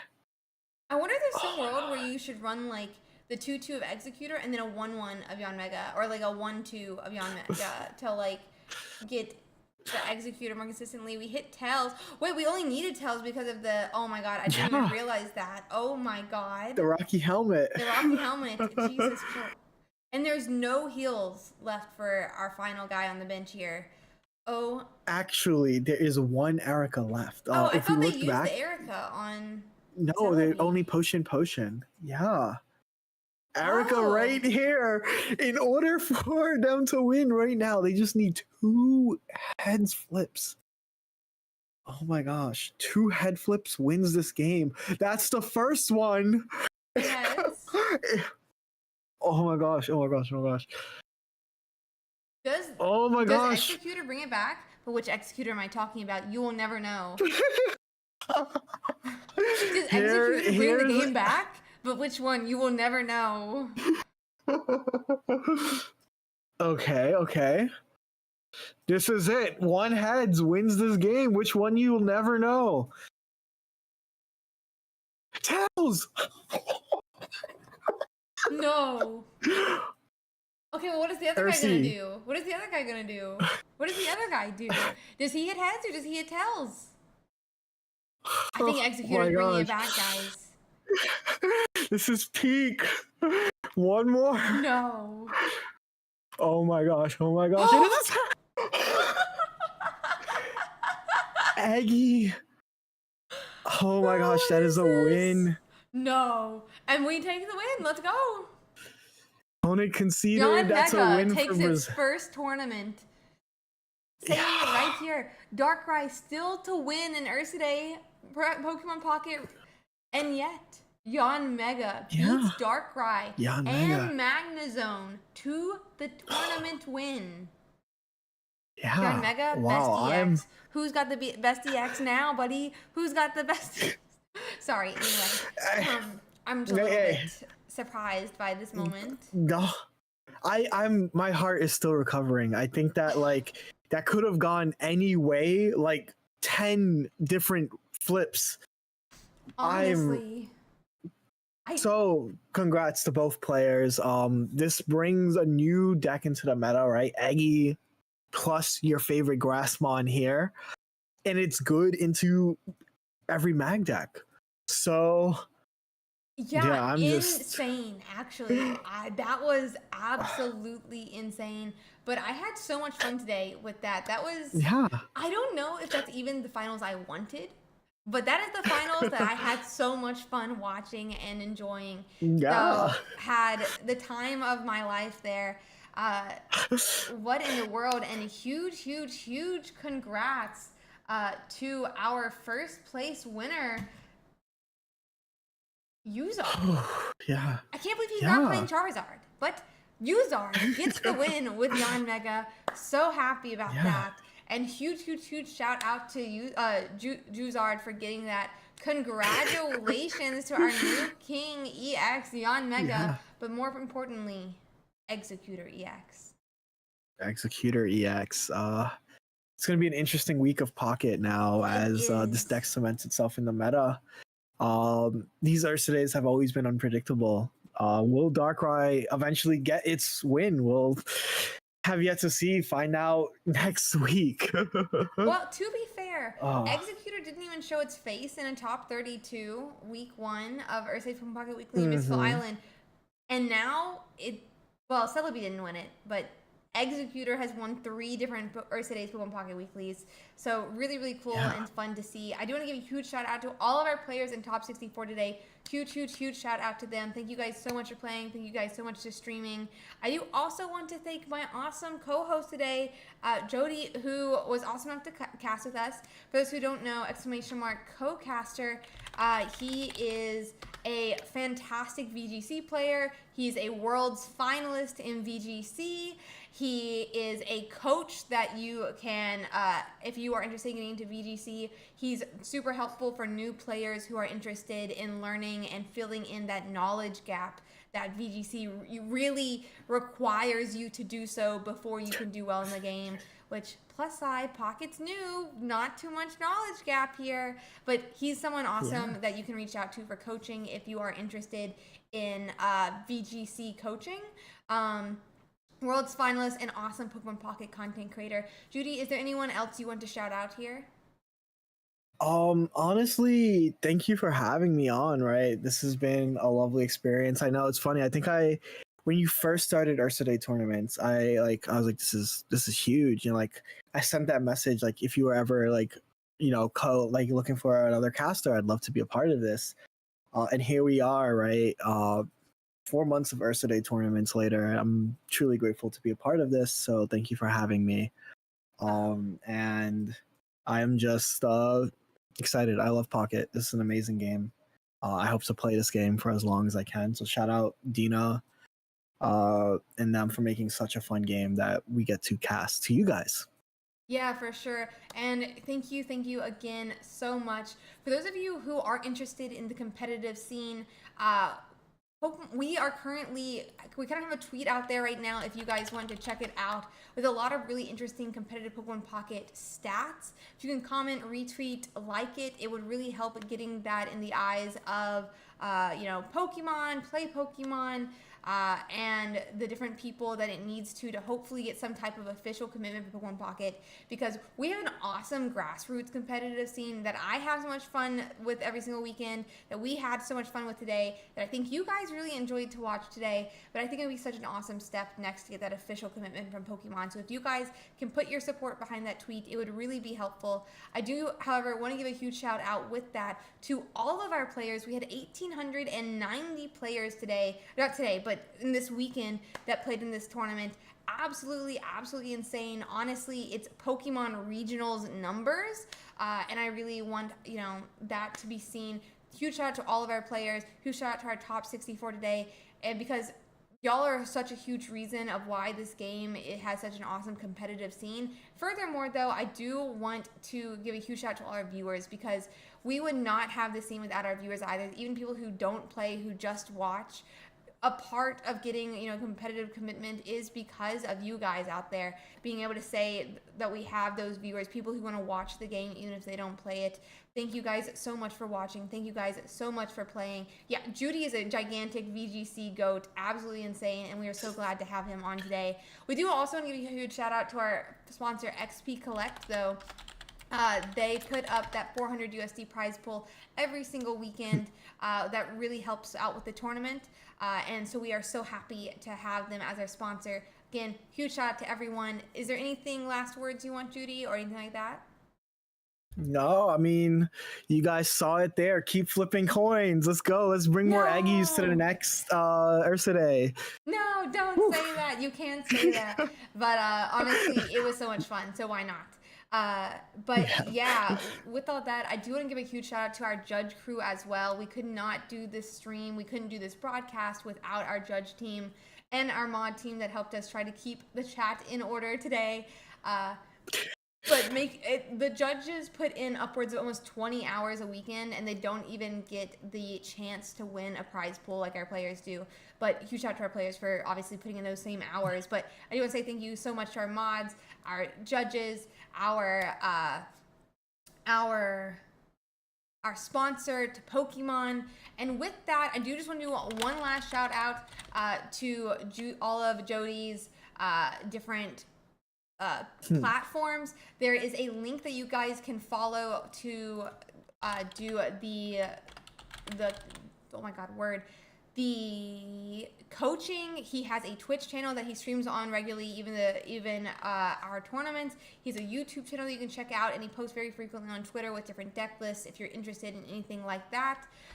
Just posting that one more time for people. And with that, guys, if you are interested in Pokemon Pocket content, Judy is fantastic Pokemon content creator. I also make Pokemon Pocket content, if you didn't guess. I stream Pokemon Pocket about 7 days a week. I post on YouTube, Instagram. You can check me out on all the different socials. I'll be having a Twitter post up this weekend on my week, and my plan is to be much more better on Twitter. I have gotten so bad about Twitter, but I'm gonna get better about it. I pinky promise. But if you want to join a tournament, again, the best way to do that is, we already have a really awesome tournament. Not really. We already have next week's tournament all the way up. We're not booing the coin flipping. I think it's fine. But you can sign up for next week's tournament, and if you're new to the competitive scene, we do have a guide on how to do that as well. And with that, we do have a really fun Discord that you guys can join if you'd like. Also, any questions that you have, you can join the Discord, and we're happy to answer them. I'm gonna wave so I can see when I start waving because of this fun 1 minute delay that I'm so bad about. So anyway, guys, thank you so much for hanging out with us today. I really do appreciate it. YouTube, you're going to get to see us much longer, as you always do, YouTube. And as such, thank you guys so much for hanging out. I hope to see you guys very soon. And it looks like I'm going to be waving now. So I'm going to put that raid in. This is a really long minute that this delay works. I don't know how delays work. So we're just sitting here and waiting for myself to wave. I haven't started waving yet. I'm ending with the wave too. How long is this gonna go? When are we gonna start waving on my stream? I think the ads were my favorite part of this because you had to be like, it's a minute delay. Let me wave. Yeah, Let me say how we're going. We're still waiting for the waving to start, so I don't know when this is gonna end. Can I please wave? Hello, Ursi? Are you waving yet, buddy? How long is this delay? Oh my gosh, yeah. Oh, I see wave. You see wave? Oh, I see it. Okay, we're starting the raid. Okay, bye guys. YouTube, you've seen this whole thing. Because you don't get to raid. So when you finish seeing this, it'll be fun. Bye bye.